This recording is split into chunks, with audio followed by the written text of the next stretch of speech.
Whoa.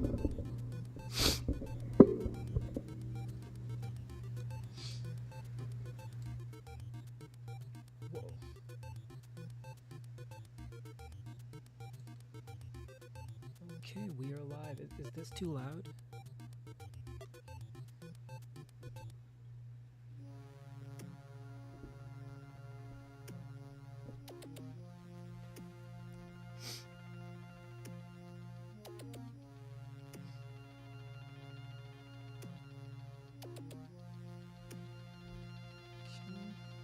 Testing 1, 2, 3.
One second, guys, and we'll get started in earnest.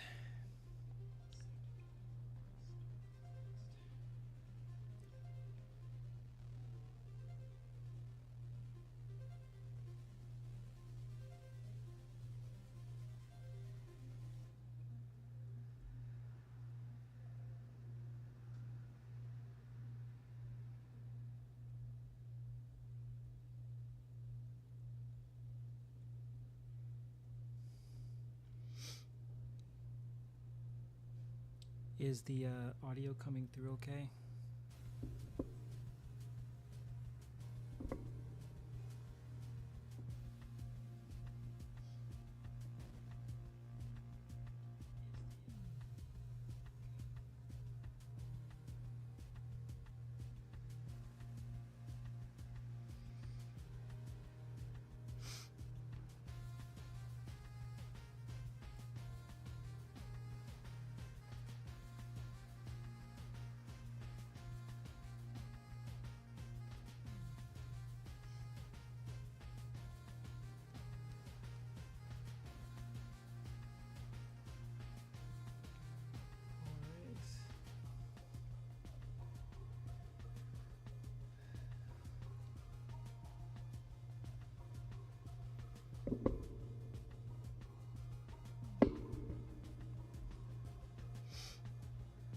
All right, guys. Well, aloha and welcome. This will technically mark our first live stream. The mission statement today.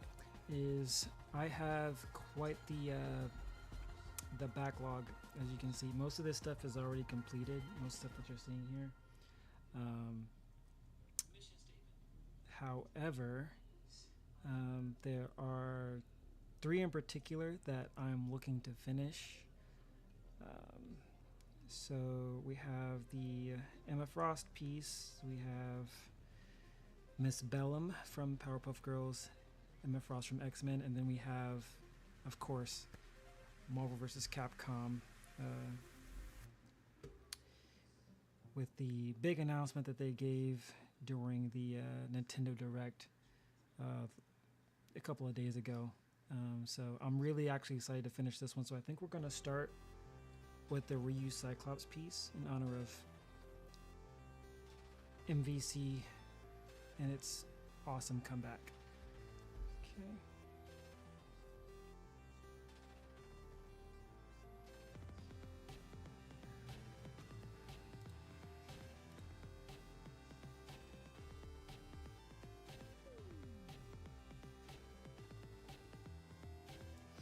Let's see here.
This is actually, I haven't had a lot of opportunity to play around with this tablet. I'm using a XP Pen tablet.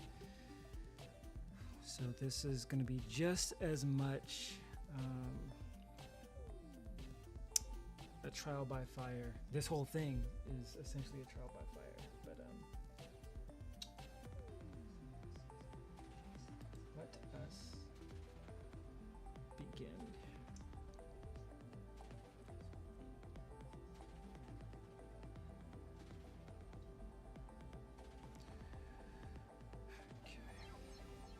Alright, so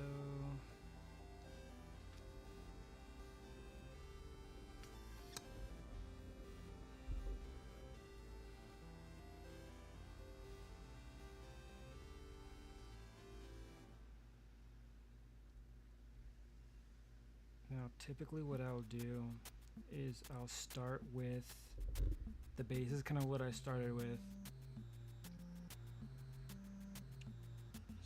So what we're going to do is we're going to go ahead and get rid of this initial layer here so we can clean that up a bit. And since we already have the base draft work done, we can actually go in and add, get rid of that, and move this down.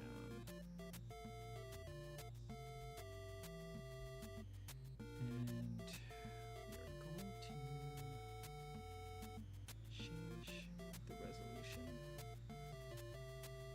So often what I'll do is I will sketch at 72 resolution, and then once I'm ready to actually apply the line work, I'll up it to about 300 DPI.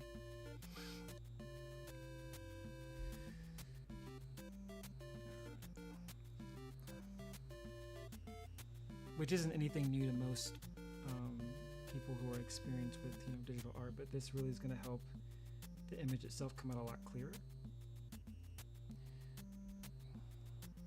There we go.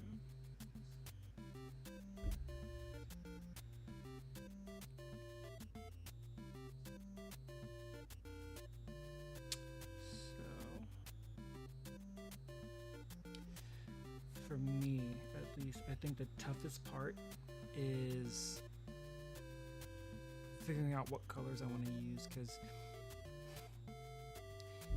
if any of you have seen some of Capcom's earlier work, like from the 90s and probably early 2000s, a lot of their concept art, a lot of their character art was, they didn't use a lot of bold colors. It was very like pastel. It was soft. So let's see what we can do here.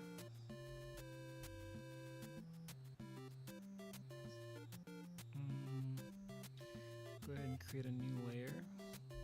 And we're going to bring that down a little bit. We're actually going to change the color of this one to blue. Typically, that doesn't normally bother me, whether it's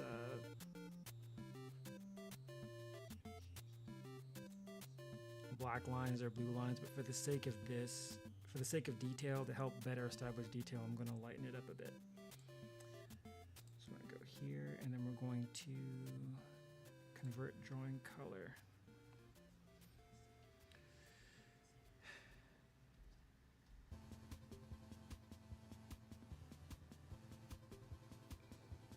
Bring that back to black, and then we're going to use, I use Smooth Noise Pen for a lot of my lines, so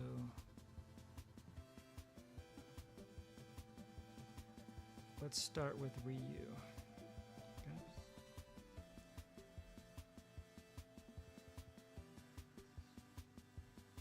And usually I get pretty close. Not that close.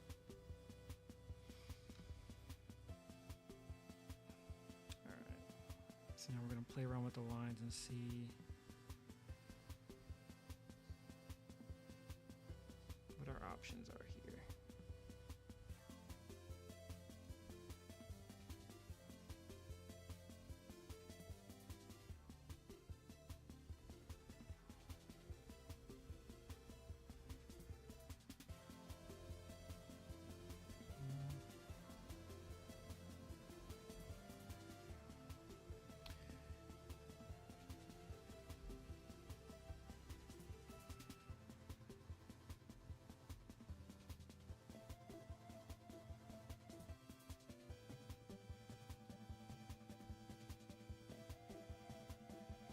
I'm wondering why it's doing that.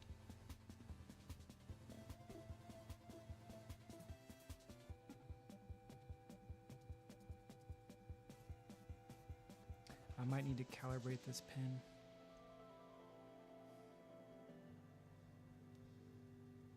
Okay.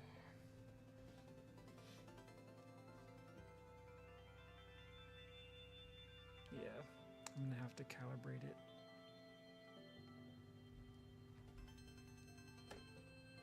That's really weird. Okay, let's see if I can calibrate this.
Sorry about that, guys. I don't know why it's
weird.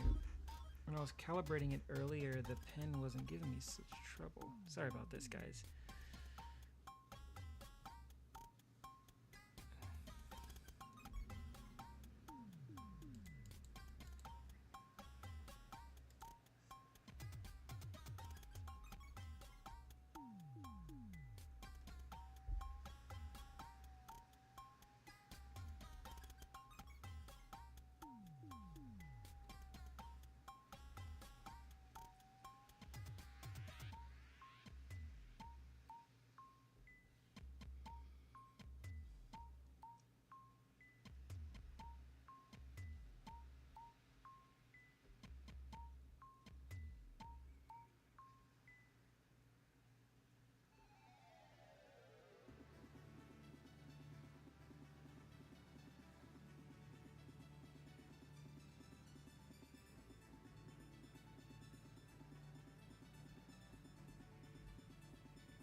Let me try something. I'll be right back, guys.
Sorry about that.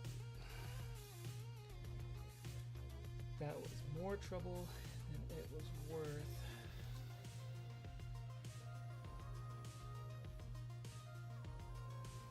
Okay. Now we're in business. Just let me...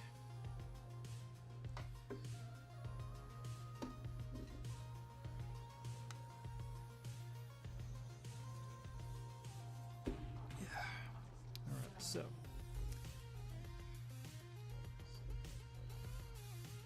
what we're going to do is we're going to minimize that. We're going to take our sketched piece.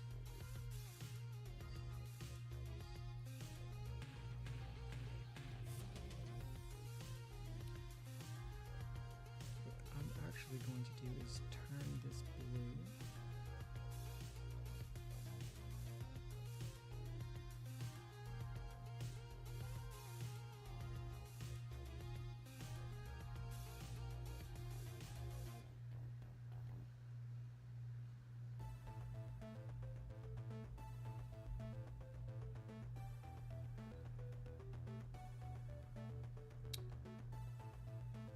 Actually going to start with Ryu.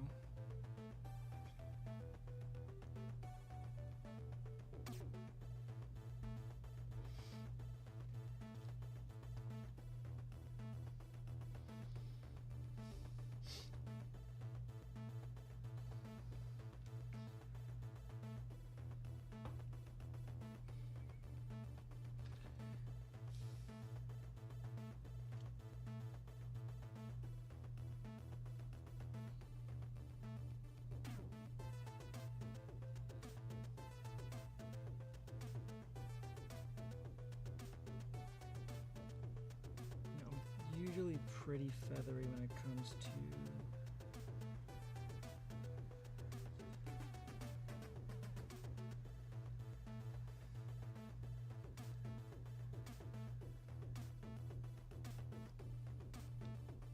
I'm going to erase that because I'm going to outline what we already have.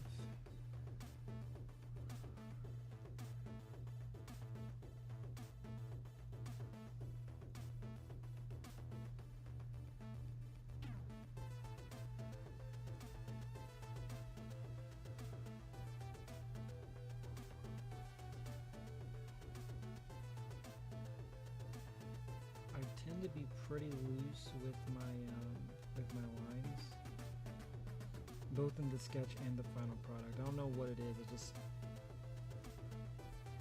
I've always just preferred it this way.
Let's see.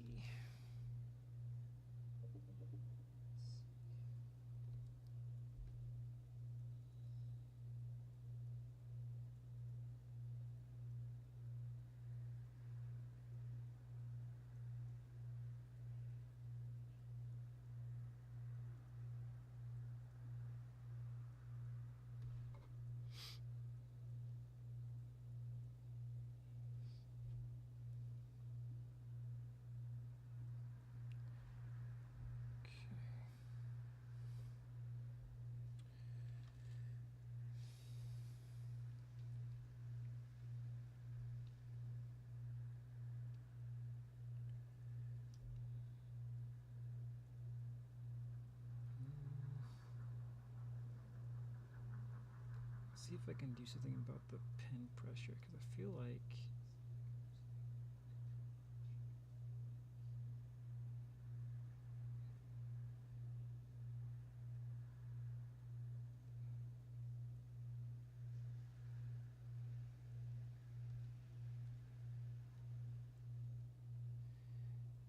I'm not sure about the pressure. I want to adjust that really quick, so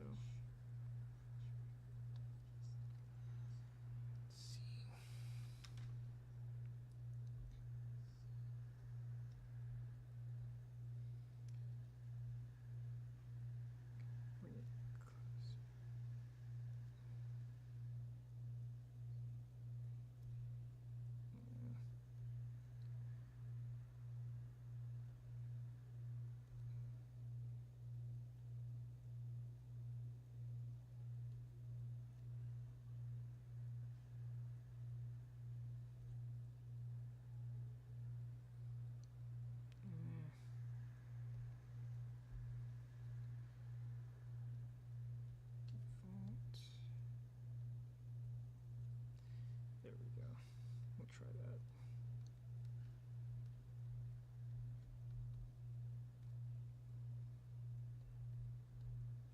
Okay.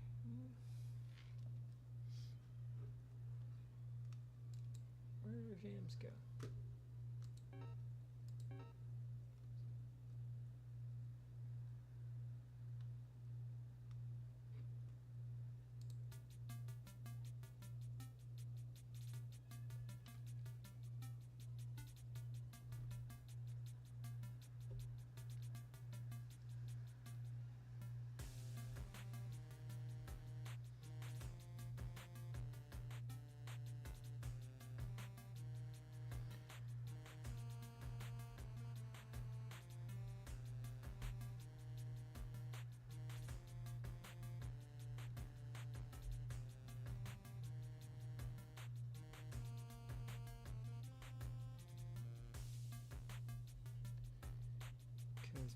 My plan is just to do the outline, the basic outline, and then just fill that in.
Just want to make sure I'm closing off all the openings.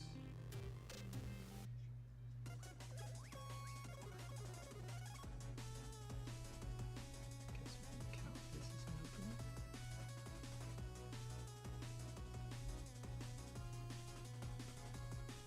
Right on. I think that basically covers all of it. So now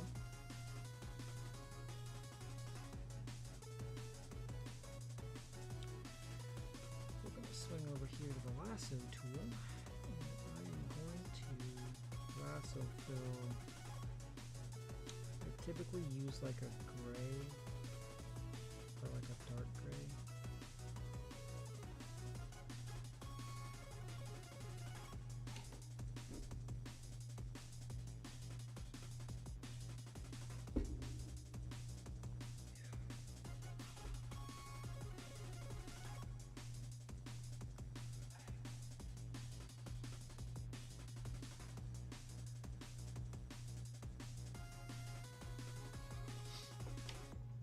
Let's see here.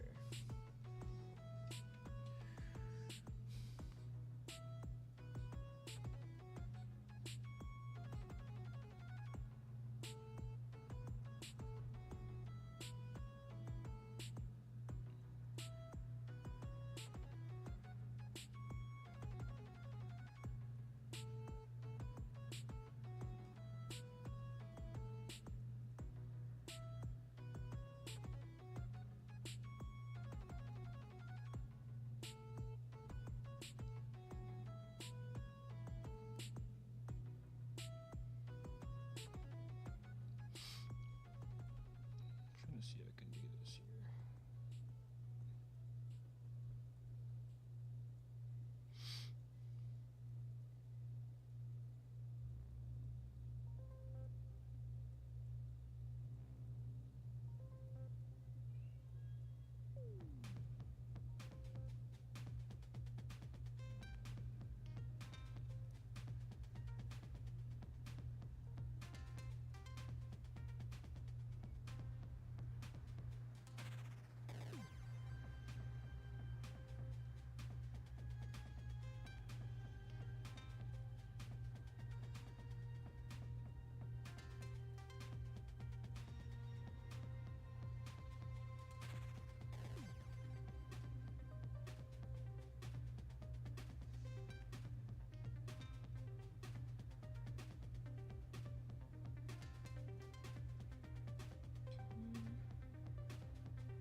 Okay. Oop, oop, wrong one.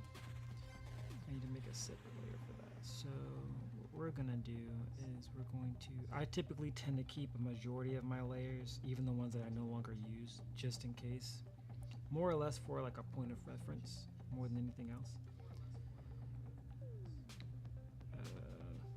Okay, so we'll put it below here. All right. Okay.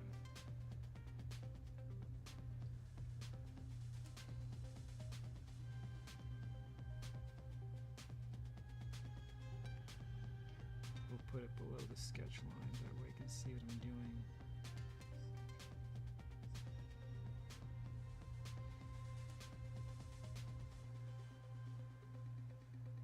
Actually going to lighten that up. There we go.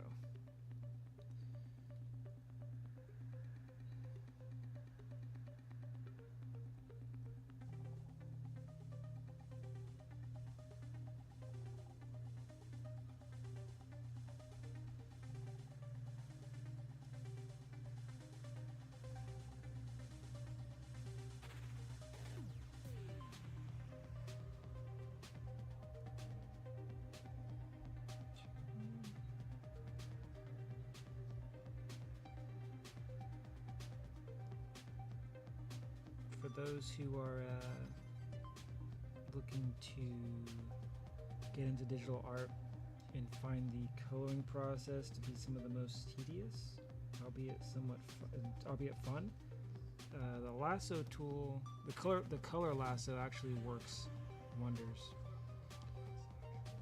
Because what I'm going to do is use this as my reference point.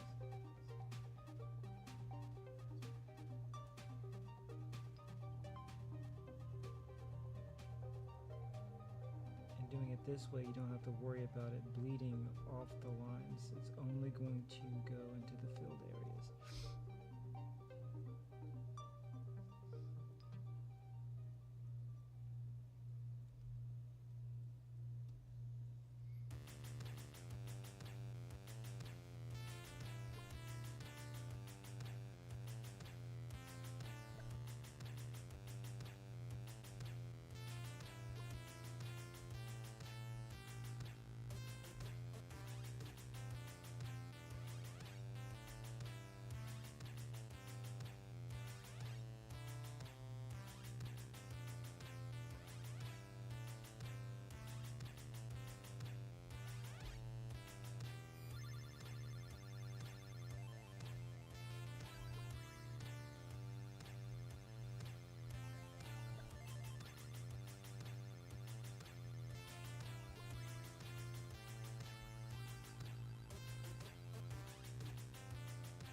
My bad.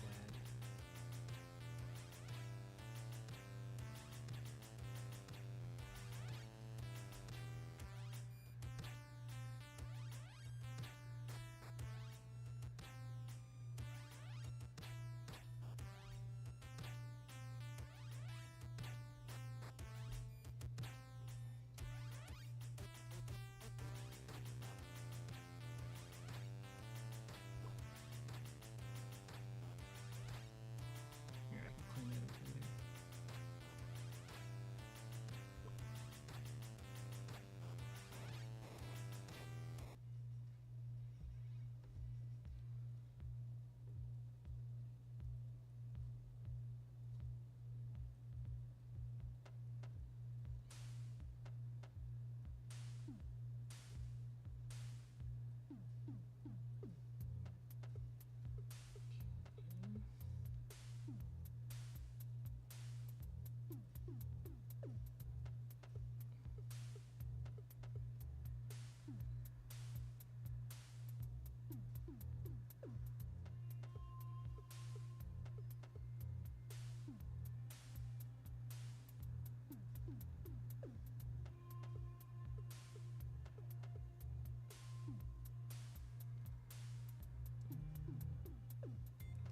Clean up some of those extra random areas.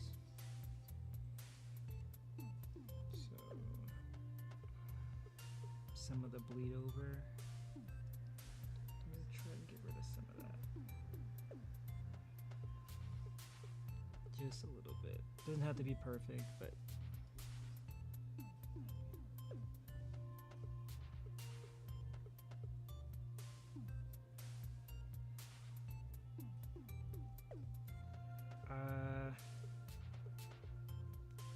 I just realized something, guys.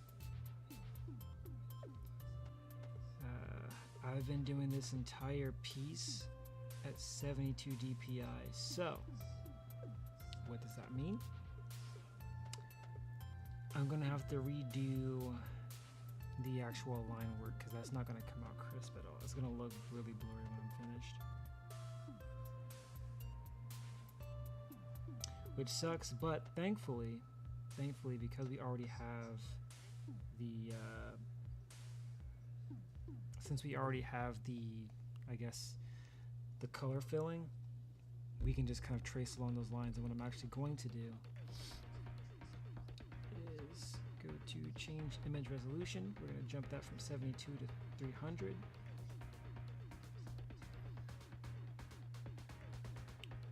Okay. And that made that a lot larger. So now we're going to go here. And just so I don't get distracted, I'm only going to trace over these parts. So I'm going to bring this down some. I'm gonna change the line color, because the way I have it right now is fine for me. But I just want to, like, the placement of the lines are perfect. I just need to change the quality of them. So turn that blue, and we're going to go back to black.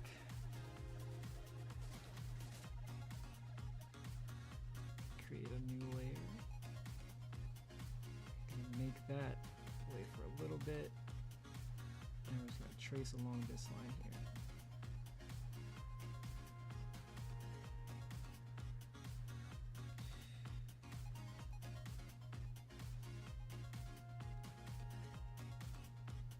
Yeah, that's much better.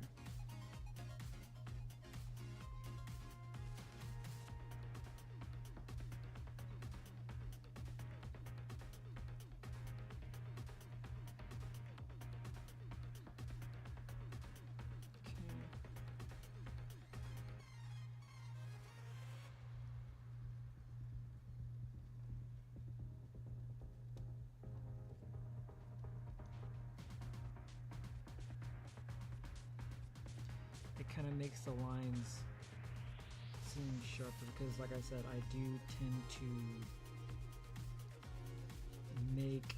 not make my my lines as clean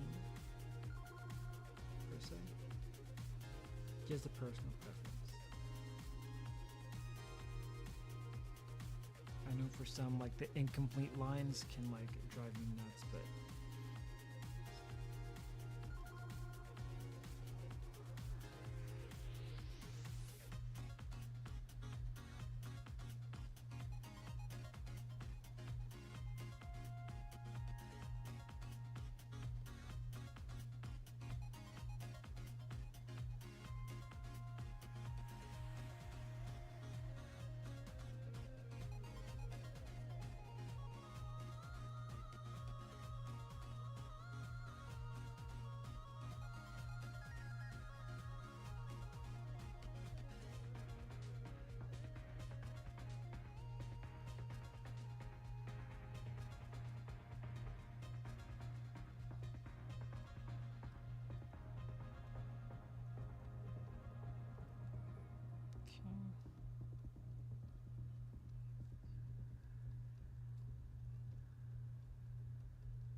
I honestly don't even know when this started, like, me more or less making my lines choppier, because when I first started digital art, I always made sure my lines were always connecting, and it just, I don't know why, it just made the piece look less, it made the piece feel more homogenized, if that makes sense. Like, it just felt more like professional, and while normally that's not like a big issue for me, like, I felt there was like a lack of freedom.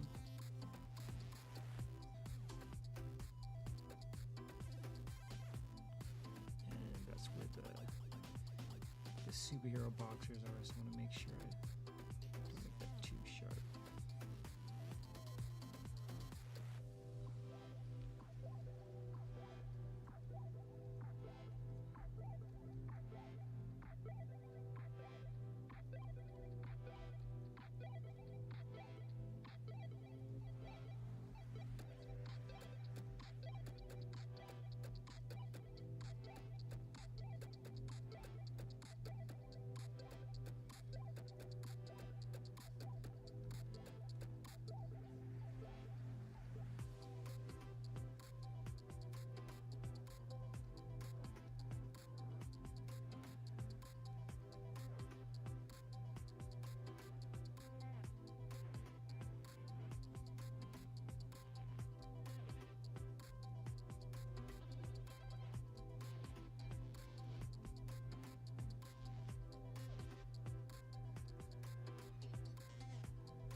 I think what it is that I like the the clean sketch look as opposed to just like a clean line.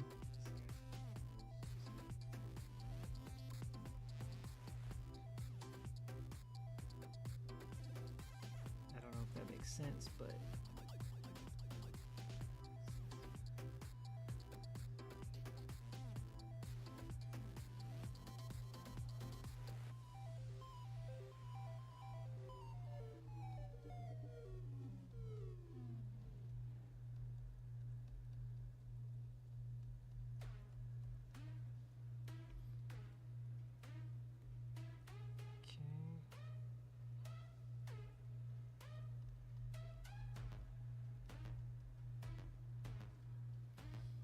now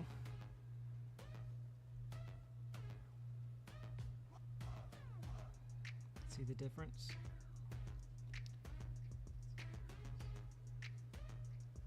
Between this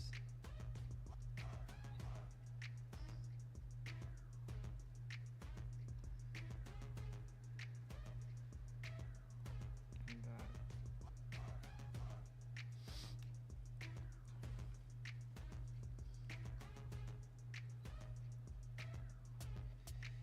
Okay, then we'll bring back the sketch, put that color back on there. Okay, see, because the lines are thicker, there's a lot more openings, so let's go back and clean that up. Lasso tool. Let's bring it all together. Ooh.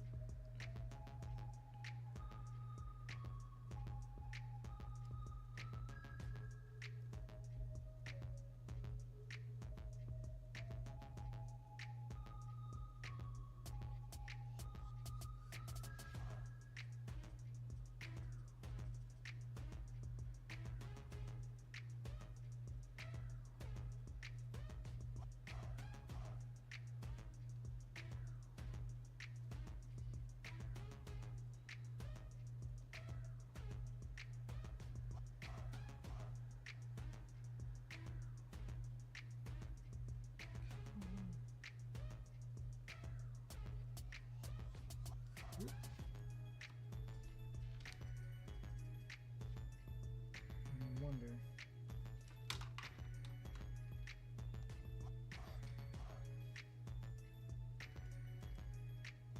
Much better.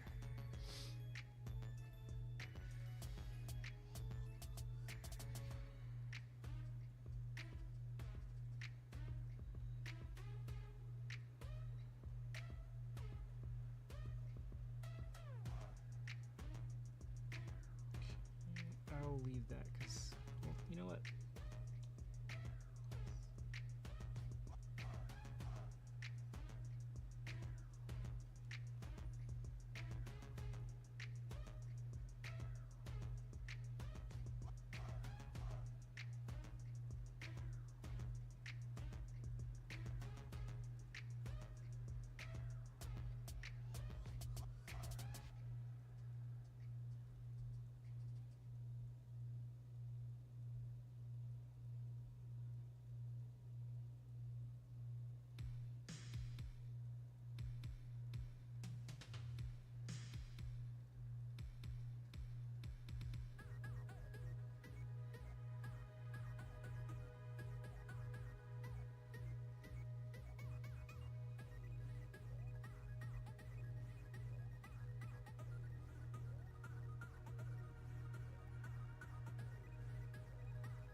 we need to find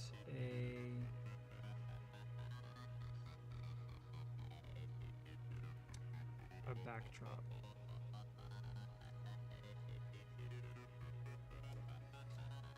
The reason being is because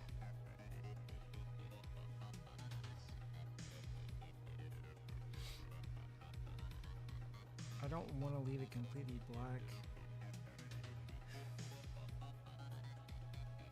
I thought about maybe like a galaxy backdrop, maybe.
The sky seems too generic.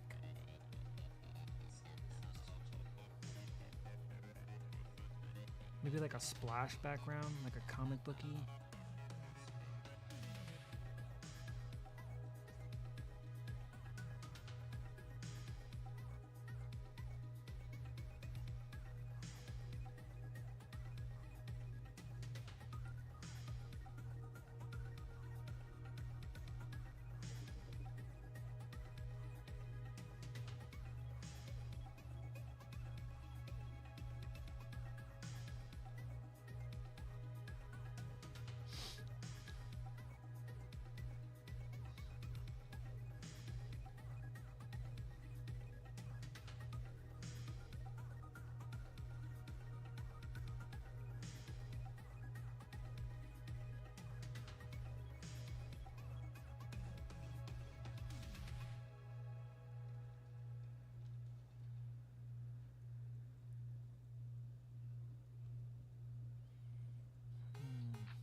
For right now, let's just do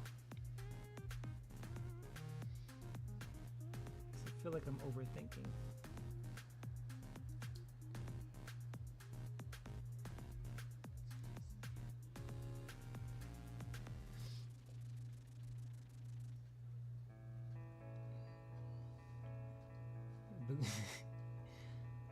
Mellow, aloha, sister.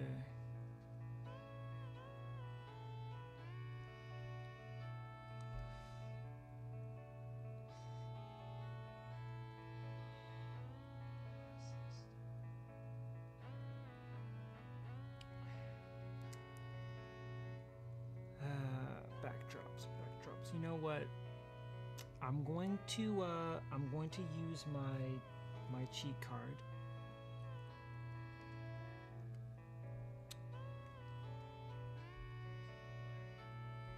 And I'm going to just use a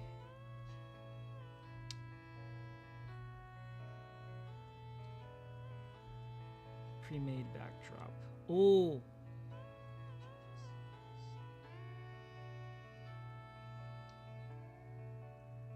Do you guys see? I think I see something that I want to use.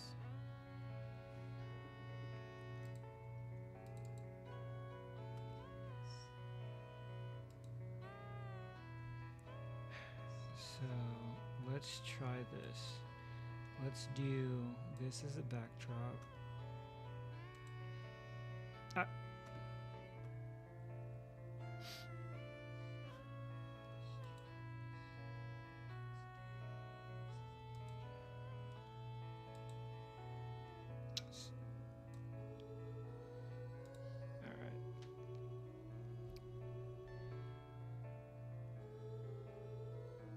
Then going to move this behind. And I'm pretty sure because this isn't a rasterized layer, I can't really do a whole lot of modifications to the color. Yeah, I want to shift the hue a little bit.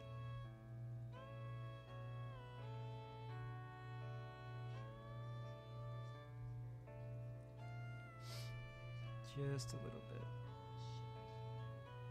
So we're going to rasterize, turn that into a flat image, and then I'm going to tone, hue, saturation, luminosity.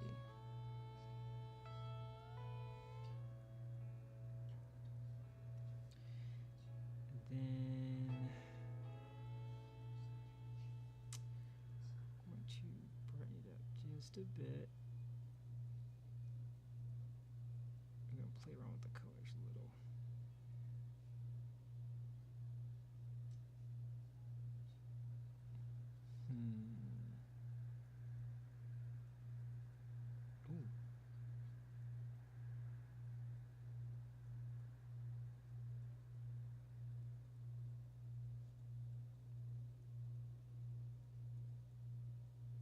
Ooh. Yeah, I kind of like this.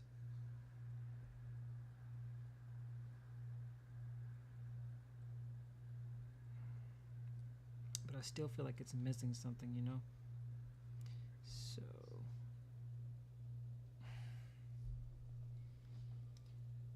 let's see.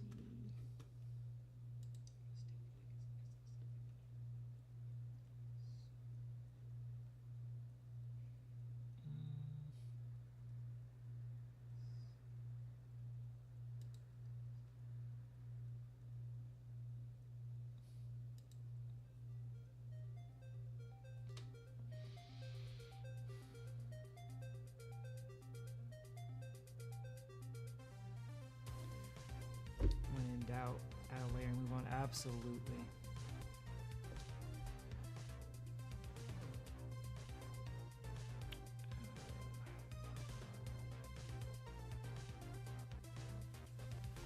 So what we're going to do is,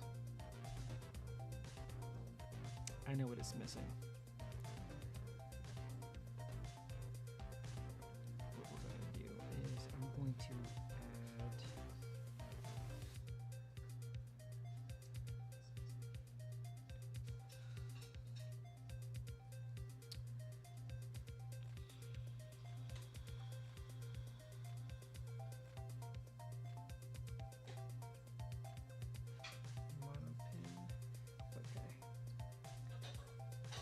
put this on a layer above.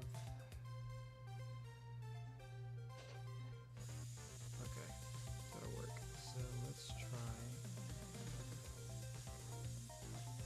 light blue.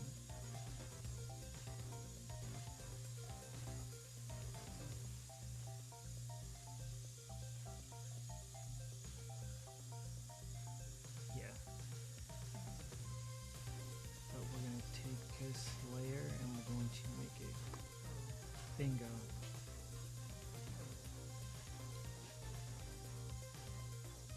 We'll put a few of those.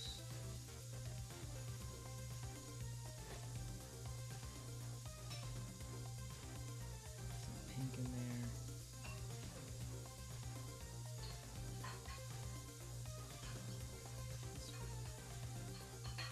Just for a little pizzazz.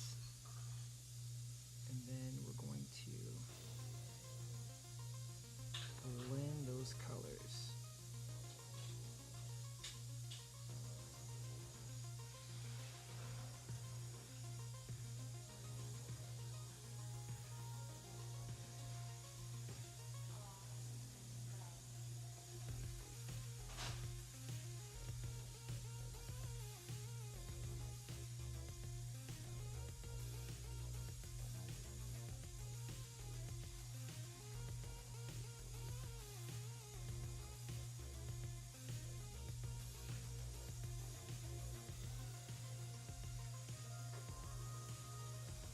Right? It just works.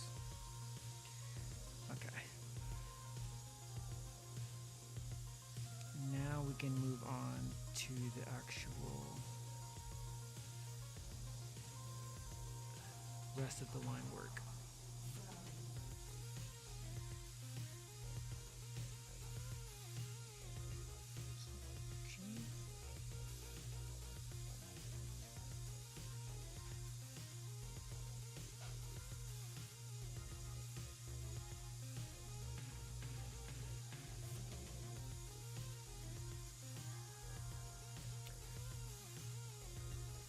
Oh yeah, to make the colors pop a little bit more. Yeah, I'm thinking about adding some to like the edges of the stripes, but I'm gonna lay down the first.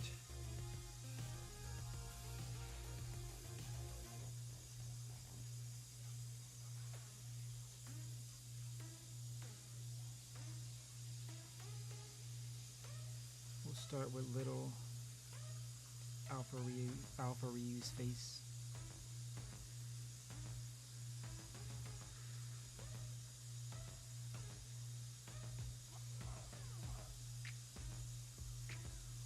I get a tell me to hush anytime.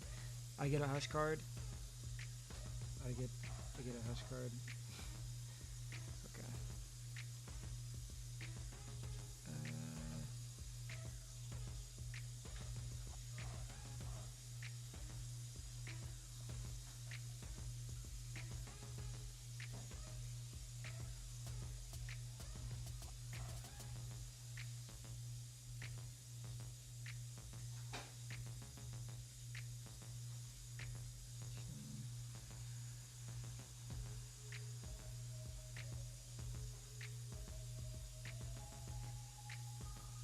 You're big, bro. It's like a blanket of stuff. I mean, at this point,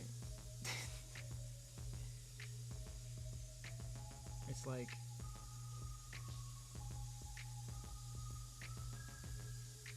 okay.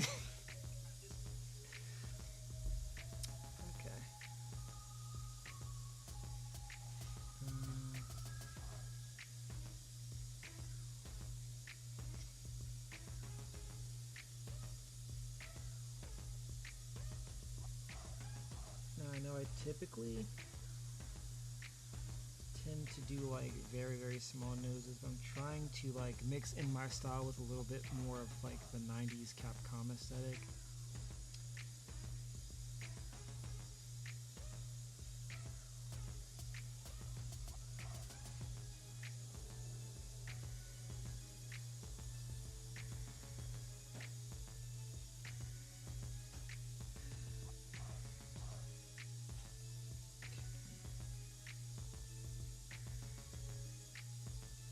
Yeah,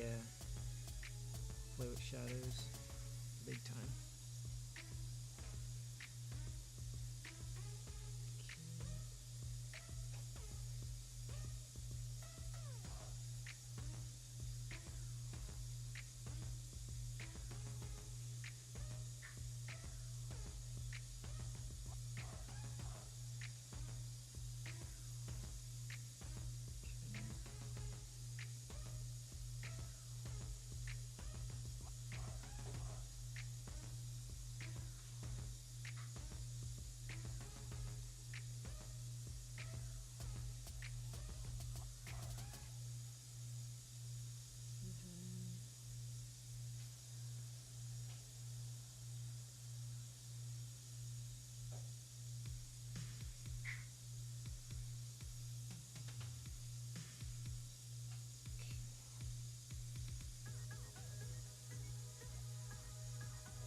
Fun factoid,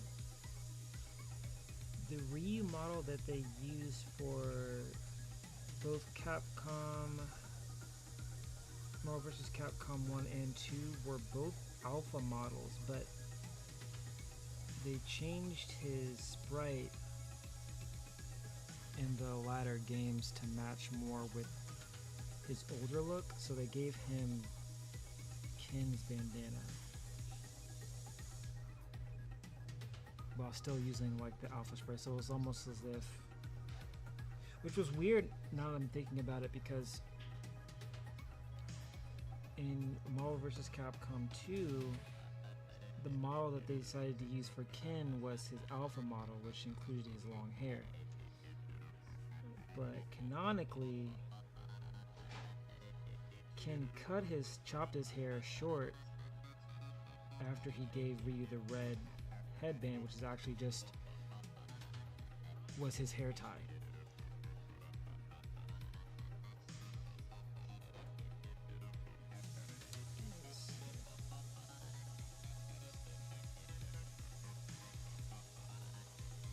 A little bit of Street Fighter /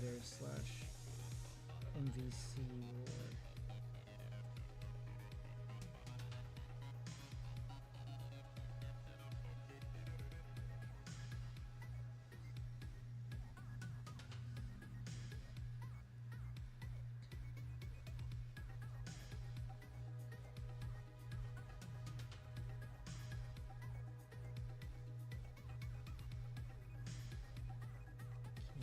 To make sure his eyebrows are the bushiest.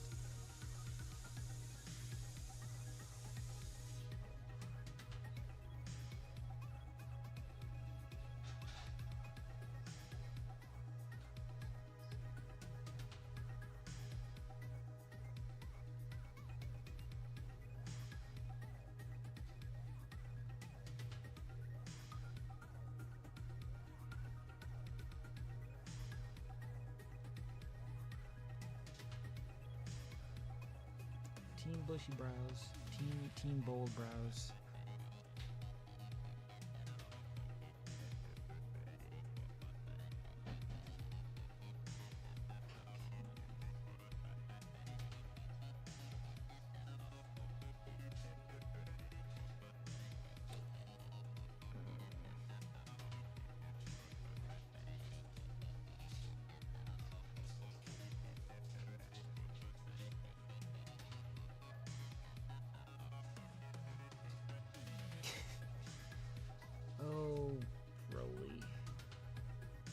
Never change.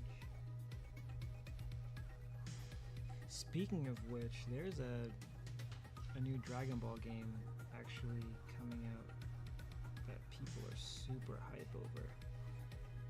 So it'd be hilarious if you guys got that for Brody. Like, hey, look, it's the person that we keep comparing you to.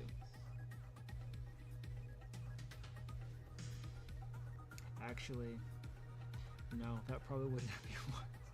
Because he might start going around the house screaming Kakarot.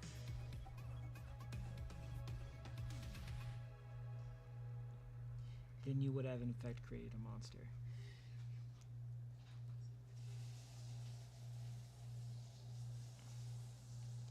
Yeah, the new one coming out is supposed to be in keeping with the spirit of the OG games. So I know a lot of fans are like super, super, super hype.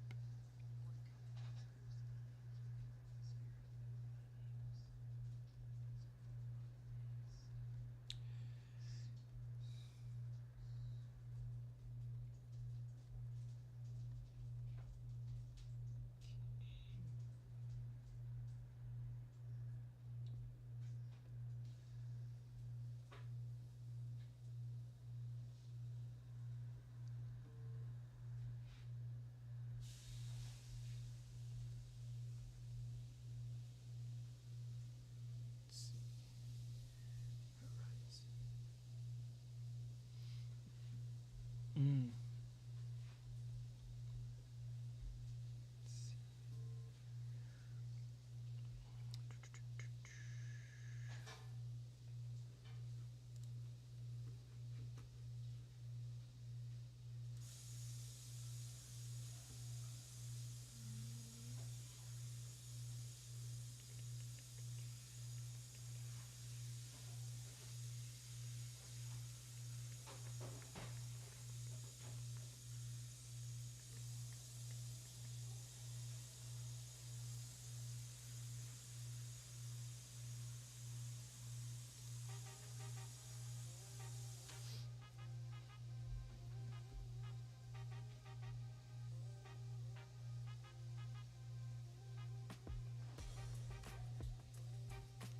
So then, instead of Super Saiyan Broly, he's Mecha Broly, or Cyber Akuma.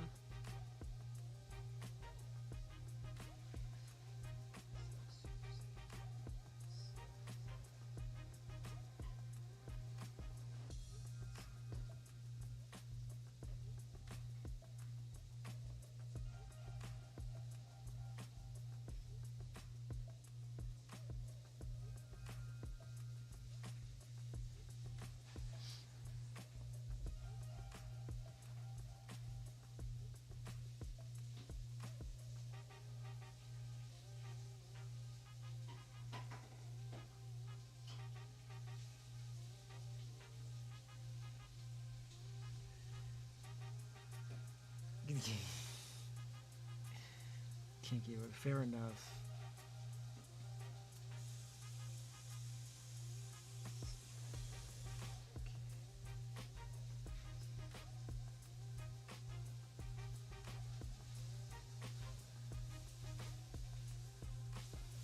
Oh, Mel, I meant to ask, are you planning on did you already pre-order Dawn Trail?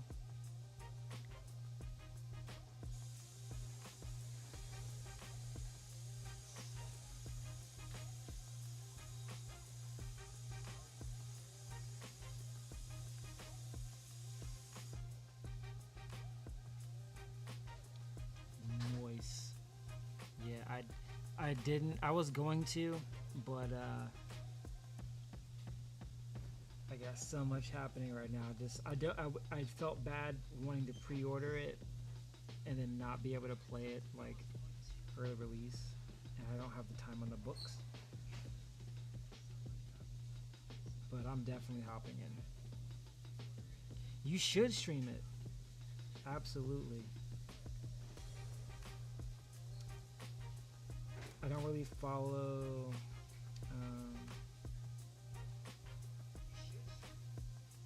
a whole lot of FF14 streamers. Well, Mioni, I kind of follow, but like for the most part, I usually go to them for news. But with it being so trendy to spoil stuff, not that they ever do, but I just want to keep it on the safe side. I'm a cry is all I know. Yeah. here's my working theory, right? So I think it won't be as impactful as, say,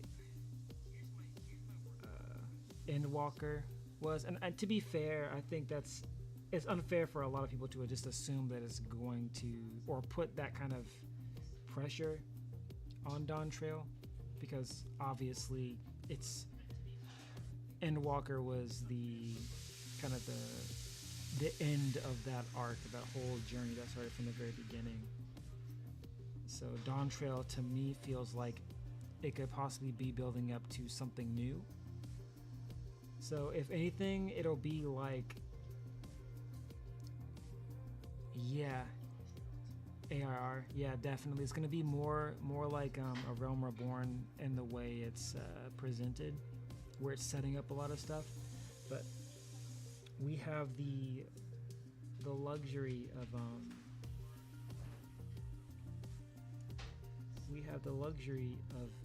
going into a new story with, you know, updated graphics. Obviously, they've had more time to cook. The developers had more time to, you know, have the game in the oven to cook and develop its mechanics, add new things, take away new things. So we're in effect getting a much better ARR. So I'm pretty stoked about that.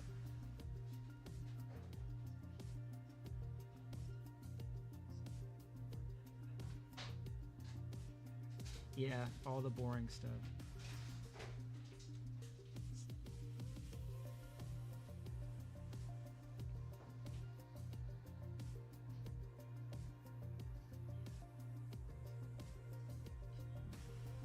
I'm excited just to walk around and interact with it. Yeah, same.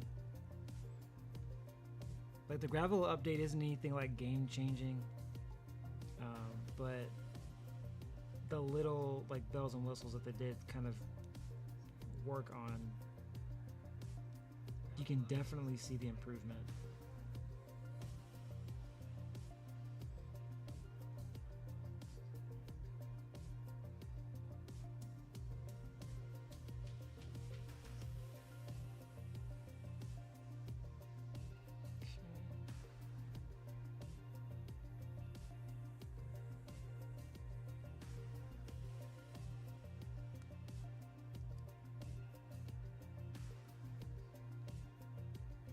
Right, exactly.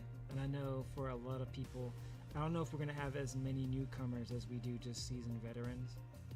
And I know everyone's in it for a different kind of content, different kinds of content, but I know for my money's worth, it's going to be a blast.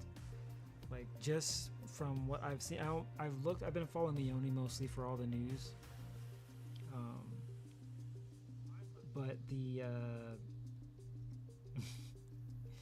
I was about to call that new area Section 8.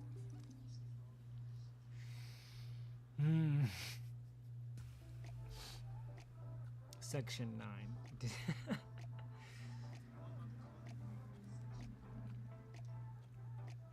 Definitely not Section 8.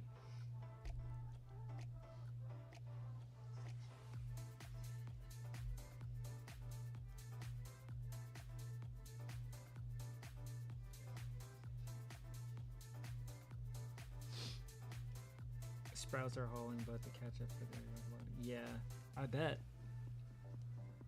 I know how. I can only imagine how tempting the story skip would be. It's like, don't please.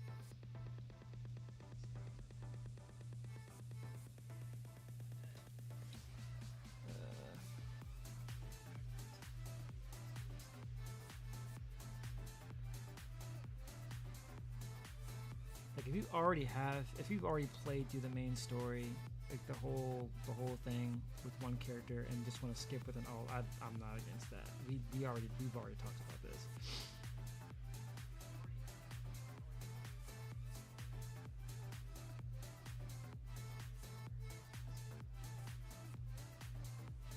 Absolutely. Or I would even argue it would be good for someone who is playing with someone who can kind of give them the Cliff's Notes like they're invested in the story, kind of like a One Piece situation, where you have so many people talking about how great the game is, how great the story is, but then their first introduction to the story is ARR. Like, I remember I lucked out because I got into One Piece whenever it first like came on Toonami, and I liked it then. I didn't watch it as much as I did like, you know, some of the other mainstream anime, but I liked it. I wasn't the one complaining about the story.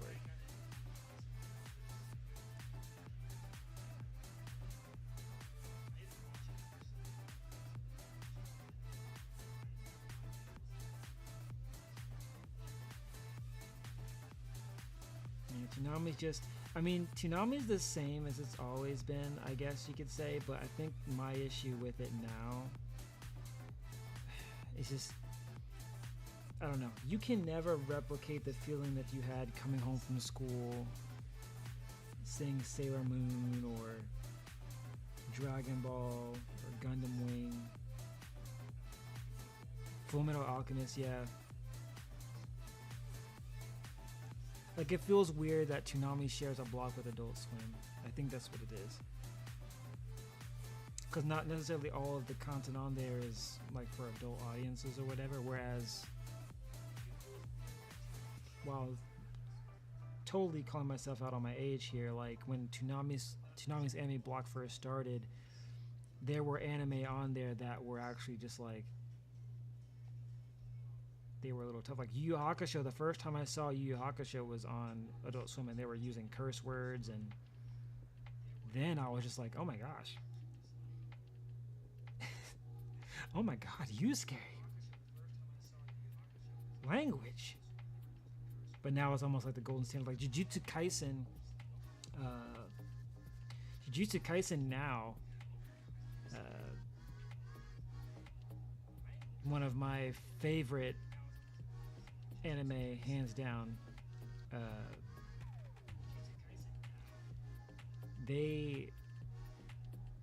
I don't know what other streaming services they're on. When I watched it on like a third-party service, not Crunchyroll. But the language in the English dub, especially during like the second season, they were going in. Like, they were straight up dropping F-bombs. I was like, okay, it's a little polarizing, but at the same time, it fits, you know?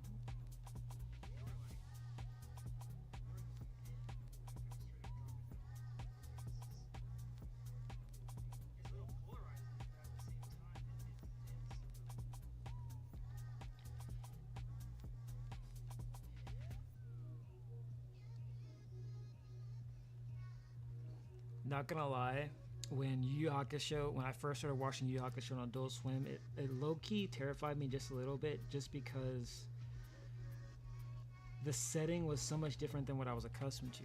You know, growing up with, you know, Dragon Ball, you know, the whole, you know, low stakes, like there's not really, it's just a one big giant screaming adventure. It was the first time I was seeing like the weight of certain situations and the consequences of one's actions and all that. Like that, the anime kind of helped bring that home.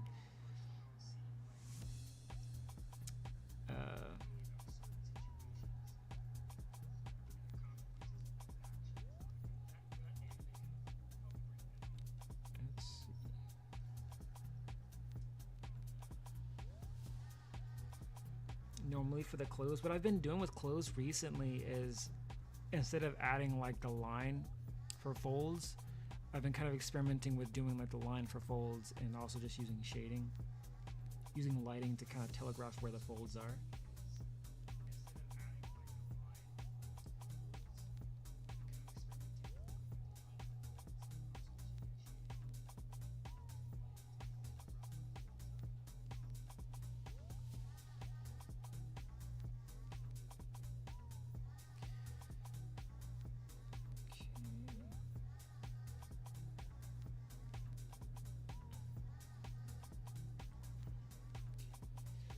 Yeah, I'm so used to doing like more detail with the eyes, but I'm still trying to keep in with that Capcom feel. And they always had like those very square, like almost like Cartoon Network, I guess you could say Cartoon Network style eyes.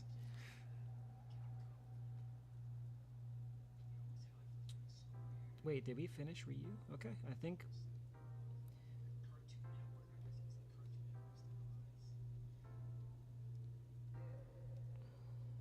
We'll do that. I'm actually gonna add the Adam's apple for good measure. Okay. Add some lines for here.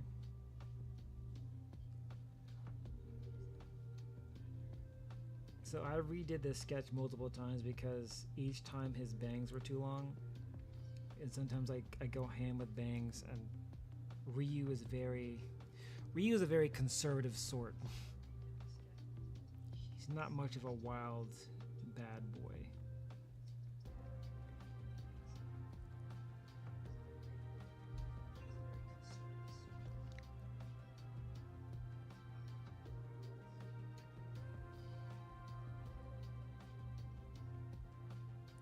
He's a very structured Japanese man.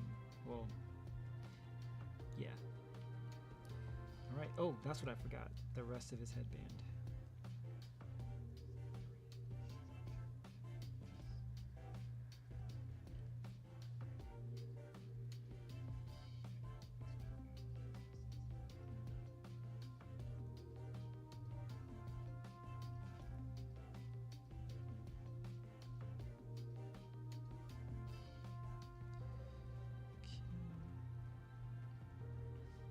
This one actually wasn't as difficult just because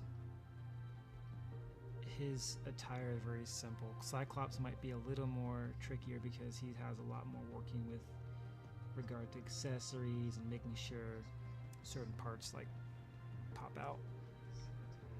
I love how feathery your line work. Well, you know, I tried the whole like keeping the line straight, and depending on what I'm drawing, the effect I'm going for, sometimes the lines will be a lot more straight, but just I guess it got to the point for me that I just got so stressed out about making sure that my lines were, you know, symmetrical and they were just like perfect and didn't have any feathering. But one day I was just bored. I was like, screw it, I'm just gonna like just color in the sketch but with ink instead of, you know, the traditional digital pencil, and it came out looking like this. Like it feels more like free form. Like it's still relatively solid, but okay. It is the hardest thing to do, I'd say, is the relinquishing of your own control when it comes to art. Or rather, relinquishing control of your brain from the art and then just letting your body do the work, if that makes sense.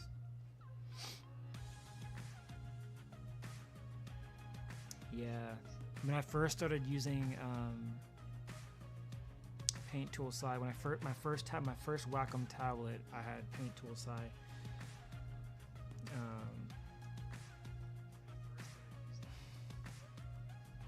I didn't really feel comfortable with the feathery design, like the feathery style, so I would always use, you know, vector lines so that I can change the width of them, the thickness, I can attach different points, modify them. But I felt like I spent so much more time doing the modifications for the lines that by the time I got to the color aspect of it, I was kind of just tired.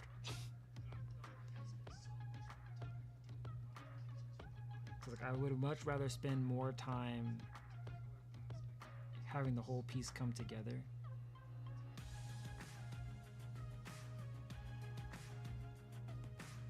Absolutely. If we could tell ourselves what we know. Yeah, that's hindsight is 2020, as they say. Hindsight is 2020. All right, Scott, you're next.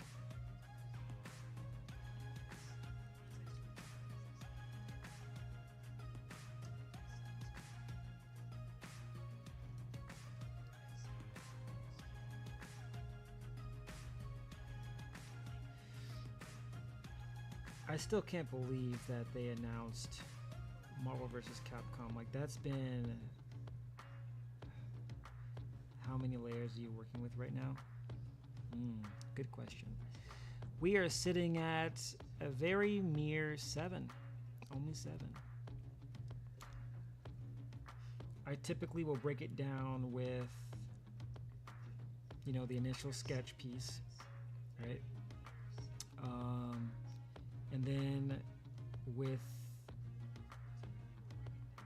the line art. So I'll have 2 sketch layers. So one for the actual skeletal structure, then the second for the actual laying down some semblance of what the character looks like. And then the third one being, you know, the actual line art itself. But during that part, I usually will up the resolution to about 300 dpi.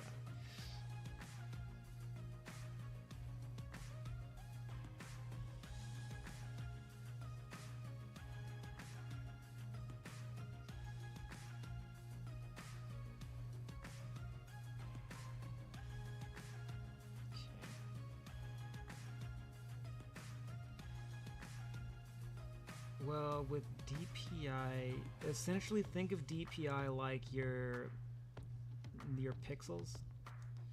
So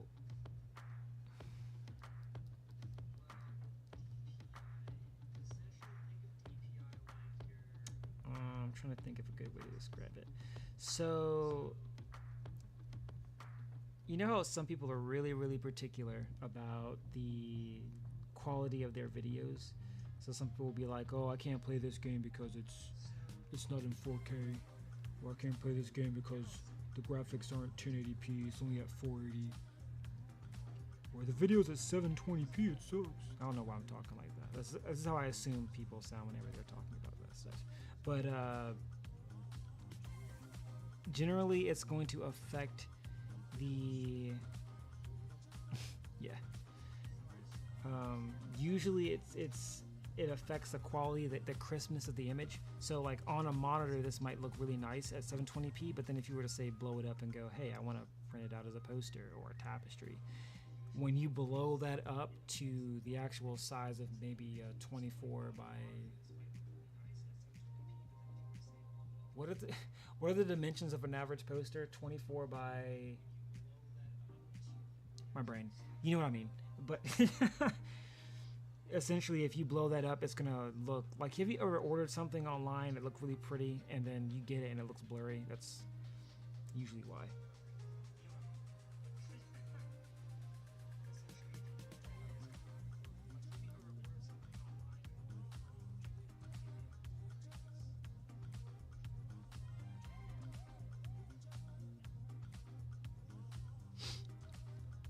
But yeah, so the higher your DPI, the better, but it also increases the amount of memory it consumes. So I normally don't go any higher than 300 DPI. Typically what I'll do is I will start my sketch at 72, which is the standard. Most of the stuff in Clip Studio, when you open up and start a new canvas, it starts up at 72 DPI.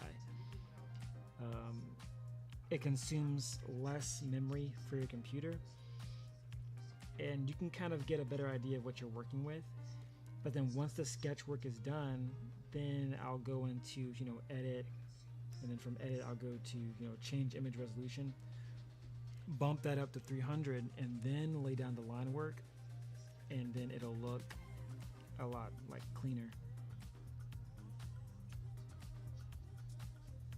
Otherwise, you're constantly going back and you're changing the size of your brush whenever you want finer lines, and that can be annoying. This way I can kind of use the same brush and it'll change the size based off of my DPI. I'm not actually modifying it myself.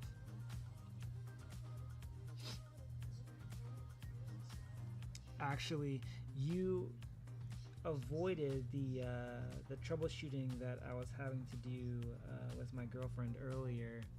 I didn't realize that I was doing this line work on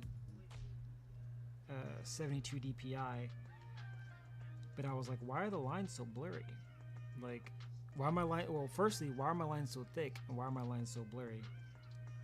And then I looked at the top window bar, and it said, 72 DPI, and I was like, ooh. But luckily, I had the basis already kind of set up, so all I did was I just created a new layer, changed the resolution, and then just drew over the blurry lines and just cleaned it up. Luckily, thank God for layers, because you know as well as anyone how that can be.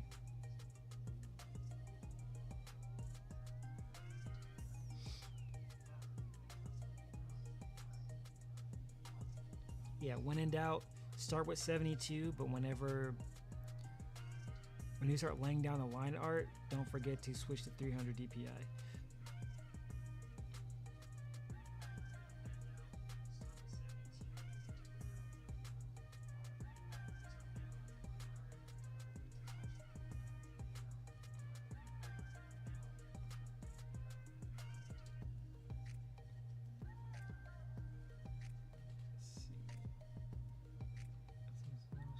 Oh, Smoke's gonna show me something. Broly! Hello, Broly! Calm down, Broly.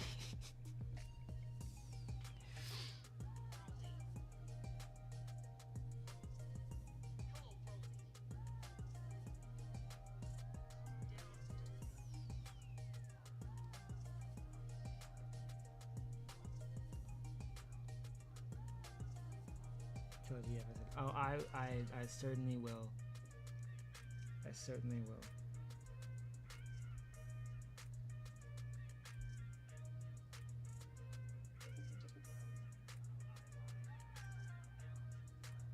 Yeah. He was annoyed you didn't respond to him in smalls. Yeah. Like, he can't actually hear you.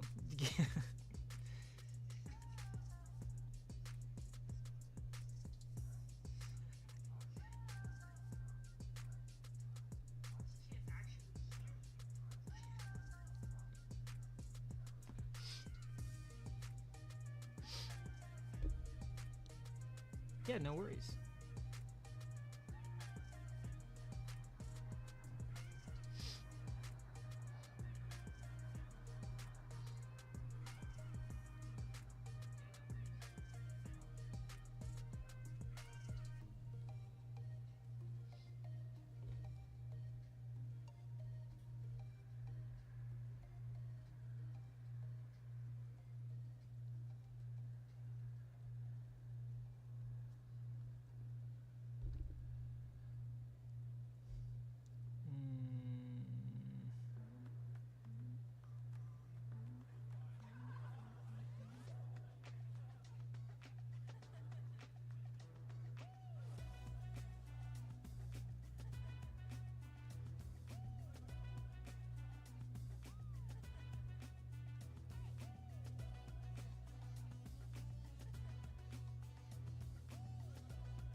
A robot? Oh. Okay. That kind of robot. I was like, Scoots built Broly a Gundam? I was about to be impressed, but also terrified.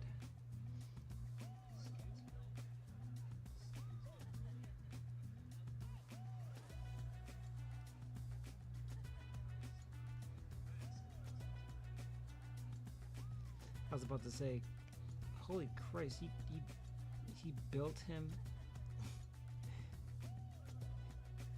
a Gundam?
Chat GPT. Oh goodness. Broly, it is time for world domination.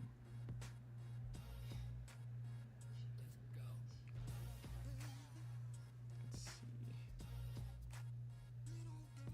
I'm gonna be a little light on the visor just because I'm going to be using copious amounts of glow, which is going to completely wash the lines out off of this. So.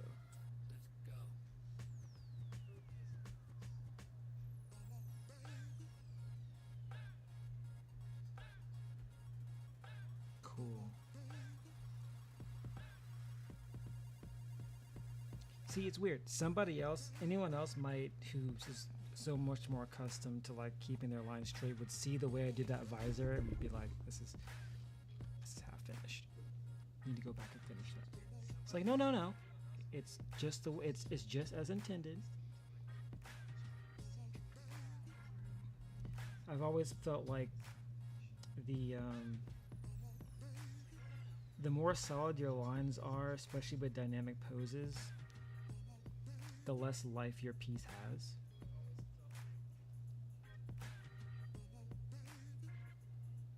And a lot of times with showing a lack of stronger detail or bolder detail in some pictures kind of make it look more like it's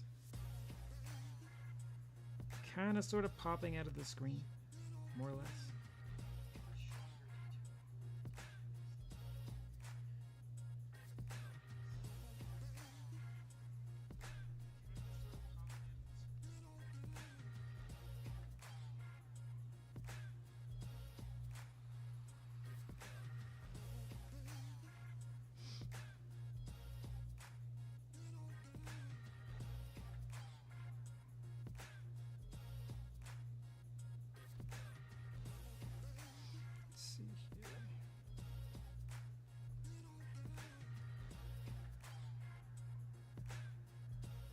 Yeah, like the lineless effect. Yeah, for sure.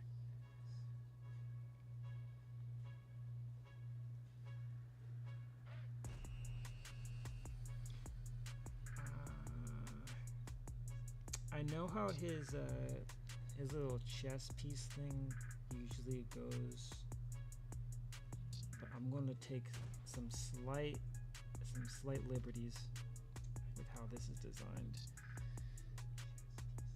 Because it almost wraps around him like a wristwatch almost, but I'm just gonna make it more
Oh, I know what I'll do.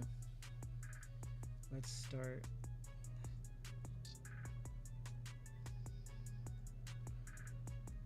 I did that thing again where you draw and you lose your train of thought. Ooh. You know what? I'm not going to worry about how awful that circle is because I'm sure no one else will ever notice how uncircled this circle is.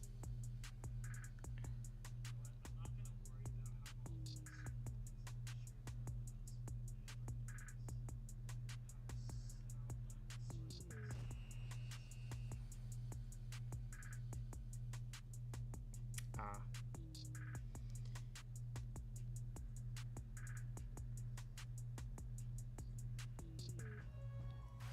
Because his chest is kind of pointed downwards, the emblem itself will be facing kind of down.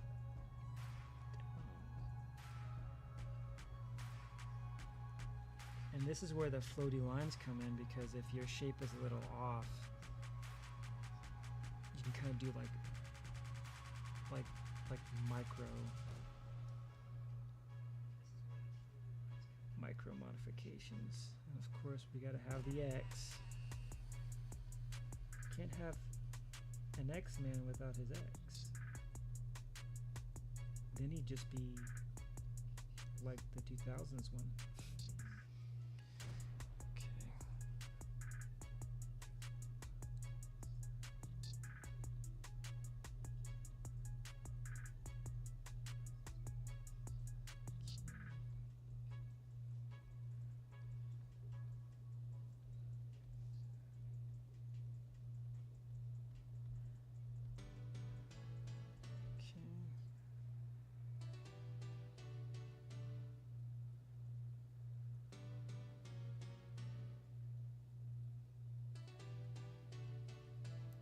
Yep, gotta commit. It's all about the commitment.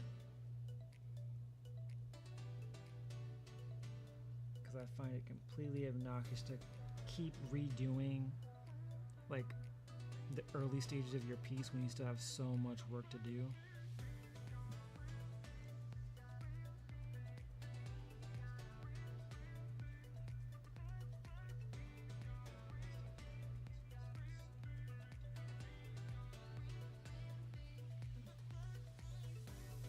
But as you know, artists tend to be very hypercritical.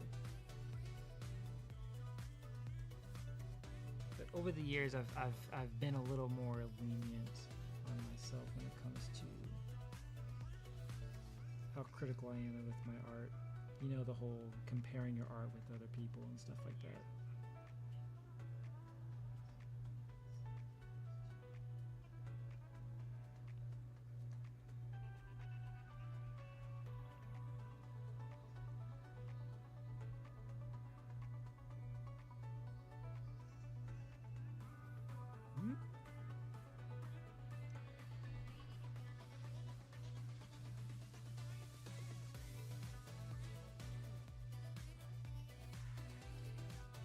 Why don't you do social media?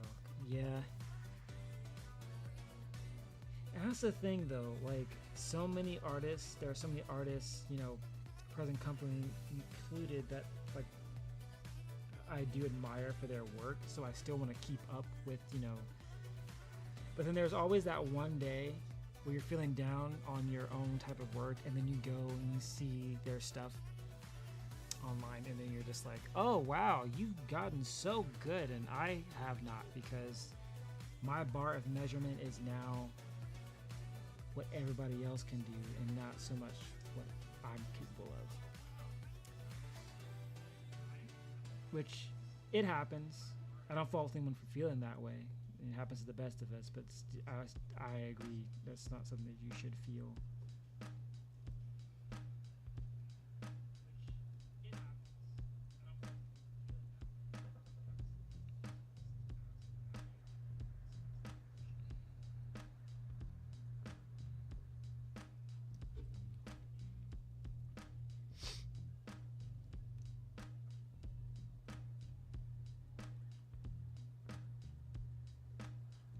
But I'll also have days where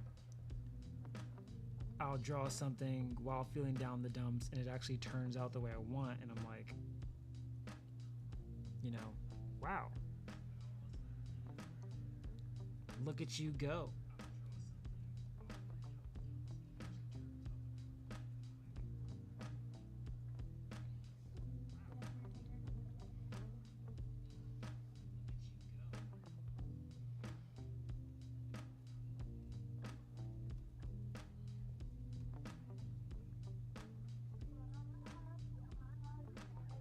Like, there's some artists that are on YouTube that I follow who, you know, I really admire, you know, the dedication to the craft, and objectively I feel like their art is better than mine, but I don't really follow it. I don't even follow them that much, like Ethan Becker, Ergo Josh, trying to think who else. Those are my two go-tos when I was really trying to like improve my art and learn more about what I could do better.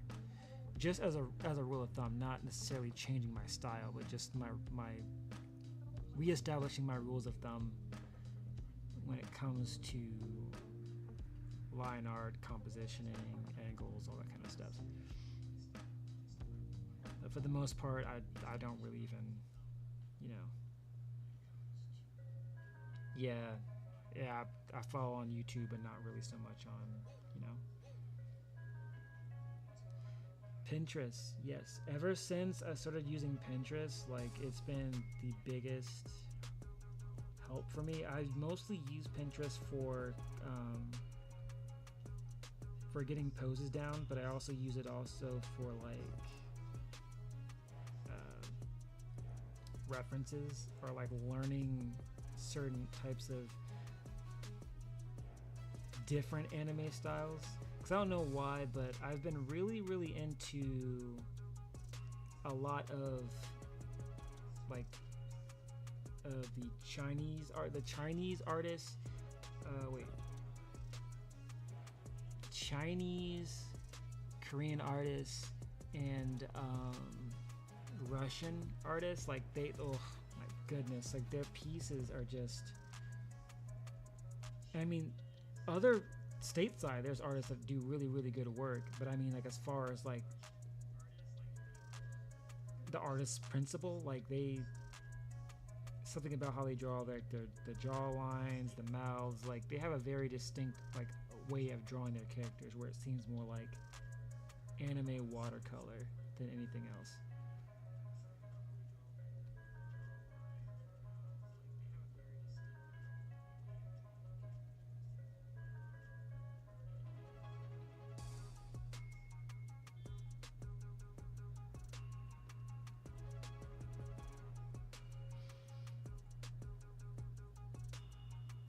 Yeah, I'm pretty sure, like, so, like, art that you might see for most mobile games nowadays, and I hate to use that as a comparison, but most art that you see from mobile games that have like that 2.5D art style,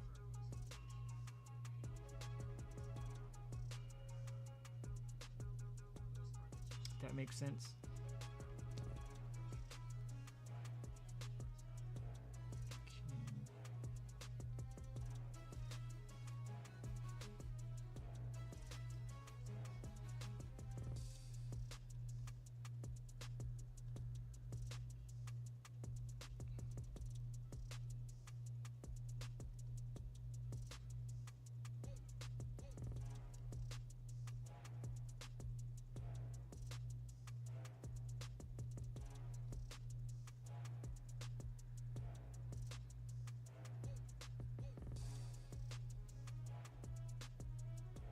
Add a little, I don't know what I would call those. Like, I do like Ruby. Yeah. Kind of like that. Or what's that mobile game? It's Girls Frontline, I think it's called. The one where like it's like a shooter. Like a gotcha game shooter kind of thing.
Yeah, see what I mean? Like I'll look at art like that and be like, man, well, I sure wish I could draw like that.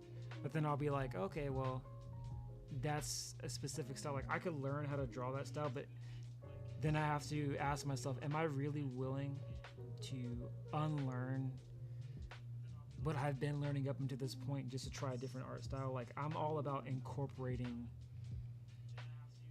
different different aspects of different art styles that I see into my pieces, and I think that's why some of my pieces are so variable.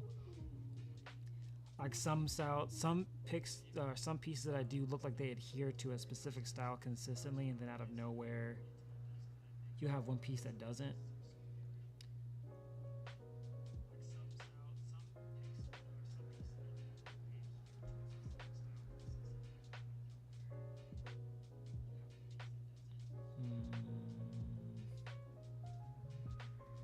Now we're just playing around with the fine details. I'm gonna save this.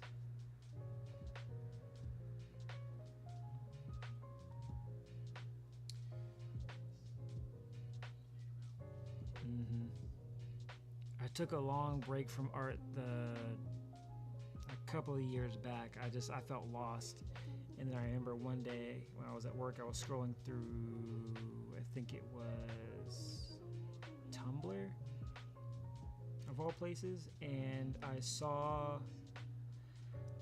I saw this artist called named Cute Sexy Robots, and you may have seen some of his art. It's like more like lewd pinup girl art. Needless to say, that's kind of sort of where I started trying to reteach myself, and the floaty lines kind of came from that. He doesn't really use floaty lines with his paintings, I should say, much less drawings, but with his paintings, he doesn't really use floaty lines, but that's how it translated for me, and I've kind of been consistently doing art like that ever since, and it just... Now when I'm not doing floaty lines, it feels weird.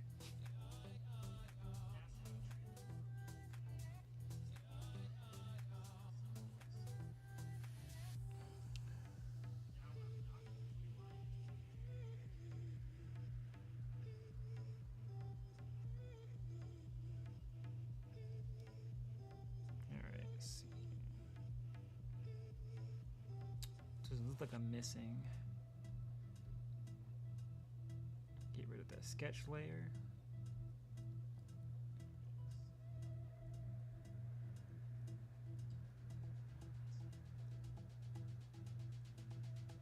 Okay.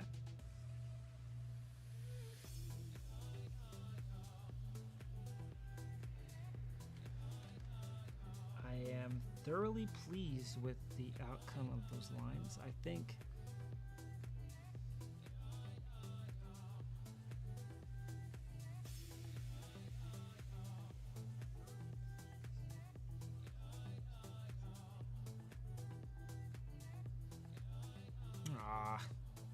thanks, Mellow.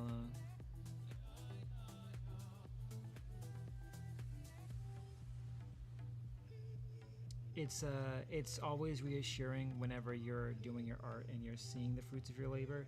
It's one thing to actually feel like you're improving, but to see others from like another art perspective seeing the improvement, it definitely doesn't go unappreciated. So thank you.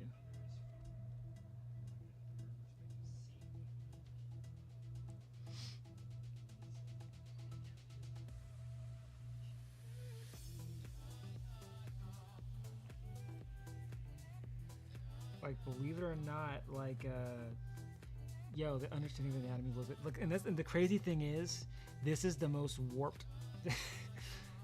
The anatomy is like all over the place with my art styles. So I spent so much time drawing women. I took a break from drawing dudes, and I was like, you know what? I can't draw girls to save my life. So I went ahead and started drawing that. And I got so upset at some of my pieces looking super hyper exaggerated that it didn't feel like they could even be remotely human. So I took a break from it, And then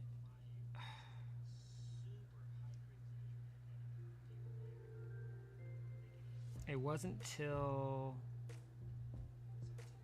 I took a break, got on a Pinterest, and then started drawing again. And I started picking up little things. I basically went back. I went straight to the basics when it came to anime art, and I was just like, okay, how do you draw a male figure? How do you traditionally draw a female figure? And then it wasn't until after I met my girlfriend, I drew a character based on her, and I literally like wanted to model it on her shape and her figure. So I was like, I really want to I need to learn how to just do the anatomy if I want to do this. So it was when I actually started taking it seriously, and that kind of opened the door. Once I finally understood it more,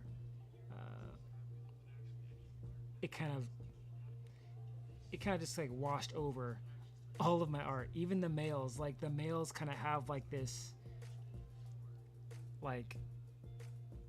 soft musculature, if that makes sense. Like, it's hard to explain. Like, I might draw them like sharp, like the jagged, like, you know, muscles and stuff like that, but then around the facial area they might be a little softer, their lips might be a little softer, or their eyes, mostly their hair. Like, I lean more towards that.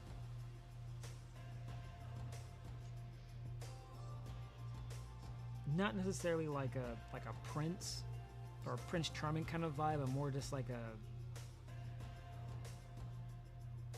whimsical, if that makes sense.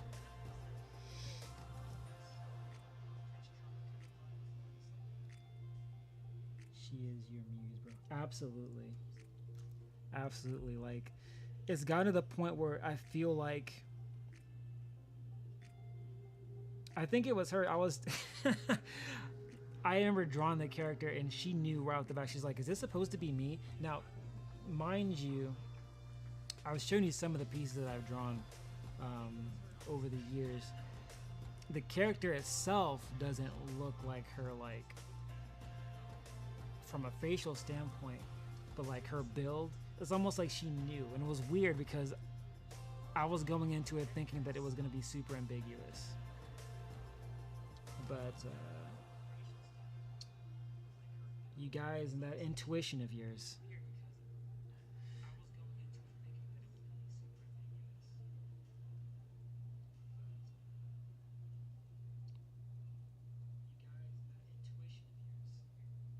All right, cool. So I think we can finally move on to my favorite part, which is laying down the basis, laying down our base our base colors. Lord have mercy. Yes, sir. So we're going to create a folder. Well, you guys can't see this, but I'm creating a folder in which all of our base colors will fall into. We'll just label that base. And we're going to put that below, we'll put that below the line art so that we're not covering all the detail that we worked hard on analyzing. Then I'm going to clip that layer to essentially the gray. So it's only going to color within the gray area. Alright, so I need references. Or do I? Pretty sure. They're like poster childs for their respective series, so it's safe to assume that their colors are kind of more or less the same. Scott's hair is, both Scott and Ryu's hair is brown, I don't know why I keep calling him Scott. Cyclops' hair is brown. Ryu's hair is brown. Well, their eyes are brown. But Cyclops is working with much more color, whereas Ryu is just wearing a karate gi. So let's start with skin tones. I tend to use the same layer for skin tones, so I'll do both characters on the same layer. And we're going to use a lasso tool because using a bucket tool is tedious. Alright, so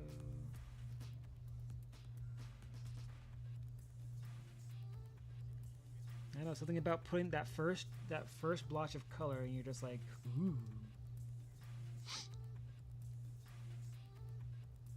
Let's go start here. And I'm not too concerned about the bleeding because obviously I can clean that up later.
Yeah, that's it.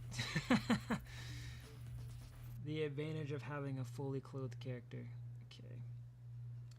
Scott, he has a little more of a tan on him. Even though technically it should be reversed. Since Ryu's something of a wanderer, his skin tone should actually be...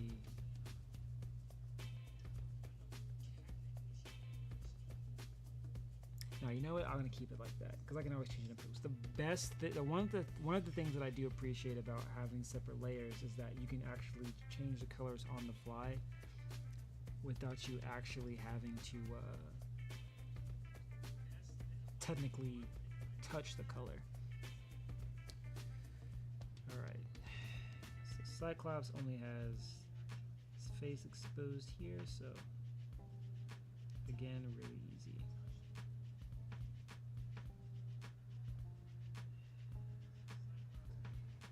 Boom, done. Alright, cool.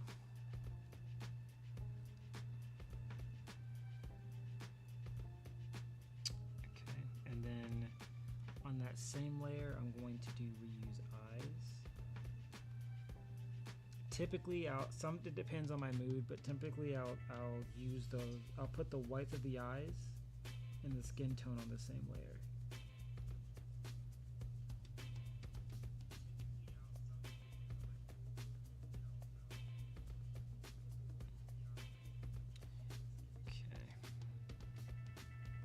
You know what, since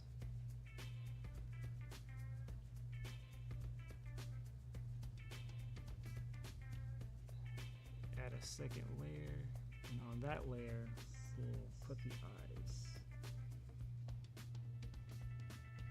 And we'll switch to my Copic colors.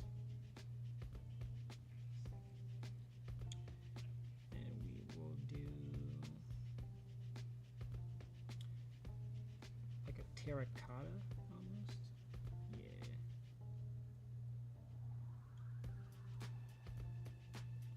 Perfect.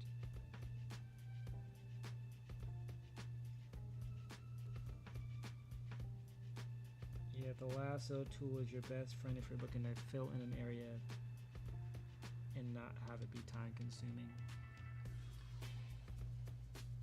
Because all you're essentially doing is just tracing around the area you want filled. And then Cyclops, his visor needs to be like a deep, it's ruby quartz. So yeah, it needs to be like heavily saturated.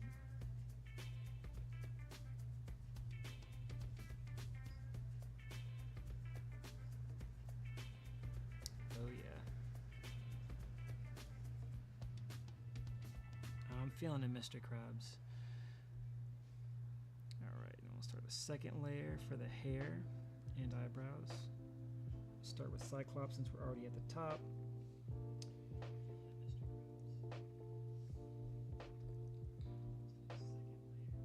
Yeah.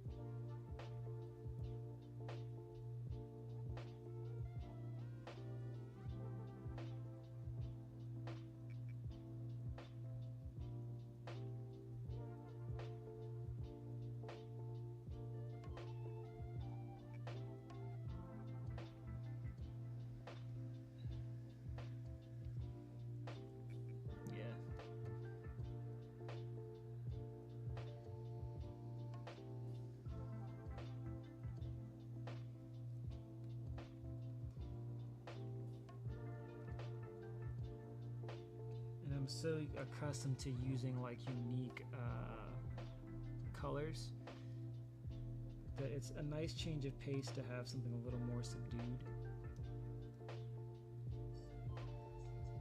Like no neons or anything like that, just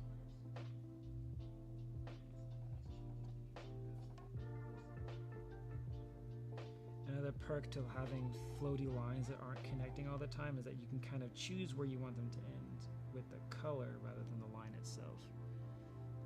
And it almost makes it feel more alive to me.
No sweat, no sweat.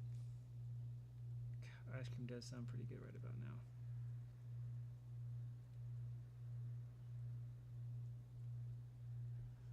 But nah.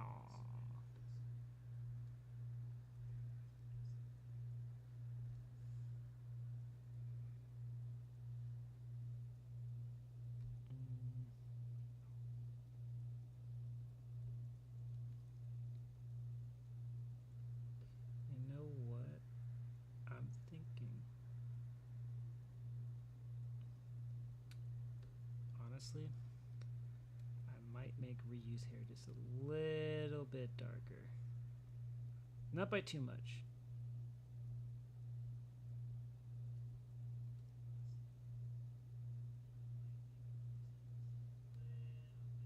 Because, and I've always, that's always not really bugged me, but just I was wondering if there was a canon reason. But obviously Ryu was always kind of had, well, adult Ryu's always had the short black hair. But in his youth, especially in Alpha, in Marvel vs. Capcom, they always had his sprite with brown hair or like reddish hair. And I'm wondering if that's more of a callback to the OG Street Fighter, or if he just legit just his hair just kind of just naturally got darker. I don't know. It's weird. So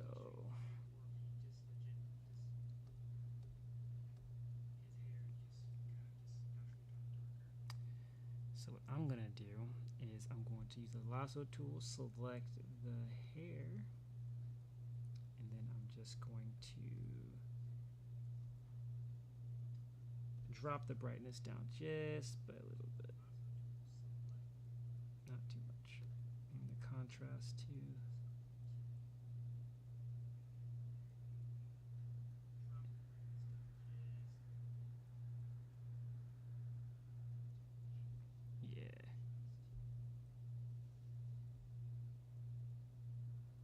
Yeah, I can work with that.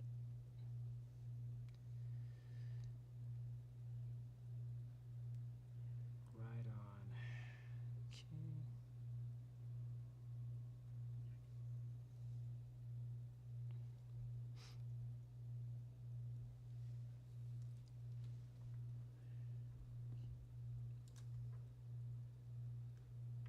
Yeah, it's crazy. It looks on my actual monitor, it looks a whole lot crispier than it does on my XP tablet.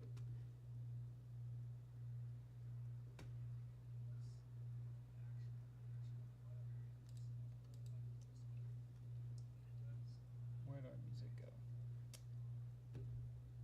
Let's see.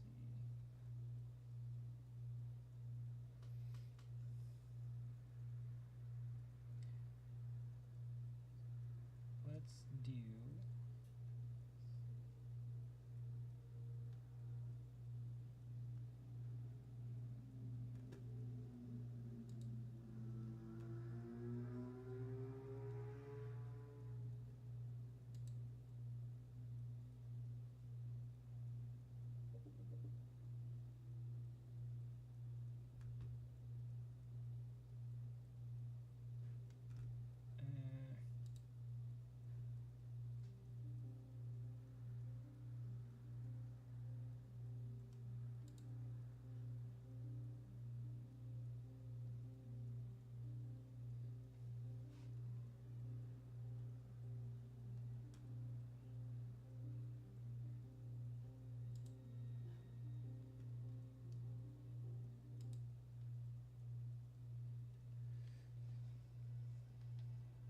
just a little more calm.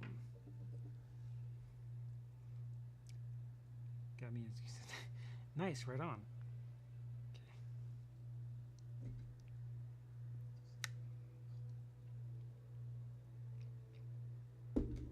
Okay.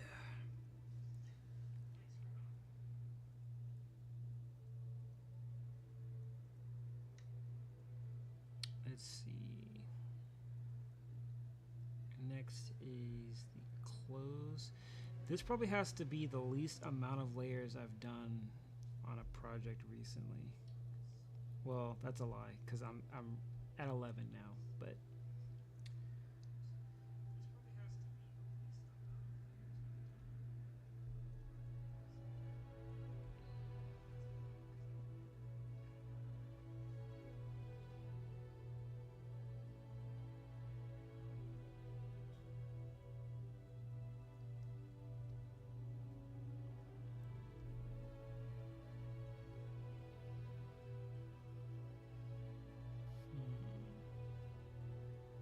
should I do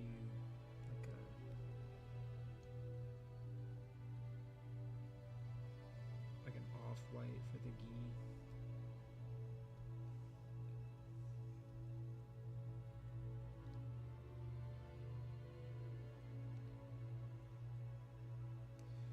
Nah, it's too close to his skin tone. Let's darken it just a smidge. That's brown. It's too brown.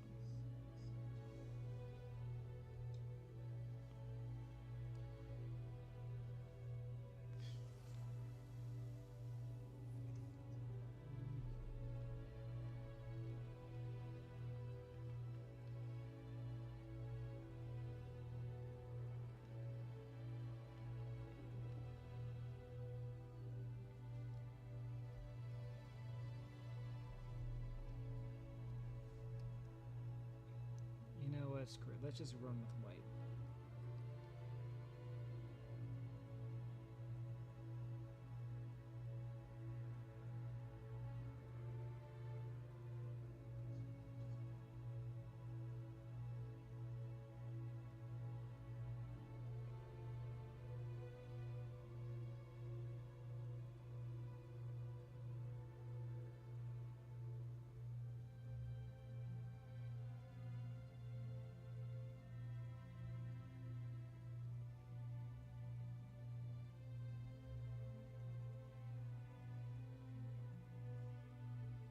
Uh-oh.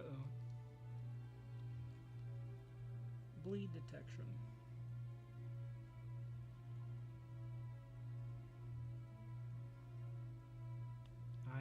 I'm not one that's completely against bleed. Sometimes it gives a piece personality, but sometimes you can go a little overboard.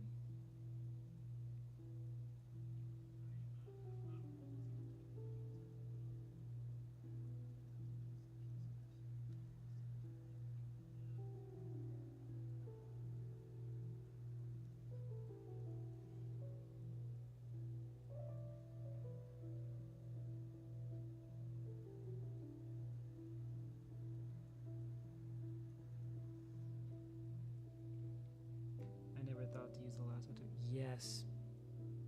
Girl. When I tell you the lasso tool has saved my life, saves time and life, like, don't get me wrong. Nothing beats like the catharsis of like just kind of like painting over your canvas, but to save time,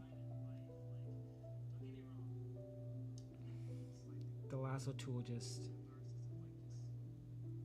because essentially all you're doing is it's like the bucket tool, but you're tracing, you're creating the guideline in which the bucket tool will work, as opposed to having to make sure your lines are fully connected, otherwise it bleeds into your entire image.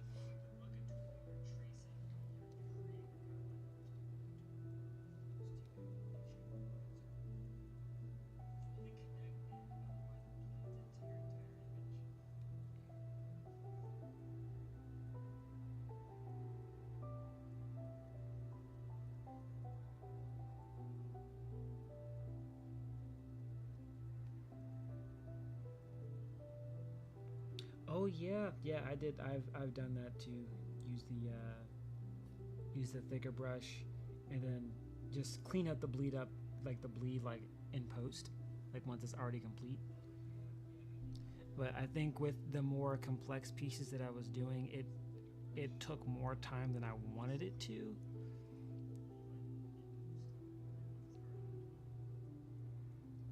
I think for me, because I also do the shading, I spend a lot of time in shading the picture too. I just want to make sure that I'm using my time properly, or using my time optimally, if that makes sense. I forgot to color his shoulder. There we go.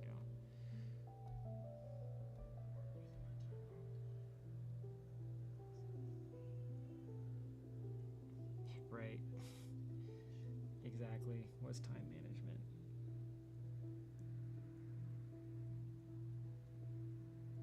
Like, I can't tell you how many times I'll like be going over just the simplest lines, and all of a sudden I'm just like, you know what? I want to watch a movie, and then never approach that piece again. And a couple years later, go, holy shit! I never finished that. All right. Yep. To the art graveyard, Bachi. The dreaded backlog. I have 3 pieces so far that are needing to be finished. I try to keep, if I have more than 3 pieces in the backlog, I shut down. I'm just like, I can't art. Start from scratch again. Start with a new project. But usually if 3 is my max, and at 3 then I'm like, okay, I for sure have to finish at least one of these. 3 or 4, I have to at least finish like 2 of them. Alright.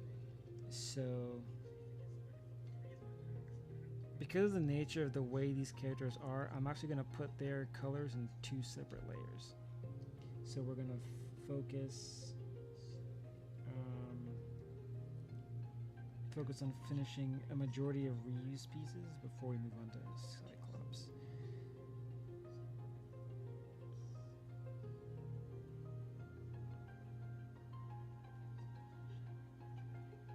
Oh yeah, the whole reason behind this art stream, outside of, you know, sharing this with you guys, was mostly oh, damn. I just noticed something. I put a color on the wrong layer. I put some of the skin layer on my hair layer. That sounds really weird. So what I'm gonna do, I'm just gonna take the lasso tool and I'm just gonna go around this and erase it and erase it.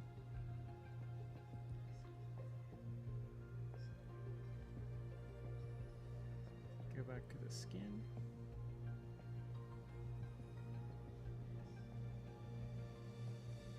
Oop.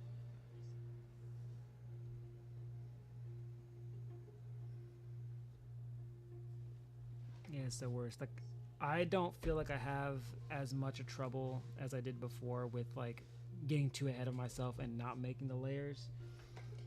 The paranoia in me, the anxiety in me makes me want to create layers sometimes even when I don't need to. And it kind of works in my favor. Sometimes I end up with more layers than I actually need, but then I can always just consolidate them later on.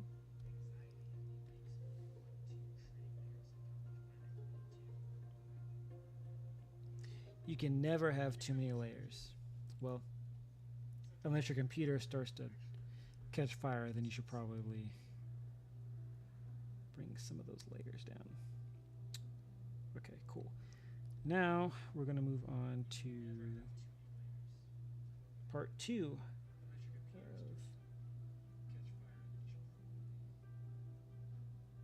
so we'll do, yeah, I've caught a few on fire.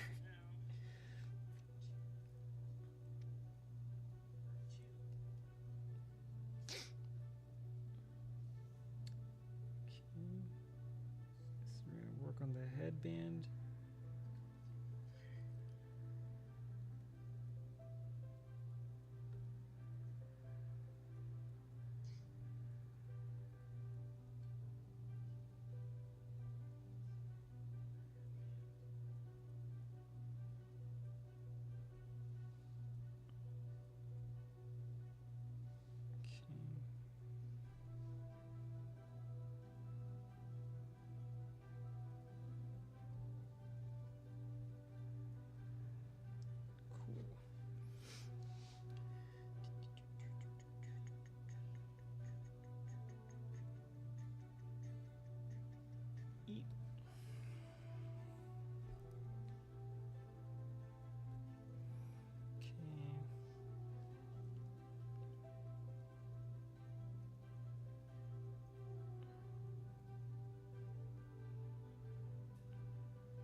This is actually my first time using this tablet extensively. Like, I haven't really used this since I got it. The whole purpose of me getting this was because my iPad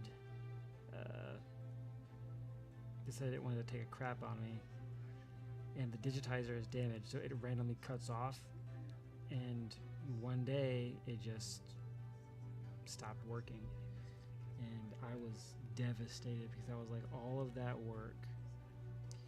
But then as it turns out, it does work. It just keeps cutting off randomly, even still. So what I did was I just used Clip Studio Paint on PC. Most of my work I still do on my tablet because I can take it to work. But yeah, I just, the one thing I do like about Clip Studio is its cloud service. So whenever I'm working on my tablet, it saves to real time on any other platform that I use it on.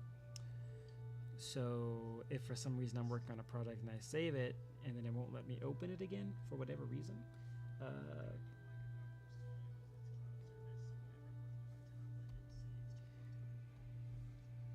I can just pick up where I left off. I cannot remember for the life of me the color of his gauntlets.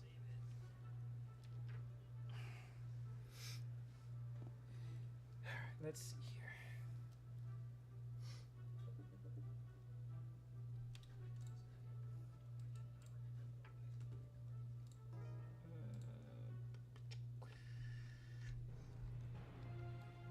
Ryu, we're gonna use, we're trying to adhere to his palette, his MVC palette. We're gonna go Ryu. Okay. So they just made his gauntlets red. Okay, so it all matches. Gotcha.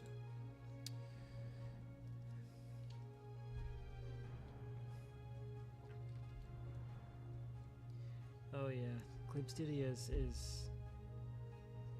that function has saved my life on multiple occasions. That and like the autosave feature. I will admit it doesn't always work one-to-one when I want it to, even though you have it set to like save every 4 minutes or whatever. Mine will still like not always save, like it'll save it, but then when I upload it or load it from another profile, it'll be like 2 steps behind, so like I'll have to redo some stuff, but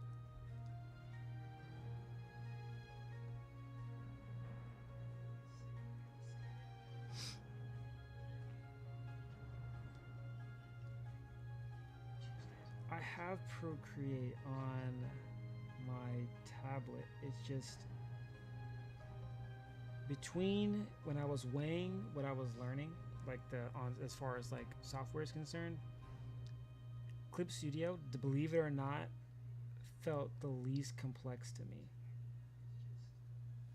despite it probably having a whole lot going on the screen, like on the canvas, that would cause anyone to assume otherwise. That little opening there I'm gonna have to fix, so let's just go ahead and this.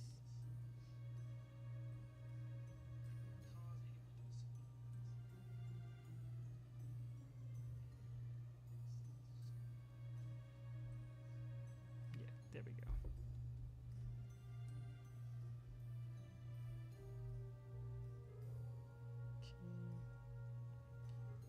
Yeah, back to the Procreate thing. Like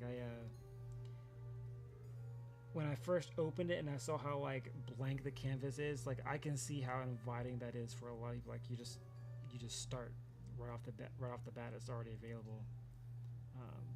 But that gave me so much anxiety because I was like, where's this? Where's that? Where's this? Same with Paint Tool side. I feel like between, okay, wait. If I'm thinking about when I actually started, it was Photoshop first. I was doing all my art exclusively on Photoshop. And then from there, when I got my tablet, I moved over to Paint Tool Sci. And then I had Clip Studio. Well, at the time it was called Manga Studio. But it was always like kind of, to me at least, it was painted as a animation software, and I can't draw. I can't really do animation that well. I want to learn, but as of this video, I still don't really do I don't do animation very well.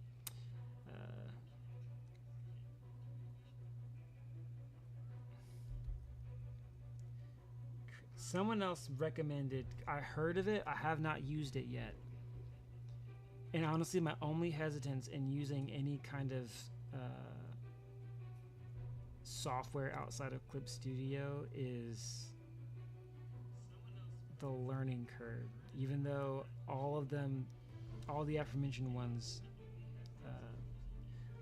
are arguably a lot simpler in design, a lot easier to understand than Clip Studio. I think it's just because I jumped into Clip Studio like head first. And I think more than anything, it's the resources. I think ultimately it's the level of resources that are available to you that kind of won me over with Clip Studio. It has such a massive library of different brushes, backgrounds, like, yeah, I got spoiled big time. Like, I feel like Clip Studio in some ways is like with the lazy artist in mind. And I know that sounds awful. It's awful to say, but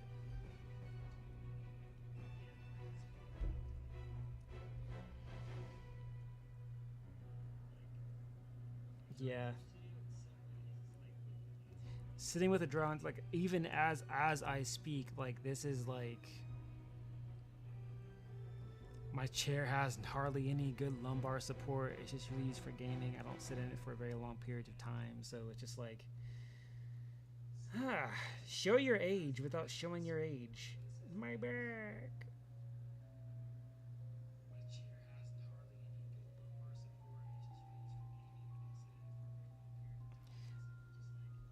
Which is ironic, right? Your chair's for gaming too, right? It's ironic that the gaming chair was supposed to arguably keep you comfortable for, I don't know, how long is your average raid in Final Fantasy? And sometimes I'll get out of the chair and I'll be like, oh my god, never again.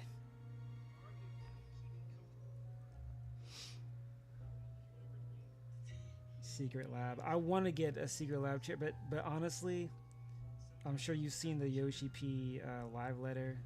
They have a Final Fantasy 14 themed secret gamer chair, and I lost my shit for two reasons.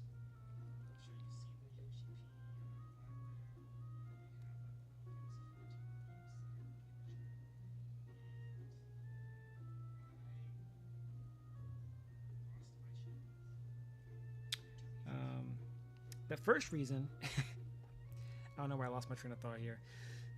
The first reason being, wow, that chair is fucking expensive. Second one being, I already bought a chair, so I already have a gamer chair, so I can't convince myself to pay even more money for a chair that'll that may or may not work for me. Like I can't, as much as I loved Yoshi P, and that too, accidentally breaks chair. Oops. Yeah, that too.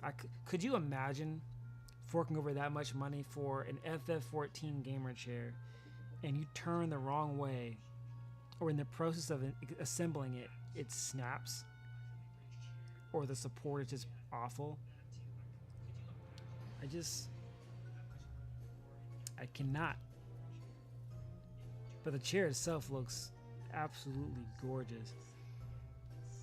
But much like every other collectible that the live letter introduces, it's always not in my grasp.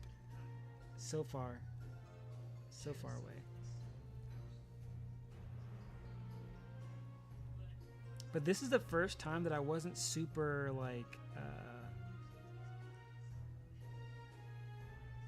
interested in, like, oh, you see what I did?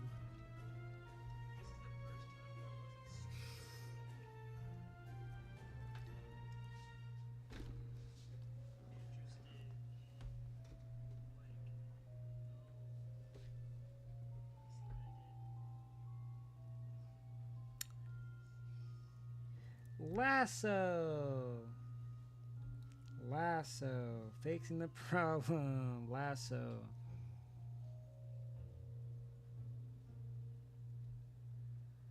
Cut.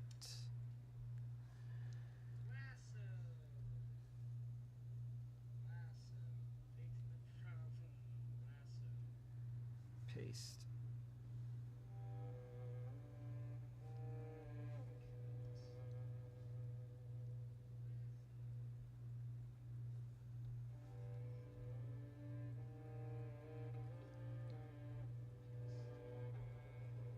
Lasso.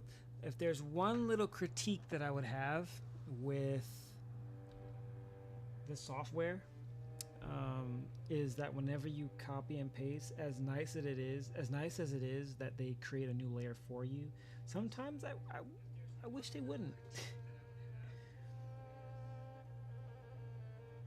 Like, it'll create an entirely new layer for you, and then you have to merge that layer down. It's like, I wasn't trying to separate it. I was just trying to move it to a different layer.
But yeah, I'm loving the tablet though so far. Like, it really gets the job done.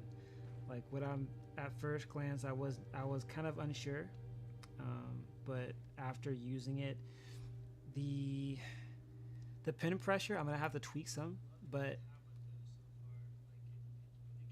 overall, I'm not displeased. All right.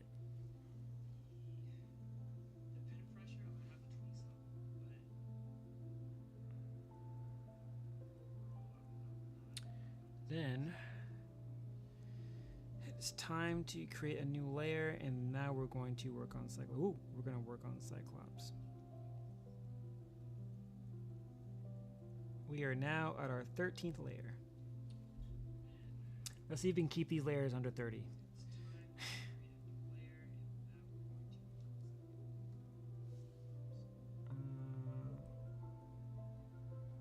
How deep do I want this blue? Okay.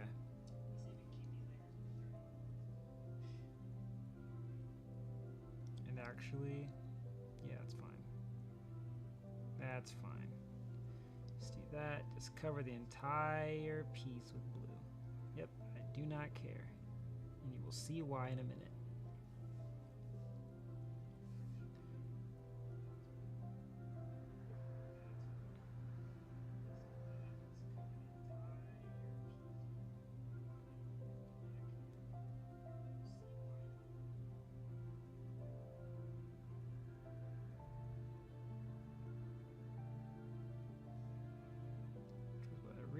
Is that with every new layer, it always sits atop the layer that you previously used. So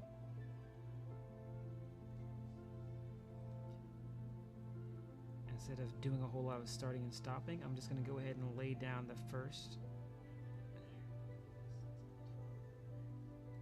All right. And then we're just going to take that layer and put it below reuse.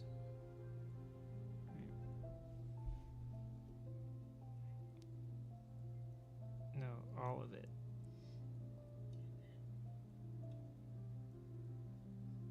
All of it.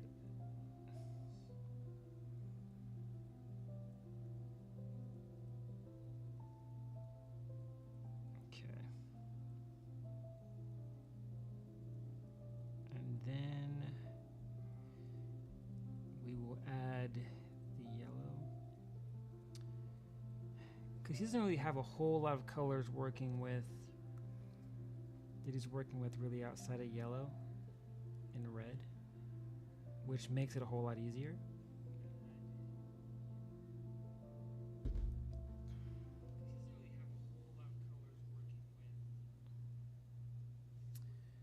To like a mustard yellow. Oh yeah, I immediately can tell that that's perfect. Yes, absolutely. Yes, yes, yes. There's the yellow undies.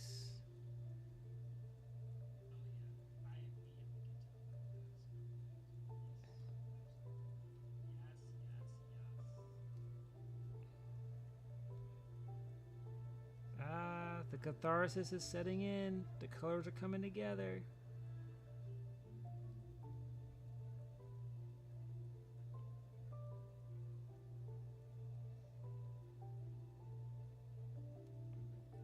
I would almost compare this to like that feeling whenever you're just like, okay, I'm trusting the process. And you take that first hint of your blunt from not smoking like all week. And then it hits and you're just like, oh, there it is.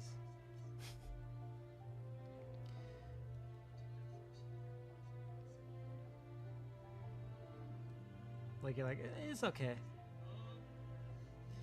No, funny story time. I don't know if telling the story will get me like demonetized, but I'll wait till you get back.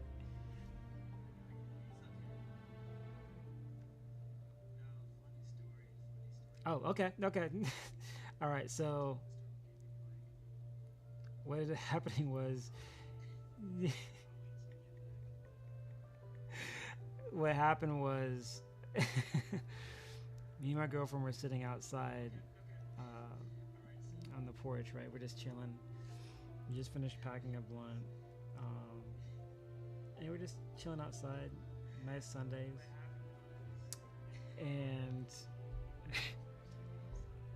I'm talking, I'm not realizing like how big of a hit that I'm taking. And I'm taking a hit from this blunt like it's like a blinker. And my girlfriend, I'm talking and my girlfriend's eyes get so wide because as I'm talking, I'm inhaling massive amounts of smoke. And she's like, babe, what are you doing?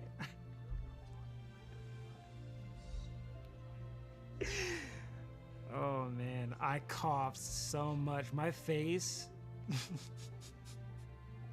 and my eyes. That's all I'm gonna say. My face and my eyes. And she just looked at me like, oh my god, you are an idiot.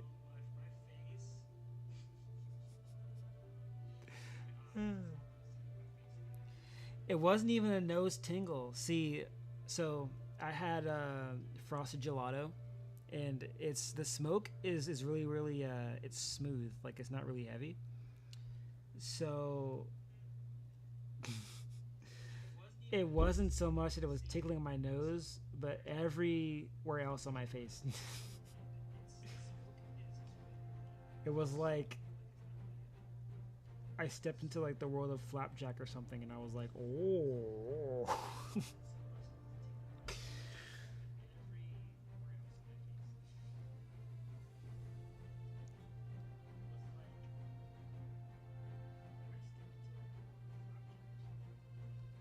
I felt like I was tasting color. It really did feel like that. I was tasting everything at once, and it wasn't all that bad. But I will say that I did have a massive headache afterwards. After I came down from the high, I was just like, there it is.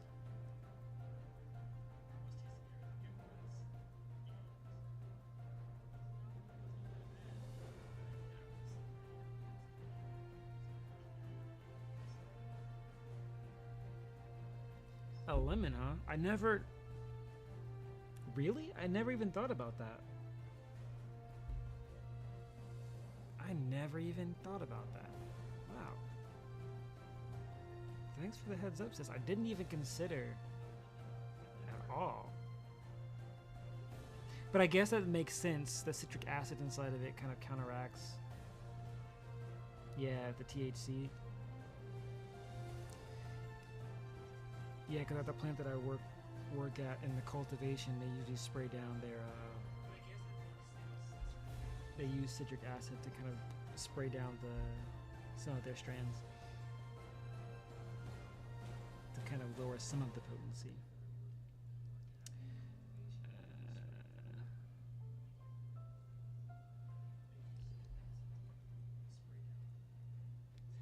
I don't know what it is with this music. It feels like I put, what did I choose? What did I choose? Why is it Magical World playlist? Okay, score inspired by the Harry Potter film franchise or fantasy. Okay. I was like thinking to myself, why do I feel like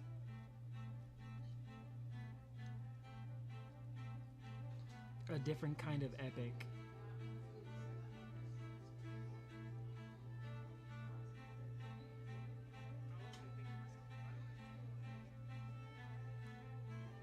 Funny because I'm drawing Eloise. Nice. Bridgerton. I've been seeing Bridgerton popping up on my YouTube feed because you know how they have like the community feeds now, so now you can post pictures on there too, which is a mixed bag. They're posting like she's been getting like a lot. Is it Eloise? She's been getting like a lot of traction. I haven't watched the show. Not really my demographic, but I am super aware of it.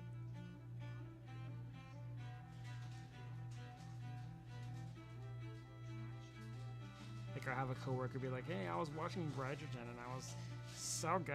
Oh my god!" I'm just like, "Oh."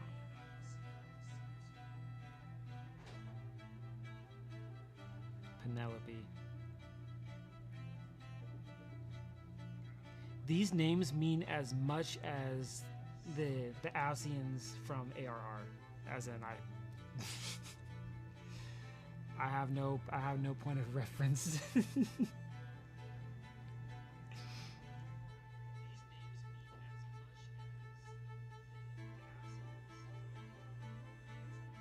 Yeah.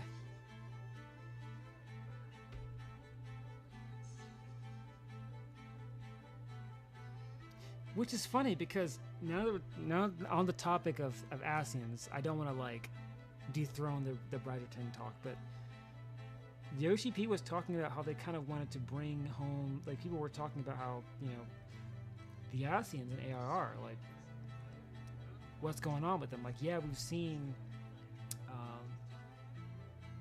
Emmett Selk and crap, what's his name? There's Emmett. What in the... I have not played 14 in seemingly such a long time. I forgot the Ascians. So there was Emmett. Who was the second one from Shadowbringers? The latter half of Shadowbringers that came back.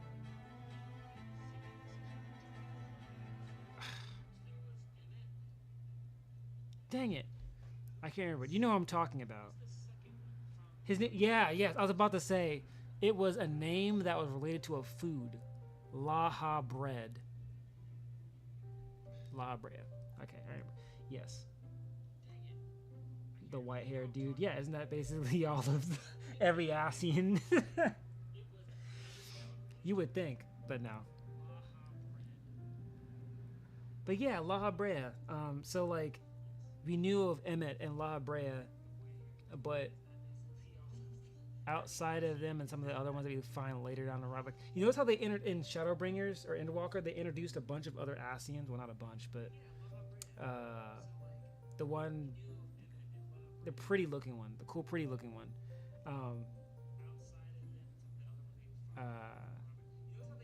Yeah, like him, but then.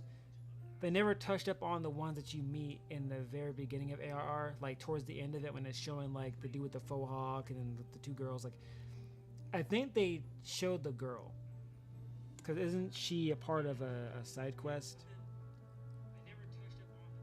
Yeah, that one dungeon where you fight the combined form of her and yeah, the other Asian. Yeah, and then that's about it. And then it's like bye. But I think Yoshi P is trying to fix that. I mean, I don't care if they do or not, because honestly, after Endwalker, I pretty much kind of closed the book on Asians. Like, I still want to know more about like our significance in that, but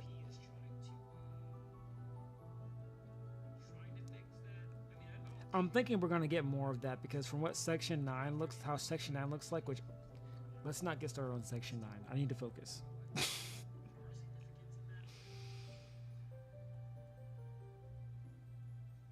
Let's see.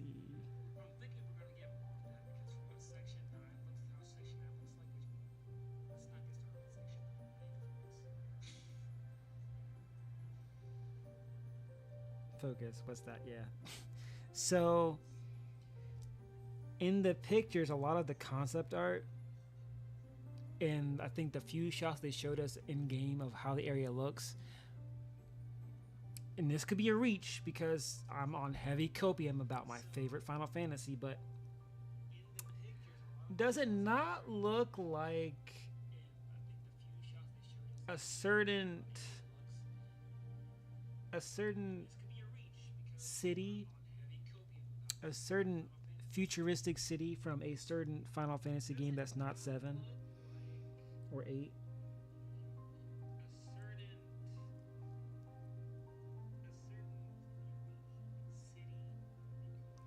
Starts with a Z and ends with ha ha ha ha ha ha ha ha.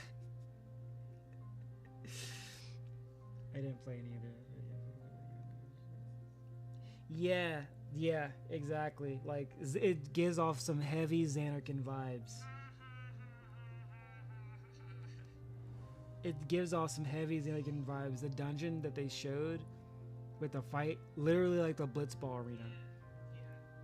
And Yoshi P was like, no Blitzball. Okay, Papa P. Okay. Put Blitzball in the game and I swear to God, I will never touch another game. I will always cry about Blitzball. As broken and busted and unfair as that whole mechanic was in that game, and everybody hated it, I think I love the addition, and I think it was a nice change of pace.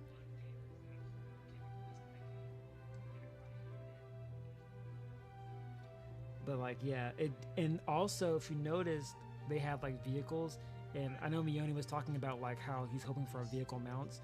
They had speed bikes, like from the Akira movie, and then they had some like smart cars. It would be a major misstep if they decided that like, oh well, you see these vehicles? Well, nope, sorry. We are definitely gonna get some futuristic speed bikes. Oh, the extended. Yes, you're talking about the wings, bro.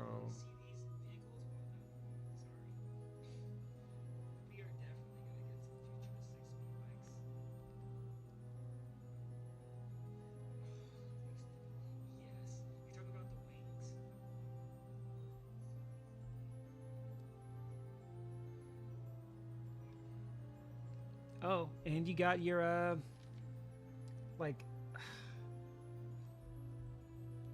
yeah. I always want to see you actually play content with us again. You always go into G pose when you get it.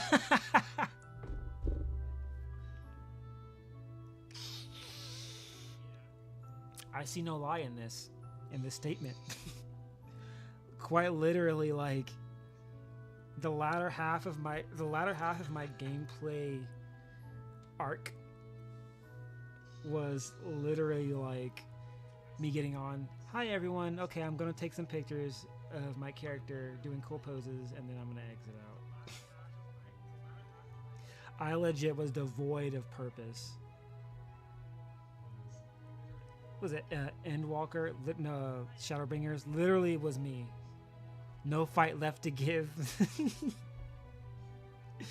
No fight left to fight is what the word was. I was like, hey, you guys just all group up in the room in our company house, and you guys can do whatever, but you guys have to sit here because when I start G pose, your characters have to be in the shot. And then look like sitting in Garland in the cold, and like I'll be in G pose for like 3 or 4 hours, and then it'll show it. Melody has logged off. Whisper has logged off. Clover has logged off, and I'm like, I get out of G pose, and literally you guys are gone. And I'm like, what the fuck? I'm sorry, guys.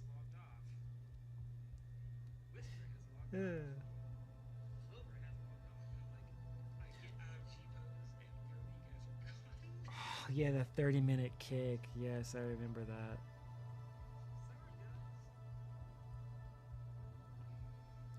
But yeah, I can't wait to play content again. I'm probably not gonna be there day one. I didn't buy the collection edition. I didn't pre-order it either. And my girlfriend's birthday actually falls on the day that it releases, and I'm not gonna pass that up. But afterwards, after that following weekend, from Thursday onward, I'm gonna be just.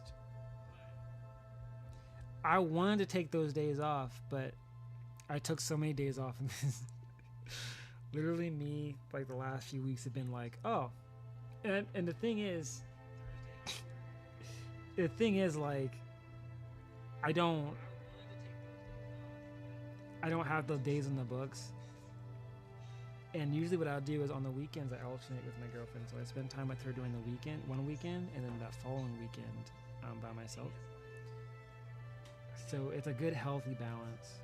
Now, if I could just take my whole rig and just bring it to her place, that would be perfect. But my setup is pretty expansive. Plus, yeah, I'm like, okay, husband. It's like, hey, Lindsay, you wanna come watch a movie? No, I do not. Can't you see we're queued up for a raid?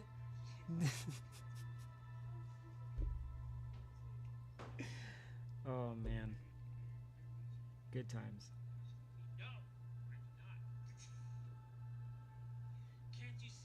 No, it's not.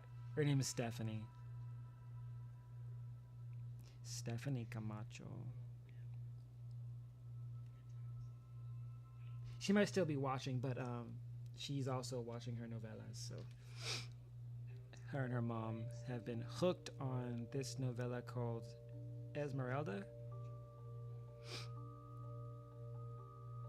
And I low key kind of been that guy where I'm just like, oh, what's that? Looks stupid. And then like something happens and I slowly walk backwards and look at the TV like,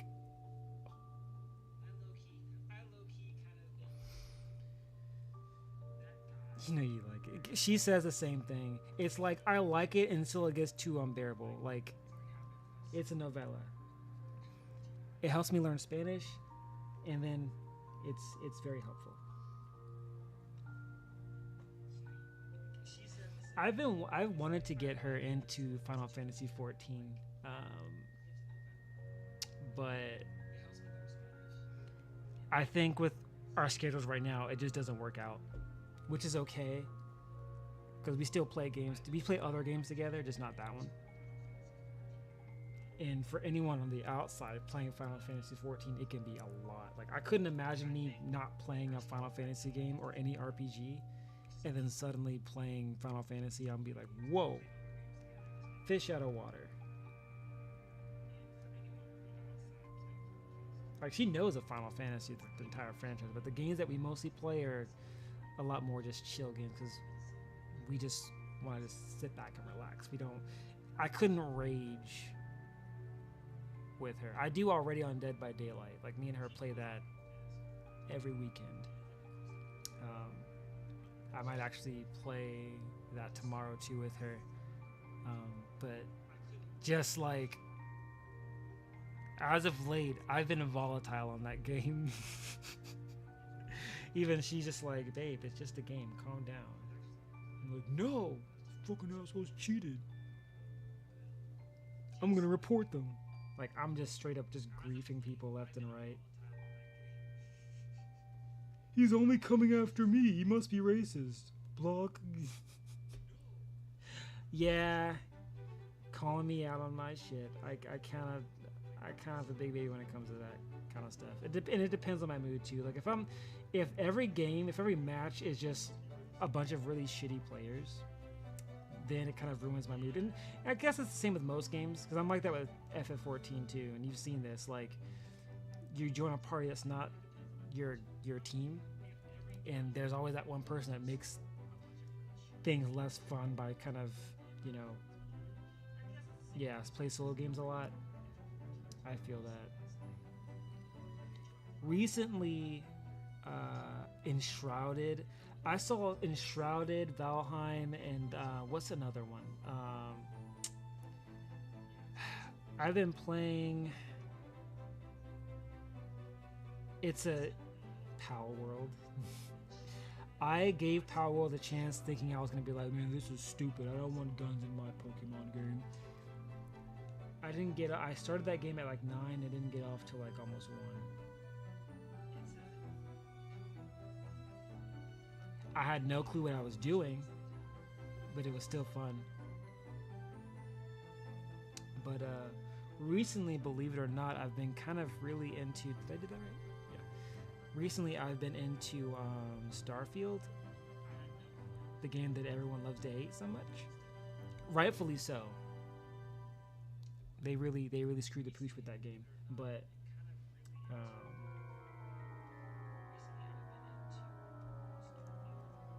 just the character creator is really fun, because how like I'll always try to put like myself in the game. Like, these character creators are getting better and better, but I'll occasionally pop into Starfield and play some single player space Skyrim, which probably isn't fair to Skyrim, but I'm sure they understand.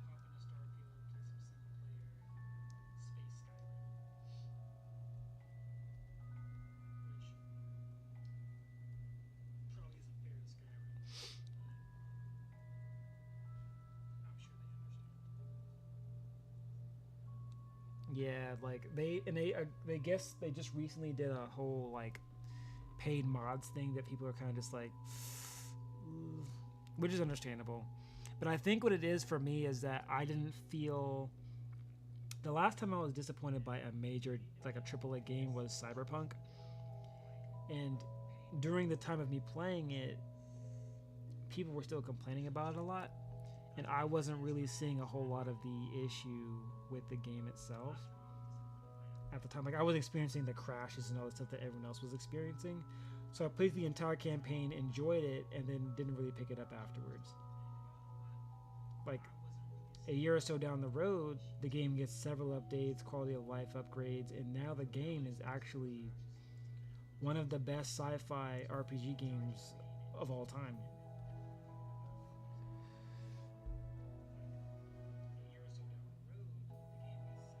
Like, the music's great. Like, if you've ever watched Blade Runner with Harrison Ford, or the Blade Runner with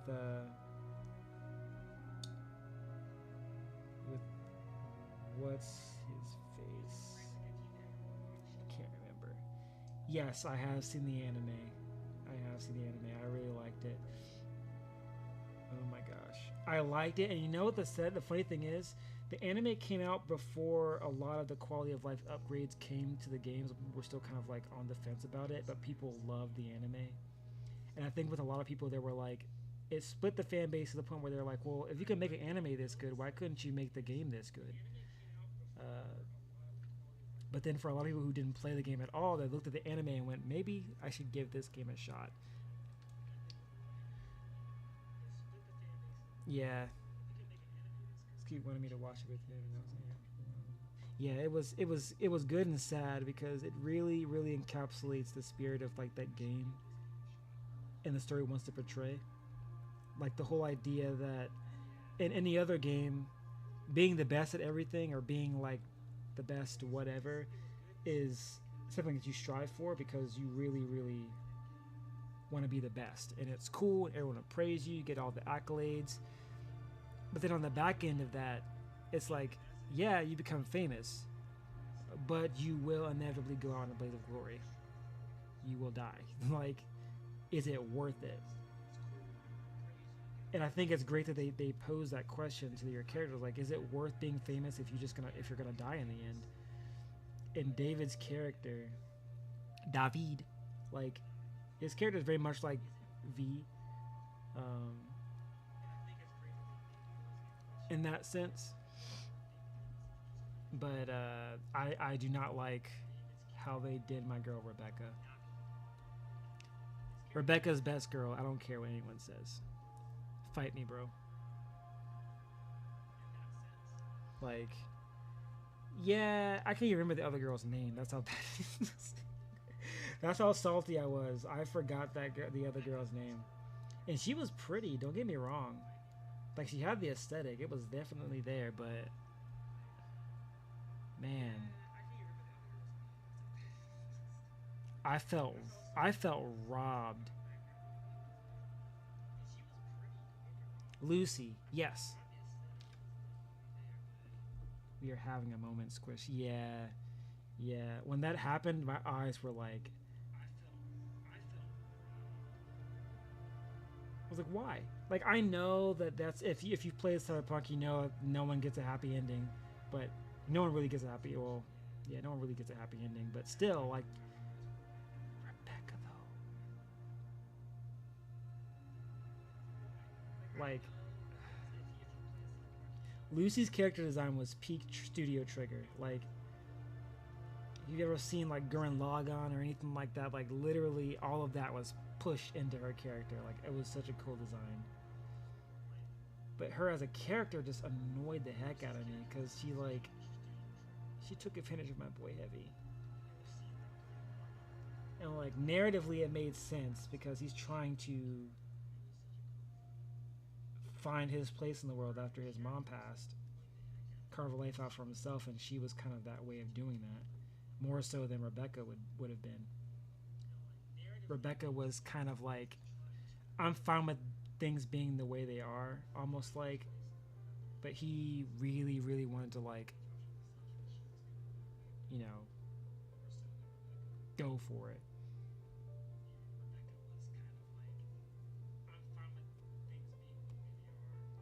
Yeah. But ultimately, I feel the game itself, uh, was bolstered because of the anime. Because after that, the one thing that people, whether you loved or hated some of those characters in that anime, the one thing that's constant with everyone who's ever seen it is after watching it, the only thing that they wanted to do was download the game, even if they've never played it before, just to get up to the point where you meet Adam Smasher to kill him in the most brutal way possible. And I find that eerily wholesome. It's like, love or hate the anime, we all hate Adam Smasher, so let's just boot that game up and just pay him back for taking Rebecca from us.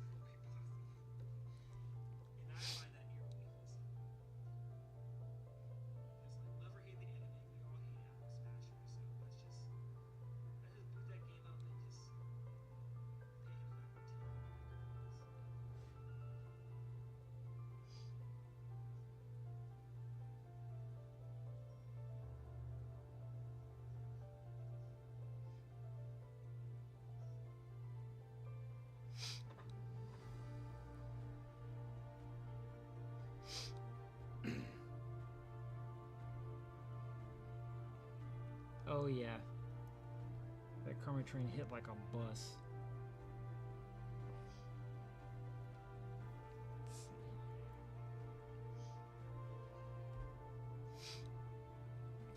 But I absolutely love that game, and with the most recent DLC, they kind of just like it bookended that game. Like that game is really really good, which was upsetting whenever, because that I pre-ordered that game, so when it came out with all the bugs, I was like, oh, really? Like off The Witcher, I'm thinking to myself like, you guys could have done so much better. What is this?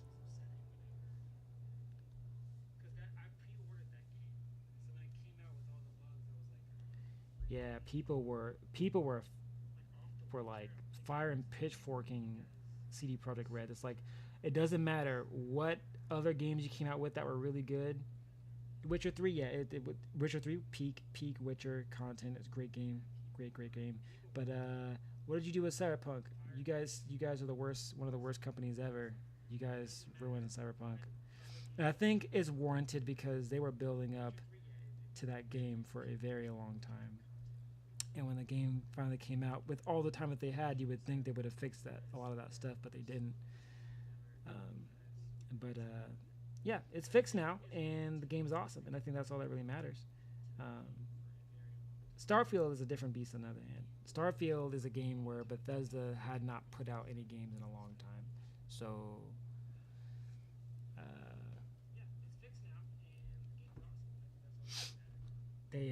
they really fumbled that. I think Bethesda but Starfield ruined any goodwill they may have had, even with the Fallout show, which is great. They're just like, oh well, you helped create a really good show, a good adaptation to Fallout, but overall, our opinion of Bethesda is still the same. You guys don't love us anymore. You guys keep giving us awful games. Like no one's even talking about a possible Elder Scrolls anymore. Like no one. So many people are just like, I'm so over it.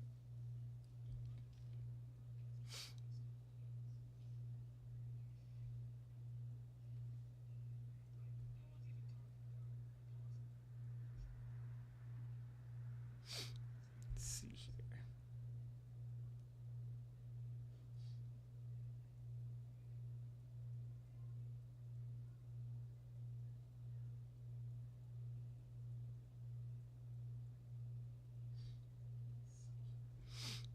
Hmm. Oh, I feel you. Happy token. While you're doing that, I am going to grab me some food really quick. I will be right back, guys.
if you'd believe it, I completely lost track of I lost like train of thought. I've been like looking at this picture going, word. I'm not even high. This is a poor telling of how the rest of this art stream is gonna go. Let's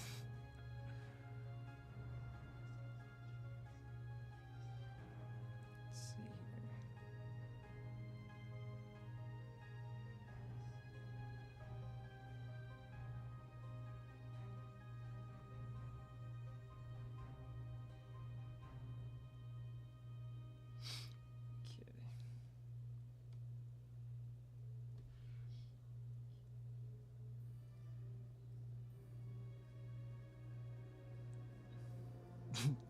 I am. I am what? I am high. Hi, how are ya? Literally. You can maybe clean up the yellow on the shoulder. Yeah, you're talking about the guards or the little 80s shield thing. Yeah. Well, let me see. Have I fully colored everything in already?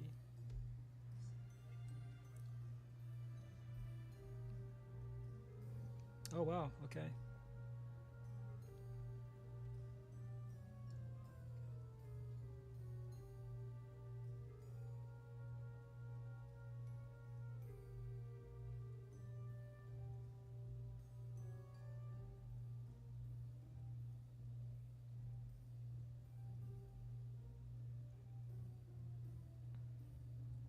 Aw.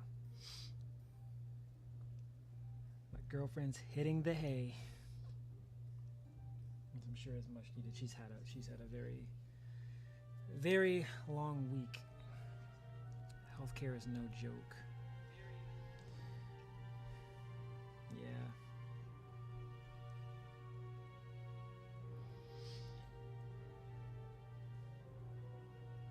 Yeah, put that legendary Super Saiyan child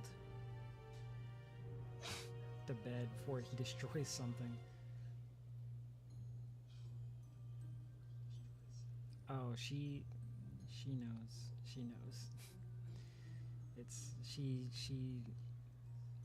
is very diligent. Like I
Thank you. Base colors. Yeah, this is just a base color. I still have to add the shading and the lighting. Usually what I'll typically do is I'll add I'll add the darker colors first, and then that'll basically tell me obviously where the light should, what direction the light should be in. And because the nature of Cyclops is like optic blast, he's gonna have to be darker so that the light kind of shines through. So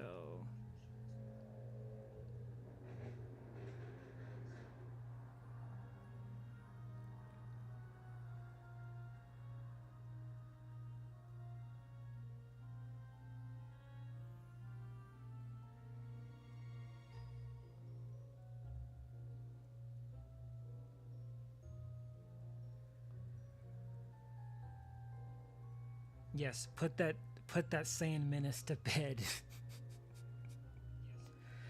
Broly, go to bed, Broly. Kakarot.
I suppose if I was trying to be discreet about eating that cookie, I should have done it off camera.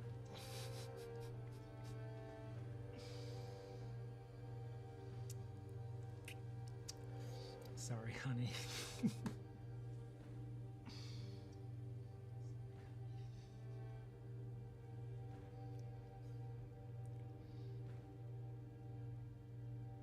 For my loud, obnoxious crunching sounds.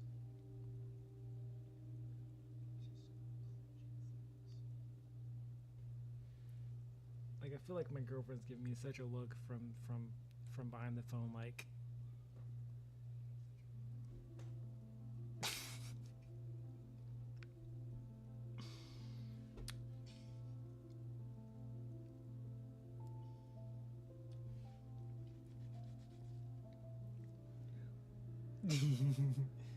cookie. I see your cookie and raise you one more.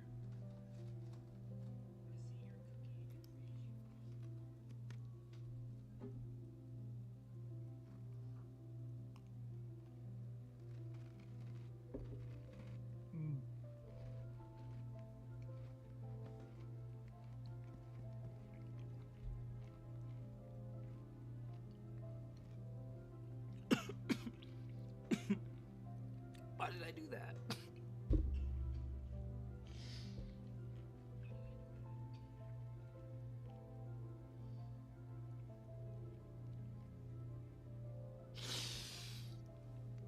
Okay, I survived. Let us continue.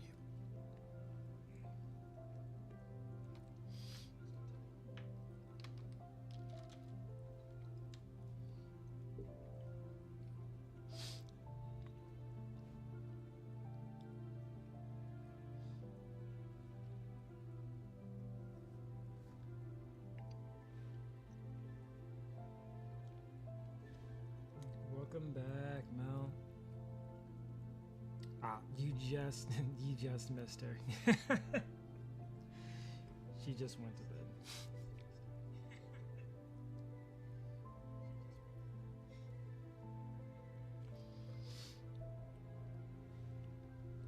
She's like lightning in a bottle. You gotta get her when she's here. If you don't.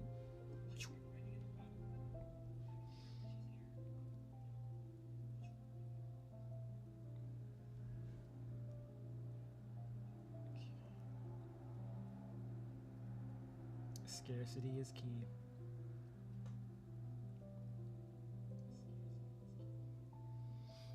Go take the puppers out.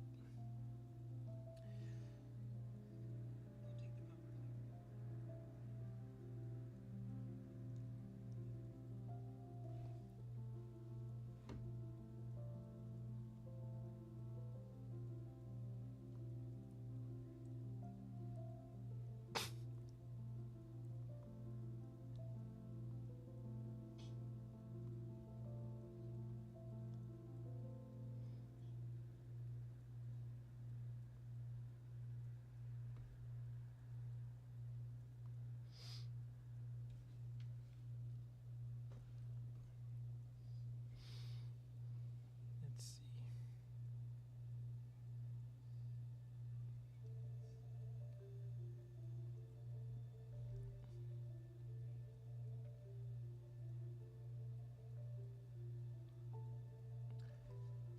What I'm going to do is actually clean up a lot of the excess bleed before we move on to the more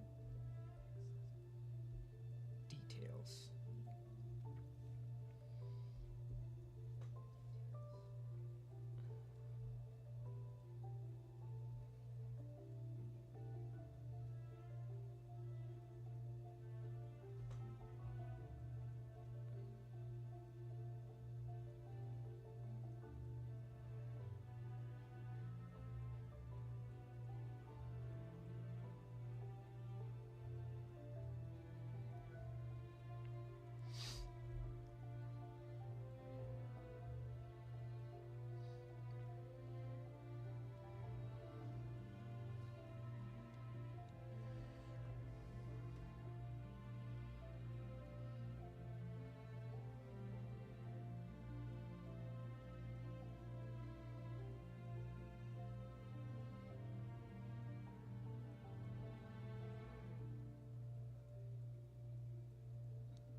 Welcome back, Mel.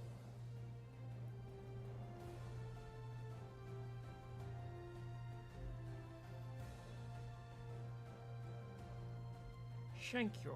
I'm going through the process of cleaning up the bleeding edges. Obviously not all of them because a part of the charm comes from some of the bleed over, but just some of the parts that are just a little much.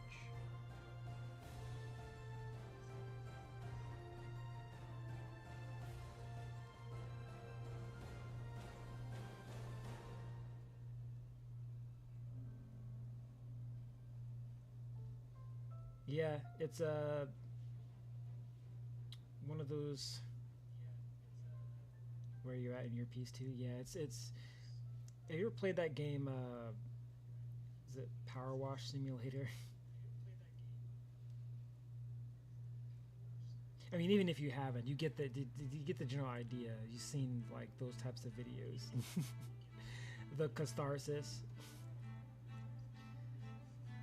You're like, this is stupid. All you're doing is just like cleaning off dirt.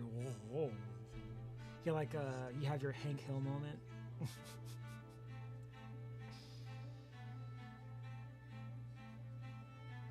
Absolutely tranced.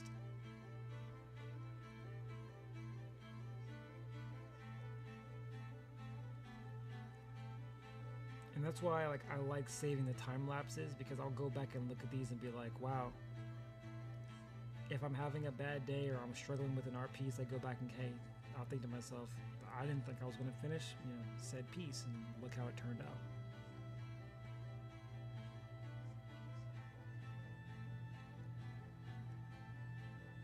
It's like, oh, I guess I don't suck as much as I thought I did.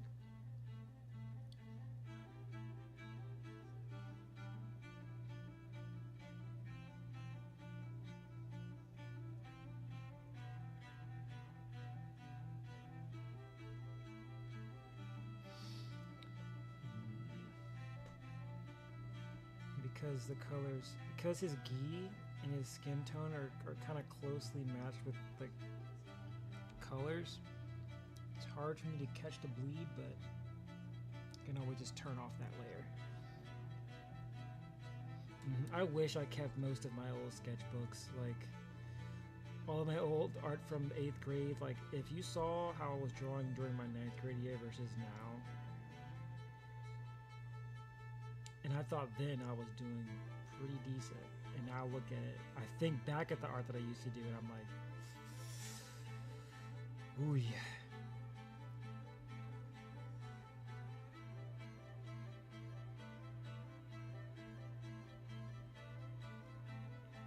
It's like, dang. And I'm pretty sure in a few years' time, I'm going to feel the same about, pieces like this. I'll be like, well, if I do get better during that time frame, and don't stagnate, which I can't see myself doing, because every time I feel like I want to stagnate, I'll see something like an anime or something, and it will usually just reinvigorate my drive. Like, I'll see a scene in an anime and be like, that's the kind of energy I want to like harness. That's what I kind of want to capture in my pieces.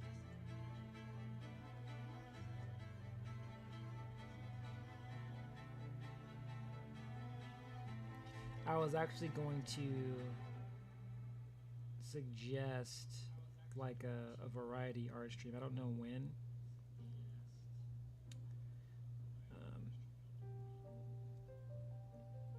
But I know I would really think that'd be pretty cool.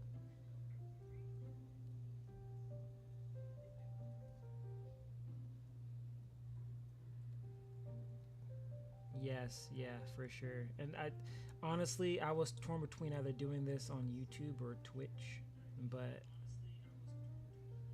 with everything going on with Twitch, I just didn't want to take any chances. I was like, well, I have most of my content on here, and then if I have to go on Twitch and I have to address a whole new audience, I was like, like, no, thank you. At least not at this time. Bruh, that'd be so sick even though technically it's already been done, but no one else knows. I think I actually still have that piece that I did. Actually, you know what? Let me see if I still have it.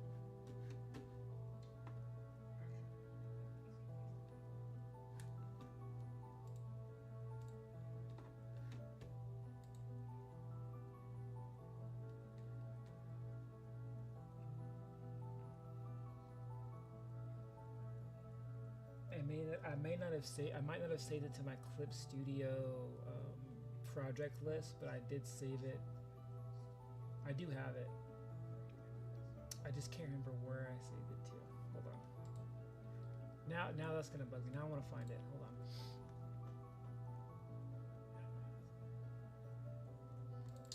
Look what you've done.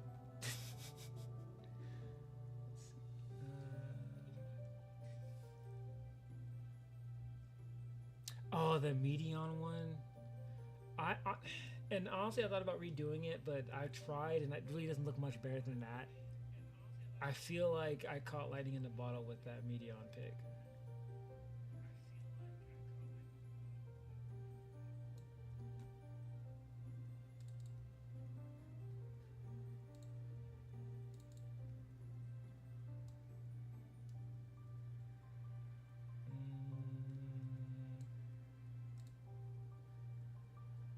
Where did I put it?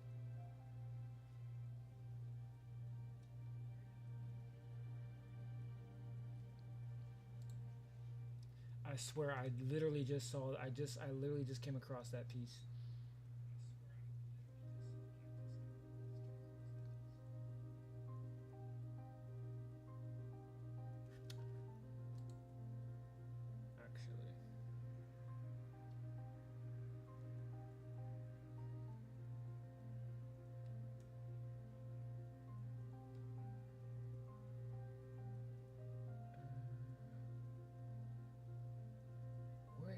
I'm having like a brain lapse. I literally just saw this piece. And it's really gonna bug me if I don't find this piece. Like a back tattoo. See, now I want to go through and look at all of my other. You know, sure, we're gonna do it. We're gonna take a quick break, and we're just gonna open up all the FF14 arts that I did. Found that one.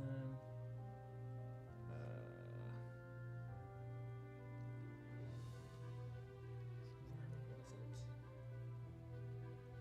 Let me see something.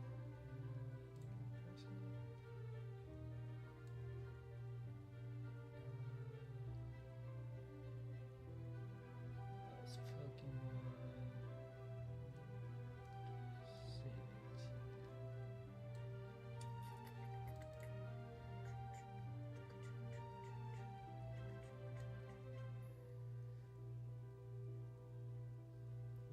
Elusive art piece. Oh yeah, I never finished that chibi piece. Honestly, I don't think I saved it. I think that might have accidentally got wiped whenever my tablet started bugging out.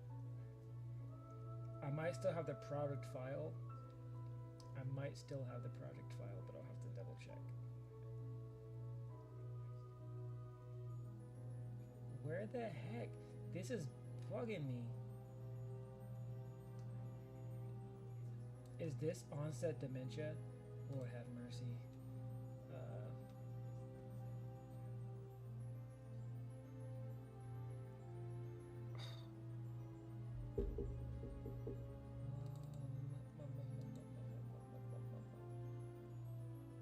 And it sucks that I didn't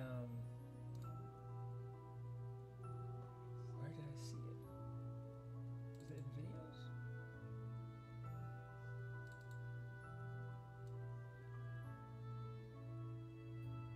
Oh boy.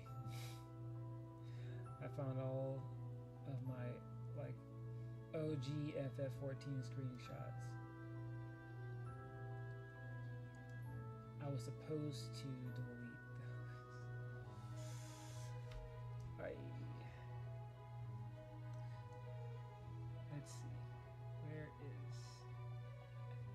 I found the original screenshot, but I haven't found the actual art piece that it goes to.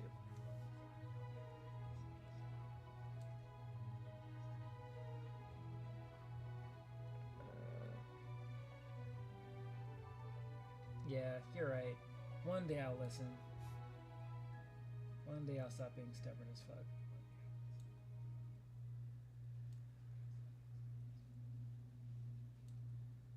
Yeah, it was like this one, but I animated that one. I cannot find it, and it's bugging the crap out of me.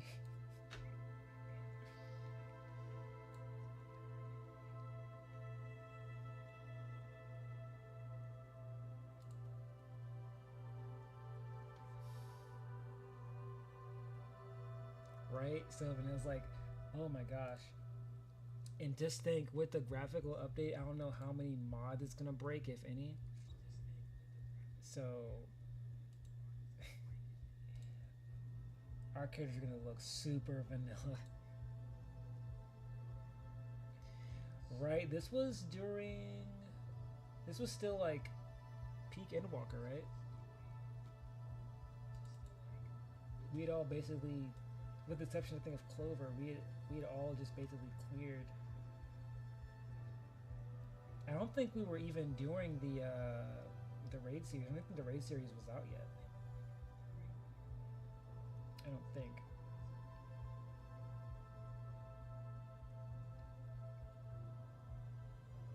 Yeah. My character looks so much older now. No. The last time I was in the game, which was during its free login campaign period, I went in there and I just I switched around some stuff. Canonically, Orca has been sleeping for many months and not waking up, so he has facial hair now. But I haven't been on. I went on there and I updated my gear. I think my Glimmer to get ready for the expansion, and that was about it.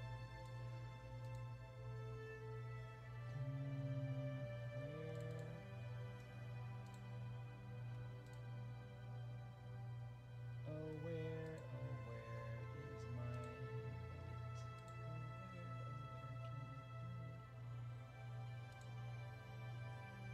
that's the Vampire Masquerade. Oh, that reminds me. I still have to finish reading Vampire Masquerade. So I know Scoot's been waiting for me to play that with him.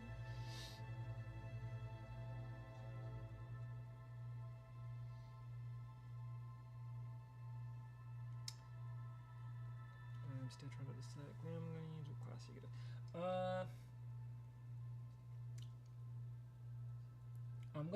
I'm going to keep it at $150. As much as I love the way the Reaper looks in design in some of the mechanics that I have seen so far,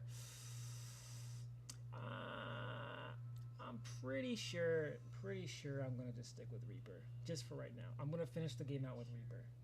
I just grown such an attachment to Reaper. I love the Reaper's combat stance, that whole like thing.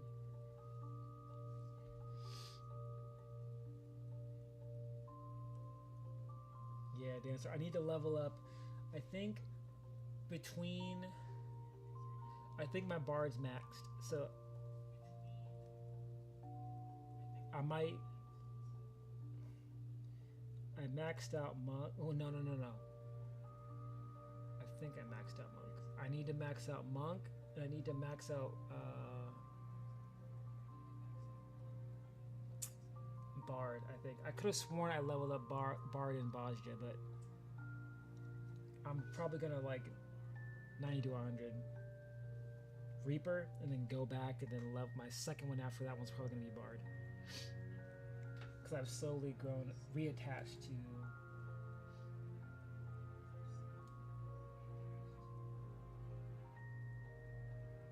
definitely got reattached to bard, and I've been trying to like clear as much of Dragon's Dogma as I can, because I know once I start playing 14,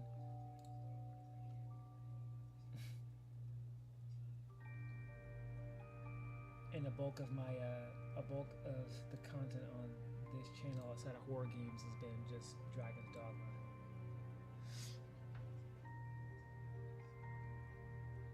Tell me why.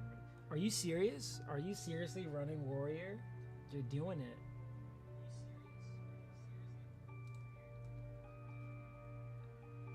Okay, I'm sure it'll come back to me. I want to finish this.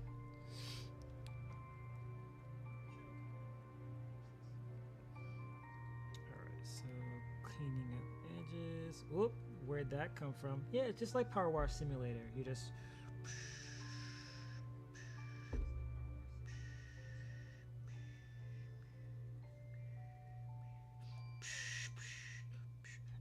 the sound effects aren't necessary. I don't know why. In my head, though, real talk, in my head, though, I do make sound effects whenever I'm coloring.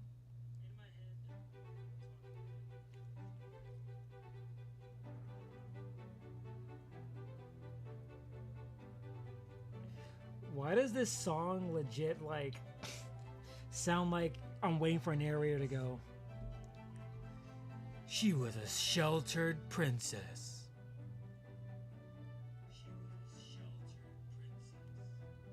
I want to see the world. Yeah.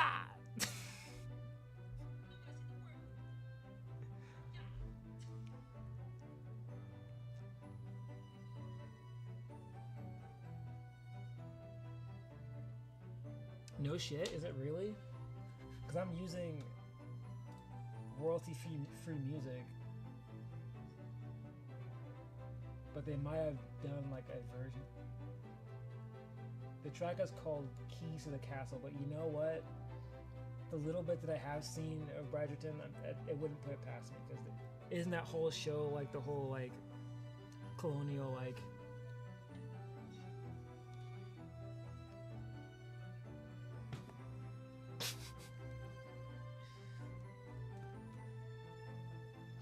the only difference is every culture gets to be represented this time.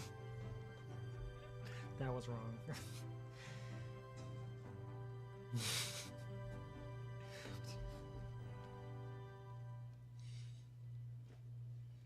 My lady.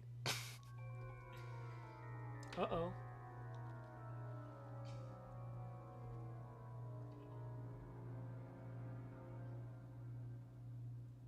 Now we're at Alice in Wonderland.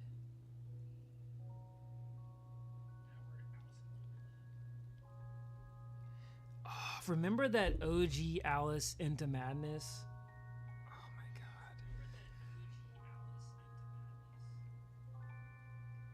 Man, such an underrated horror. Is it really underrated if it's really good? If everyone could collectively say it's a good game? I guess not. It's just a really good game. Like, yeah, you have your cute, chubby, creepy Cheshire cat, but then there's the one with the piercings and the tats, and you're just like, dear God.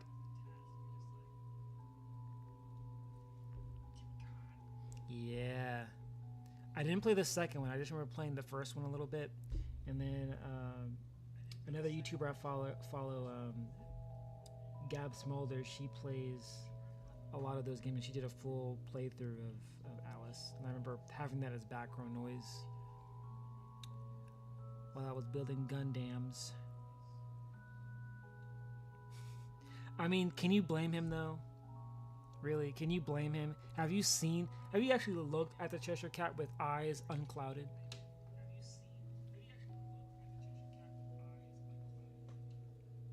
Unclouded by a love of a franchise. I can picture, like, just picture, if you will, right? You see, you have Small sitting in front of a TV, and you just have a black screen, and this song is playing in the background, and the Cheshire Cat's face is slowly getting closer and closer and closer to the screen.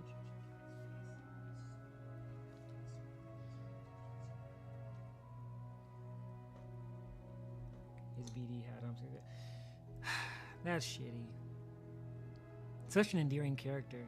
He was literally the allegory to drug addiction, and people slept on it.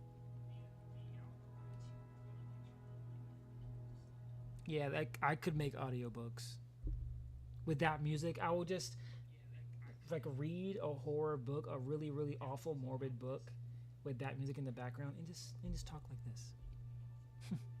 Just talk like this.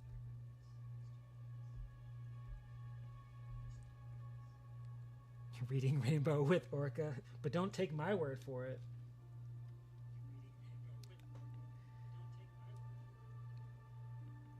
Blood raining from the sky. I can jump twice as high.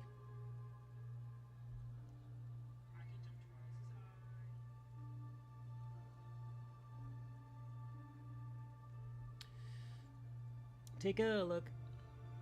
It's in a book. Necronomicon.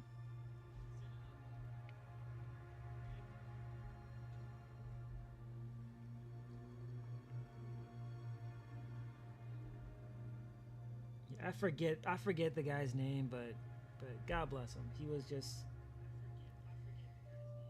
he was always he is always like he was always about the pursuit of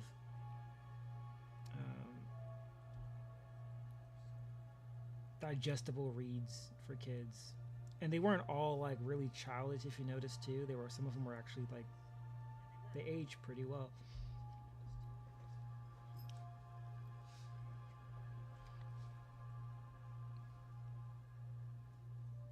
Yeah, he has a book club now. Yeah, I saw that. So cool. Right on. Knowledge is power. Knowledge is power.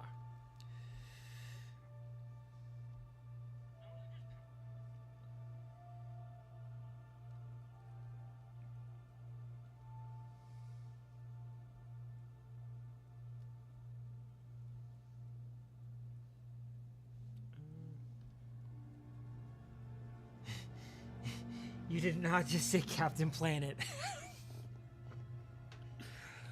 Holy shit, what a blast from the past Captain Planet was. Like literally. Captain Planet, he's a hero, gonna take pollution down to zero. Good shit. I mean, awful stereotypes aside, that show was so freaking cheesy. I did not feel a need to want to make the environment a better place, but I did grow to have a soft spot for what's his face, the Native American kid with the elemental power, of course, the elemental power of heart, because.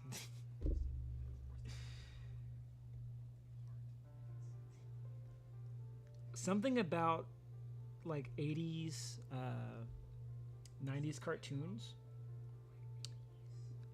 even now, like obviously with the resurgence of 90s cartoons, like or remakes or reboots, continuations, X-Men 97,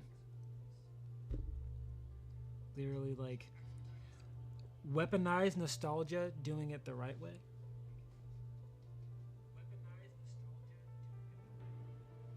It's like most shows will be like, hey, do you remember that thing that you loved so much as a kid? Well, look, they're all grown up and they all look washed out, but hey, we're gonna still keep trying to do the same thing we did then and hope that it works. And that's the problem with a lot of these reboots and returns, is that they just expect that the audience is gonna, suspension of disbelief aside, assume that they didn't age. So when they see them aging, they're just like, oh. There are some shows that do that a little better than others. The Roseanne comeback. Oof. But then you had Sailor Moon, Crystal. That was amazing. Most of the cartoons that came back were limited runs. So they did what they needed to do and then they left. Cardcopter, clear card. Ah, yes. And you know what's funny about Roseanne is that I didn't remember much about the show, but growing up, I remember just liking it. something about the characters. I don't know why.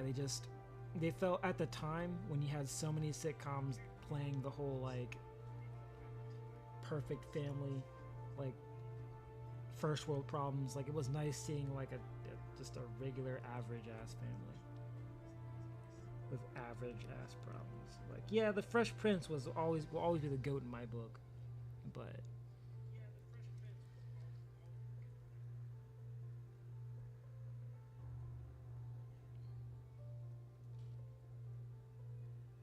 yeah, exactly. You think like 80s, 90s and 90s sitcoms. You first thing that comes to mind is uh, like Family Matters, Full House. I didn't really watch a lot of Full House. Um, I was more upset at Full House whenever like my favorite cartoons would like have to share the same time slot, and they would always pick Full House, and so I was cheated out of Batman because of it. And I never forgave Full House for that. That's my story, and I'm sticking to it. Ah, yes. Family Matters was also a favorite show. I didn't watch a whole lot of that. Sister, Sister, I watched a lot of. Yeah, Full House kind of had a very like. What was the thing with like that was my thing. Like, what was your thing? What was your deal? What were your trials and tribulations? Like, it was one of those shows that was a sitcom just for being a sitcom. Like, you would get it if you're within that demographic, but if you're not,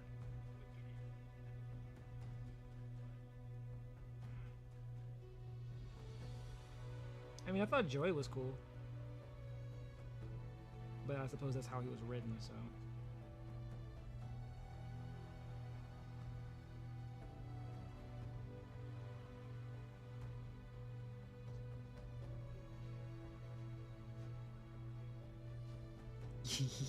The Nanny, Fran Drescher, yeah, that'll always be. I was out of the sitcom game whenever The Nanny was a thing, but if I was watching X-Men Evolution and then after the show like ended and that happened, that after the cartoons were over during like the weekday and it started playing like the sitcoms, I have it playing in the background. Mr. Sheffield.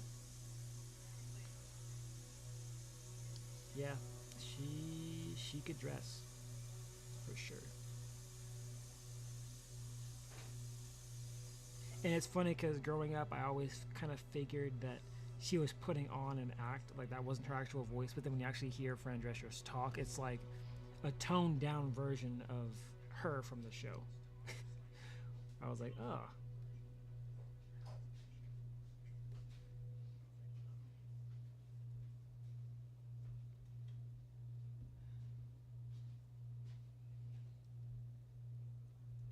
But you know what else is crazy? What's another show? Since we're on the topic, and I just discovered this 21 Jump Street.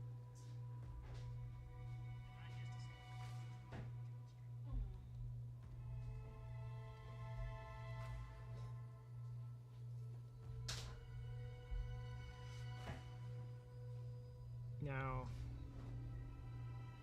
a lot of people immediately think of Channing Tatum in Jonah Hill, which is fair.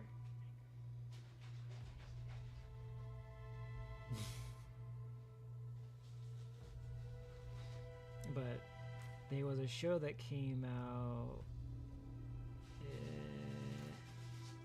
I want to say mid to late 80s.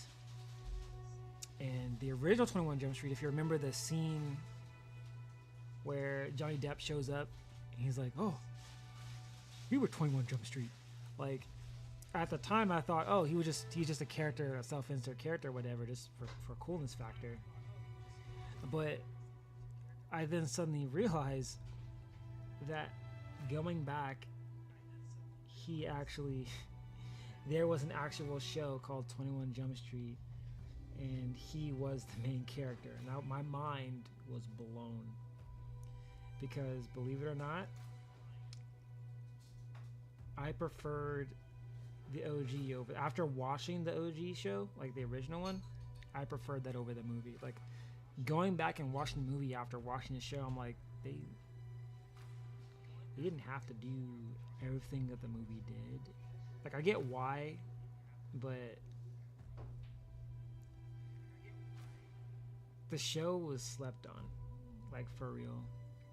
Like, literally, Johnny Depp, the idea, the premise of the show being like a bunch of young adults who look young enough to be kids being kids, and yeah, very college humor. The whole premise of the original show was you had people who, like, you have undercover, cops who look young enough to portray teenagers, and that was the whole principle of that, is where they go and they actually investigate crimes and all that happy jazz, but they're actually cops, and like they treat it, the show's treated seriously, and in a lot of ways it is, and some of Johnny's best acting was in there. Like, it was good. I was sad whenever they like replaced him with this other character that was just, yeah. It's crazy seeing those two younger, because 80s was the whole, And then, since we're talking nostalgia and stuff coming back, Rocko's Modern Life did like a one-off Netflix show that actually was really good. Like, the idea of the whole premise being that he was kind of asleep this entire time, or like sucked into like this random world that's just the modern day, and him coming to grips with all of the cancerous, trendy stuff that happens now. I thought that was one of the greatest like premises I felt.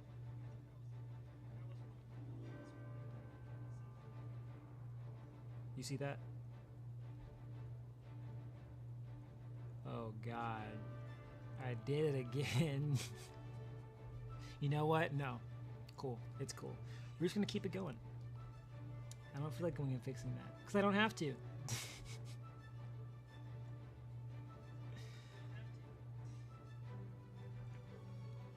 You will not beat me drawing.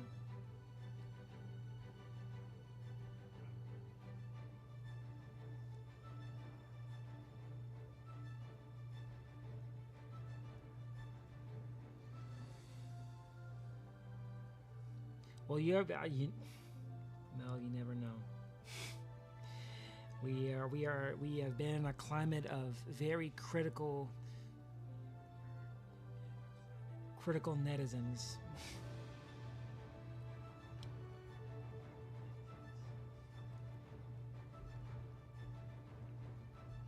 He's like, oh, that's cool art and all, but why is there so much bleed over there? I feel like it takes away from the piece itself.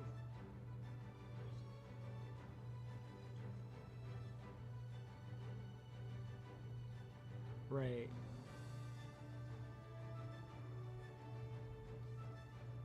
Wait. I'm confused. What? Yeah. So that's what's throwing me off. Because everything's on different layers. No, it's okay. Because once this layer is done,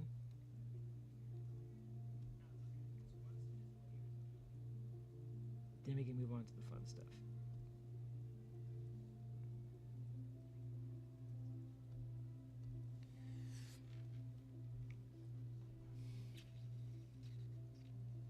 Right. I think there was this one piece back when I was really trying to push my DeviantArt account. Like, there was this picture I drew that was of a nun, like and it has a semblance of a nun. I think I've shown it to you. I posted, yeah, because it was during peak Final Fantasy 14. Back when our squad was deep in there, but it was a picture of like a nun, and she was supposed to be like a religious zealot for like Cthulhu, and I made it perfectly clear before Whisper destroyed it. Yeah, I mean, hey.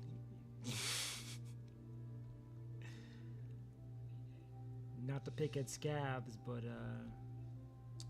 drama is the #1 thing destroying gaming communities. That's literally I think honestly that's the biggest problem that I have with most.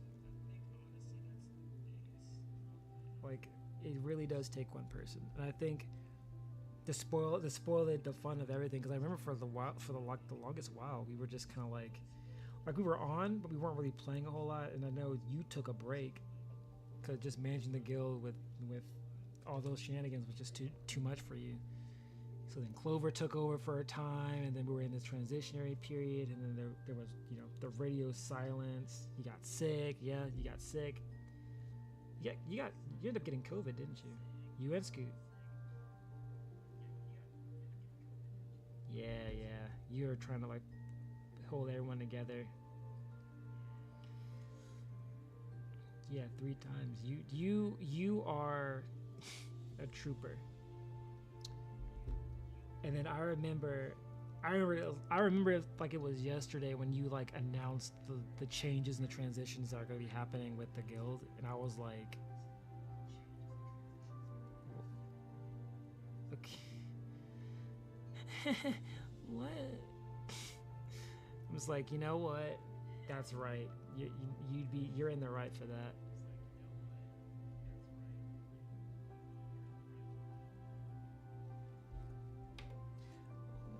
I need to free up some space on my computer because for some odd reason it's saving all of my files to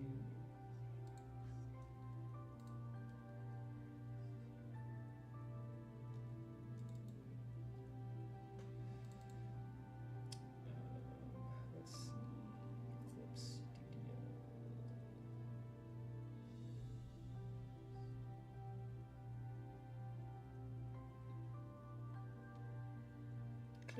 Clip Studio. Clip Studio. Clip Studio. Clip.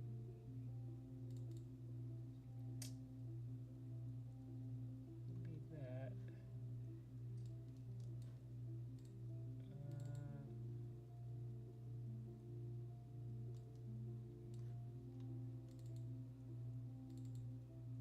Because now it is not letting me save.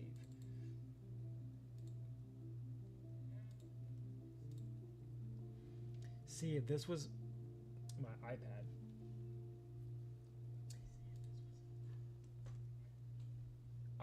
Save as. I'm dumb.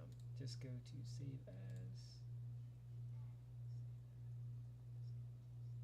Oh, okay. So what I'm gonna do is I'm gonna save this to.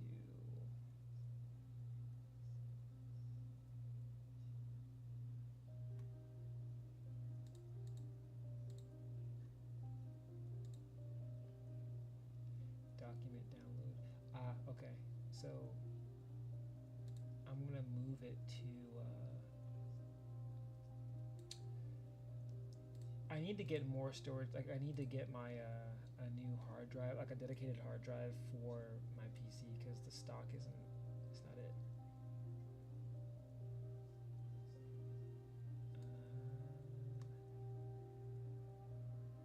We'll just leave it here.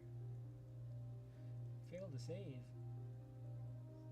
Increase storage space in the save destination. Select.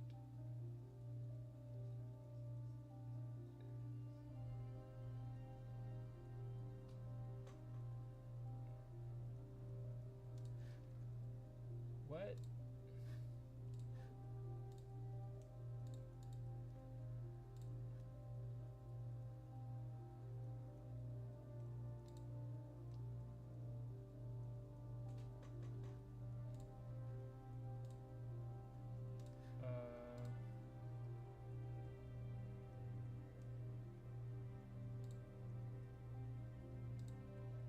Why won't it just let me save?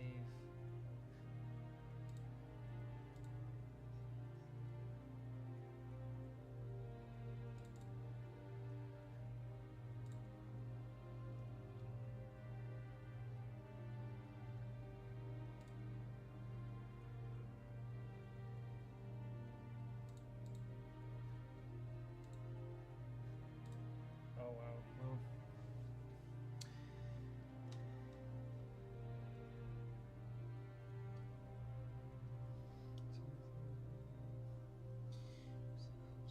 Yeah, I get that vibe. Um, a lot of a lot of the guilds that you've been a part of, it's never the toxicity doesn't ever come from you per se. It's always, like you said, that one person.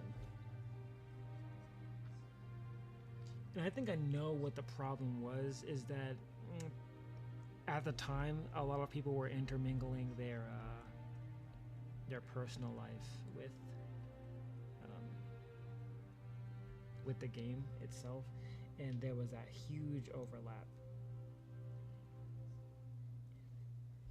And I get it.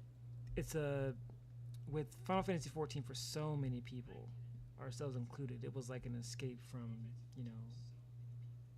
like a really rough time because we all kind of met each other like peak COVID. So we found, you know, like solidarity among us. Like it was like, oh, you don't have to be alone. Just because we have to be stuck in the house doesn't mean that we can't, we can't make friends along the way or, start our own adventures. And man, all of us sharing laughs and tears and, clearing content. I literally needed to, yeah, same. Like it really took me, and it took me through a really, really rough patch.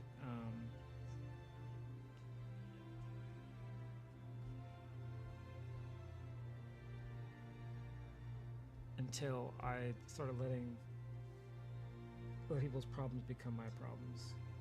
But I learned, and I think, yeah, you live and you learn. Yeah, and you know what? And the truth of the matter is, honestly, and that's okay, because it's like no matter how much of a support your partner is, sometimes it gets to the point where you need to have. It's kind of like being a parent, like how you have a parent that always says, well, we love you, so what does it matter if someone else doesn't accept you or we accept you? What does it matter if someone's like, well, because when the sun is down or when the next day rises, when the sun rises, I have to go out into the wilds. It's the proving grounds. This is where I'm going to be judged on my merits, my looks, all that kind of stuff. You're nowhere to be found. I can't rely solely on, well, mommy and daddy thought I was beautiful, or mommy and daddy thought I was handsome, So it really, when you have that safety net and the people that you trust in that safety net start kind of like poking holes, even bigger holes in that safety net, you kind of start really reevaluating what the game is to you. And you made the right call from stepping away from the game when you did, because you had to sit there and think, was the drama, a part of the game? Like, will I always experience this? Or was it just that one occasion? And then plus the burnout, it was no bueno. And I think everyone felt that. Scooter obviously felt it more than any of us, and then from Scooter, Clover, and Clover to me, and just everyone was just having a rough time processing everything that happened. And in the process of all that happening, then you had other people that were being invited, into the guild, into the free company, that were starting their own forms of trauma. I'm not gonna, say any more names than necessary, but they know who they are. But it just kind of, you were just like, you know what, I've had it. Like, yeah, you're just like, you know what, I'm not gonna sit here and try to manage these children's games. Like, I come here as an escape from the drama, and you guys live off of it.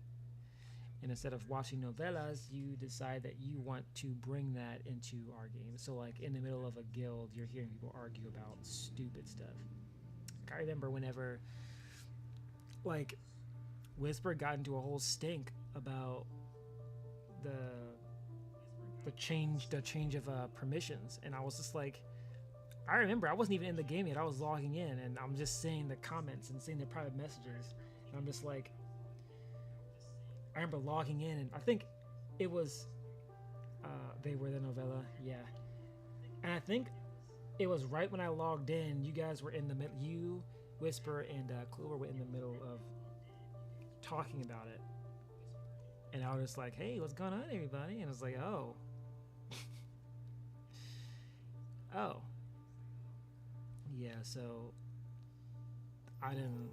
And then whenever, I think what the problem was that we got so comfortable with laughs and Titus, yeah. Ha ha ha ha ha. We got super comfortable with the camaraderie. And we kind of, in our hubris, I feel like in a lot of ways we kind of felt that everyone just was going to be like that. And then they weren't. Like, obviously you had some toxic players, but they were like relegated to like dungeons, right? So they were just like people who are griefing in dungeons because you didn't, heal them, or you didn't pull the max amount of mobs in the dungeon. But like, this is something entirely different. We're talking like legit, like personal stuff. People dating in-game, dating in-game characters, but like IRL, and just. And I don't even knock that. I don't even think that was so much the issue, is that it got so personal and it got so volatile that it got to the point where, I don't want to play this game anymore if this is what I have to look forward to.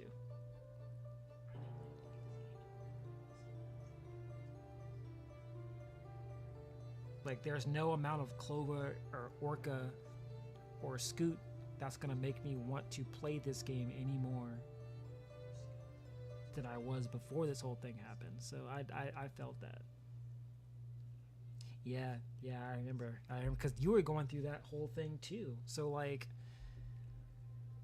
the idea that people were making it all about them was kind of disheartening. But I'm glad that. Huh? Why do I keep doing that? I keep changing the tool, the eraser tool, and changing to the eraser tool instead of just inverting the pen. I don't. And because I'm on when I use tablet, Clip Studio Paint on tablet has the ability to, if you tap with 2 fingers and undo, it like does the undo. And so a few times during this stream, I was tapping on my screen. Oh man. But I said all that to say, you came out a better person for it, and we all could not be any more grateful. That was a much needed break. And even now, like,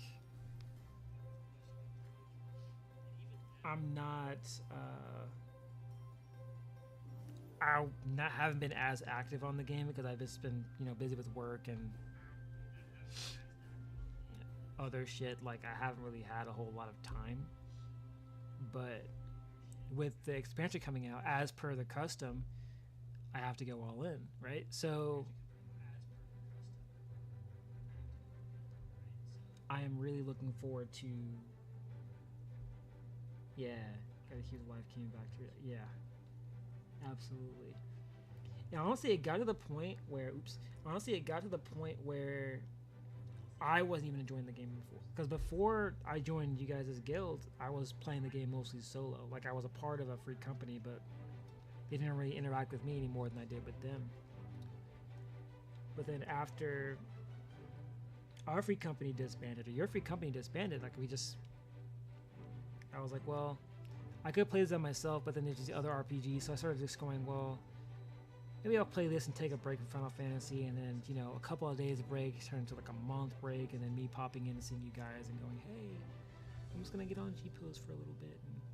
And, I think deep down, a lot of that drama like hit me hard to the point where it literally just affected my way of playing. Like, any form of griefing on that game, like, just completely took me out of the game. Even if it was like a legit grief, like if I was not doing my part as a DPS, which is hitting stuff, like, or any lag, and they got mad at me for it. Like, some of the frustrations were warranted, but even then I was like, I'm not having it. I literally had that "you can't talk to me like that" mode. So I'm glad I took a break when I did. And yeah, took a break, came back to reality, And yeah, the duty support system. Yeah, and you know what? I've been because I haven't really been in a whole lot of Final Fantasy 14 news, right? To be honest, uh, with regard to Final Fantasy 14, I didn't start hopping back into the news of Final Fantasy 14 until closer to like Dawn Trail. Like I was back in it once Dawn Trail was announced, and then I did like the MSQ for that for what's her face? Was it Wooklamat? Or am I thinking of someone else? Wooklamat? The Lion Mommy. You know what I'm talking about. Um, but yeah, like going into the game and seeing all of yeah the political drama, lots of popcorn. Oh man, do you have an hour or two or three or four? This is gonna take a whole year to explain.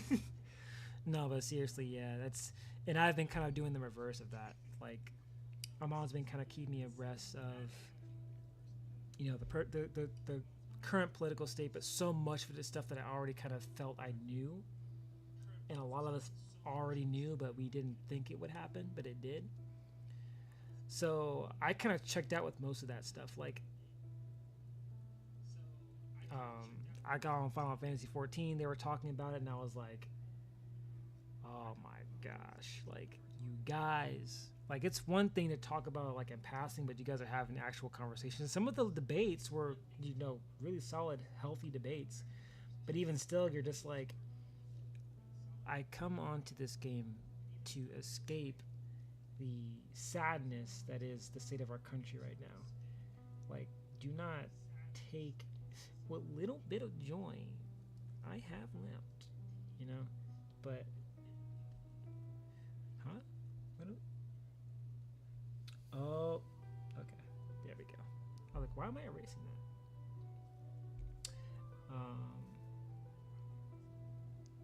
But yeah, like, it's wild.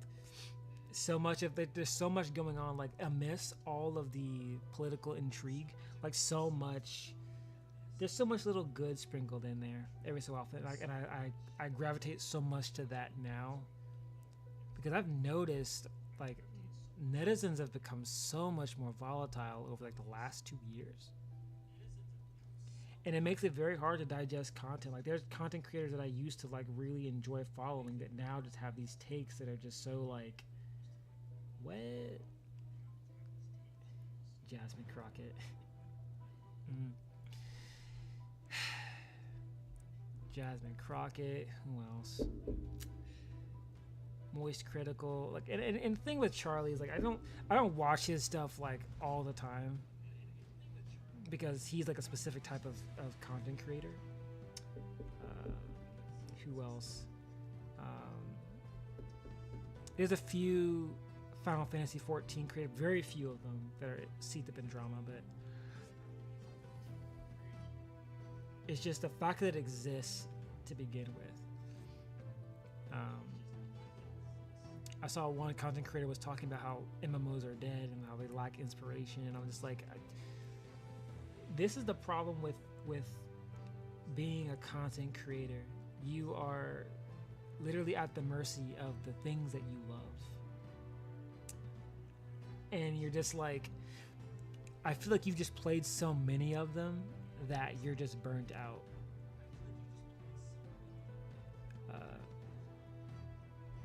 And that's fair. That's a fair assessment.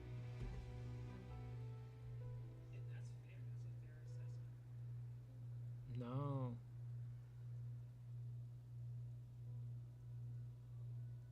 Really? Survival games? Yeah. Yeah. Absolutely. Absolutely. 100% agree. There is something for everybody when it comes to games, and that's what. And if you've noticed, there's a resurgence of retro gaming now.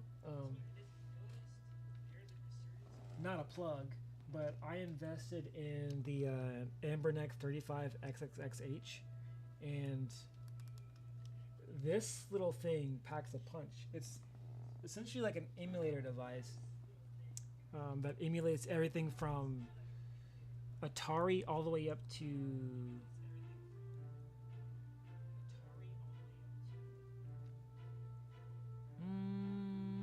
I'd say competently up to PlayStation. So it's essentially like, you know, emulators, like how you play games the pirate way. But the thing comes built with, it's like Raspberry. Yes, but it's simply what that is. It's like a portable Raspberry with its own firmware. And you can basically just play almost every console, every old gen console up to PlayStation and 64, PSP, Nintendo DS, and they all work amazingly well. Connects to Wi-Fi, has micro HDMI, so you can plug it into a monitor, and if you have a Bluetooth controller, you can actually just play it like a small portable, you know, Raspberry console. But that's been kind of my go-to. Been playing a lot of Game Boy games, just reliving nostalgia. And believe it or not, you can get you can buy it. You can. I heard it first on a TikTok shop of all places. I know, but they were selling it for like you can get one of those for probably no less than like $60. You won't even break 100 getting one of those things, and it comes preset with games, so you can always add them if you have the know-how. Scoot could probably do it for you, but it literally just comes with all those games. Kirby, like it's great. It has multiplayer like ability. You can play online, network play. You don't really have to tweak much. It's nice. But I'll take that with me to work, and if I don't want to bring my bulky Switch, you know, with me and work, play with that during my lunch. But yeah, exactly. You know what? No, because I feel like a majority of kids from the generation after this one, I don't know what we would call that generation. We're on Gen Z now, right? Let's come up with a fancy, funny name, a whimsical, quirky name for the next generation, if they haven't already. Alpha? Are they really? Is it really Alpha?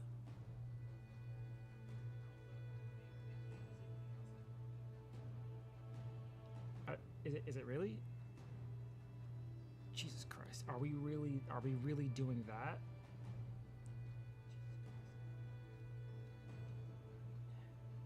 I'm low key salty.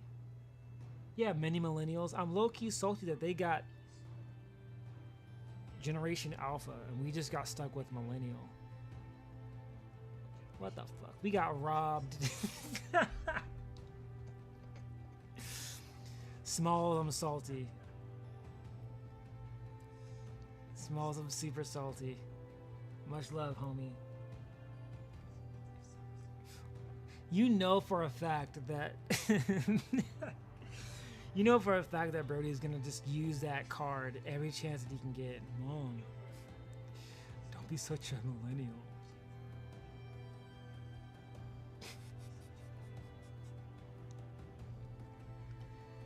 It's like, oh yeah, like those alphas are so much better. Like, what's alpha about Generation Alpha? I think they're giving, I think they're getting it kind of mixed up. I think they're confusing technological advances to kids automatically being smart. Yes, they're born with the technology so they can learn it faster, but they also are riddled with a lot more problems. Like whatever issues because we came out the gate with the same things a lot of our parents had. Trauma, anxiety, especially as adults. I think more so than our parents, in some cases. And then the next generation, I feel like they're going to have it emotionally a lot harder because, short attention spans. Yeah, it started with us, and then our kids and our kids' kids, and just, yeah. It's crazy. Why are we so fucking old?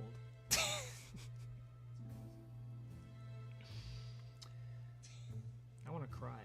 Let's see here. I feel like I've been staring at Cyclops' crotch for like the longest time, just trying to figure out what I'm going to do next. I need to do shading. Okay.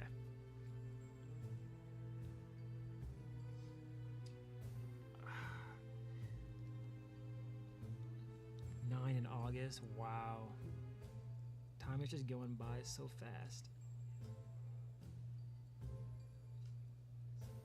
I was just telling my girlfriend, I was like, we need to like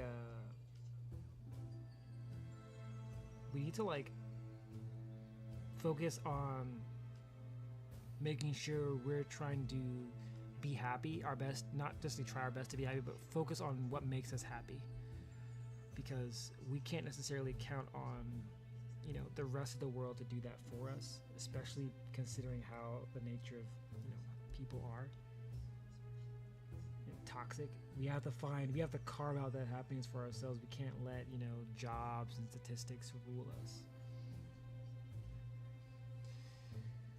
Yeah, the bottoms of their hips. Yeah. Absolutely. Very, very aptly put. Let's see here. Start new traditions. Break generational curses. That's what I was like saying. Like this is like the year for breaking generational curses. Like I feel like there's such a huge responsibility, you know, on us that we didn't ask for, but we still have to show up for. If that makes sense. And we owe it to the next generations, you know? Even if they don't, even if they think we're a joke. We're like the unsung heroes of a generation.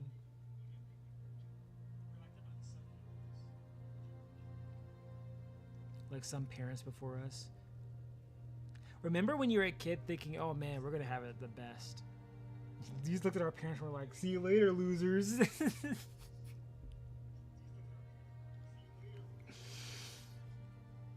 Fast forward to now, we're just like, I want to be a kid again. Right, we're the ones that are going to fix it. We're the ones who have to actually do the work. In an already super complicated world.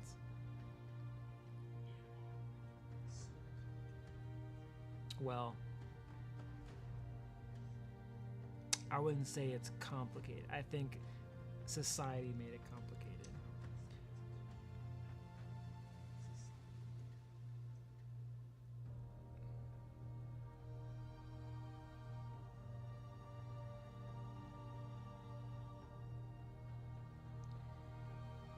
Yeah, it's one of those give an inch, take a mile kind of situations.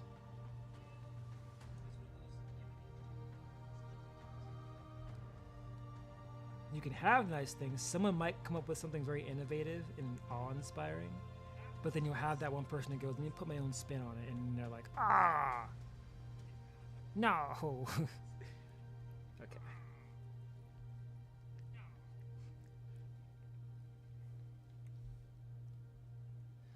But thanks YouTube for attending our TED Talk about how we're too old for this shit.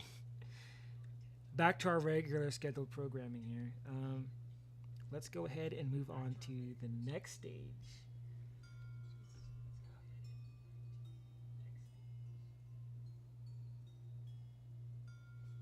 Small's always good. Yeah, yeah. He's right in that prime spot to be innovative, because there's so many kids that are coming up with like so much cool stuff nowadays. So much more than we did when we were younger, and we thought ourselves pretty much geniuses. Like I can't even be mad. I'm just like, wow, look at these kids beating the system, right?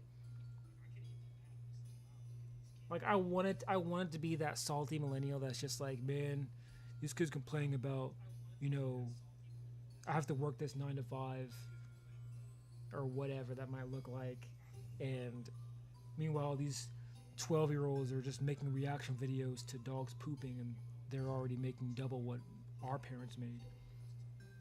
But then I thought about it a couple years back, and I was like, you know what? Why am I going to be mad? They found a way to beat this system, and it's working for them.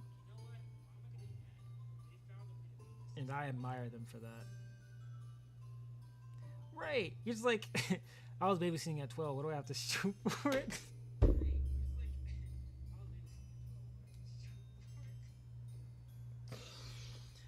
Oh my God. Like, it's crazy.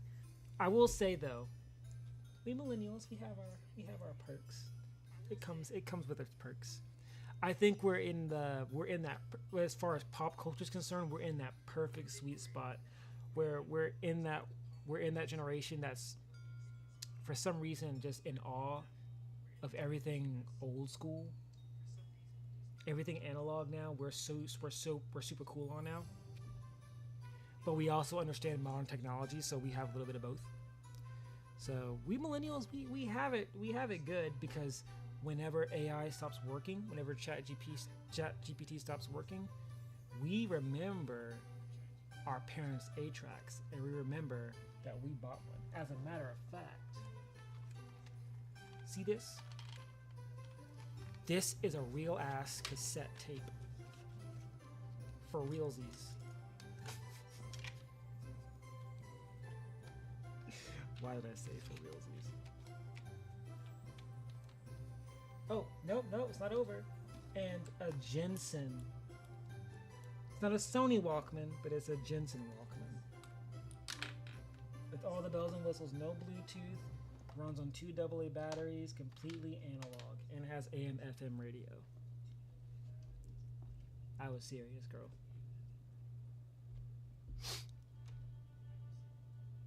Mm-hmm. And I'll still in that cassette tape, it just has a bunch of like background, like some like instrumental stuff, like really peaceful, like signal wave or vaporwave stuff. And that's really what I got the cassette player for, is just to get a bunch of tapes for like signal wave and vaporwave, you know, all the music that I technically didn't grow up on. What everyone seems to love so much.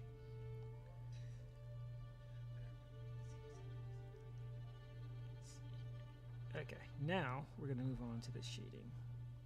We are officially done with the base colors. We cleaned it up a bit.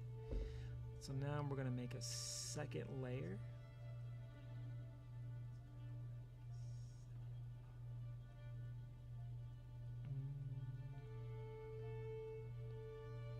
And we will label that shade.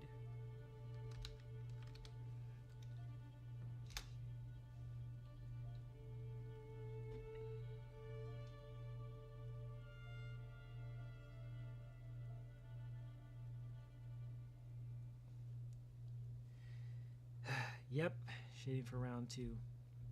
I think actually it's a really good opportunity to call it, because it's getting late, it's getting hot, and I need to smoke my blunt. So I have it packed and ready for me, and I am ready to put on some like British crime TV and get stuck. No, thank you and everyone who stopped by to say hi. Like, I really appreciate you guys' company. Like, really, it means a lot. I'm thinking that I'll more than likely finish this off stream. Probably sometime during the work week, because usually I'm doing most of my art during the work week, and in the weekends I don't do anything but game stuff. But I do post all of the stuff that I'm working on here on Clip Studio on TikTok. So if I don't post it in Discord or whatever, that's where you're gonna find it. I have to get back to my regular scheduled programming. I have Dragon's Dogma 2. I have to edit and get that ready for post. That's done. I have a birthday date to plan, absolutely.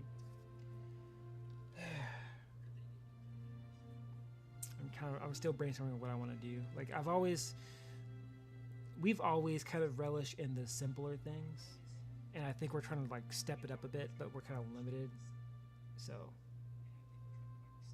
yeah. Have a good night.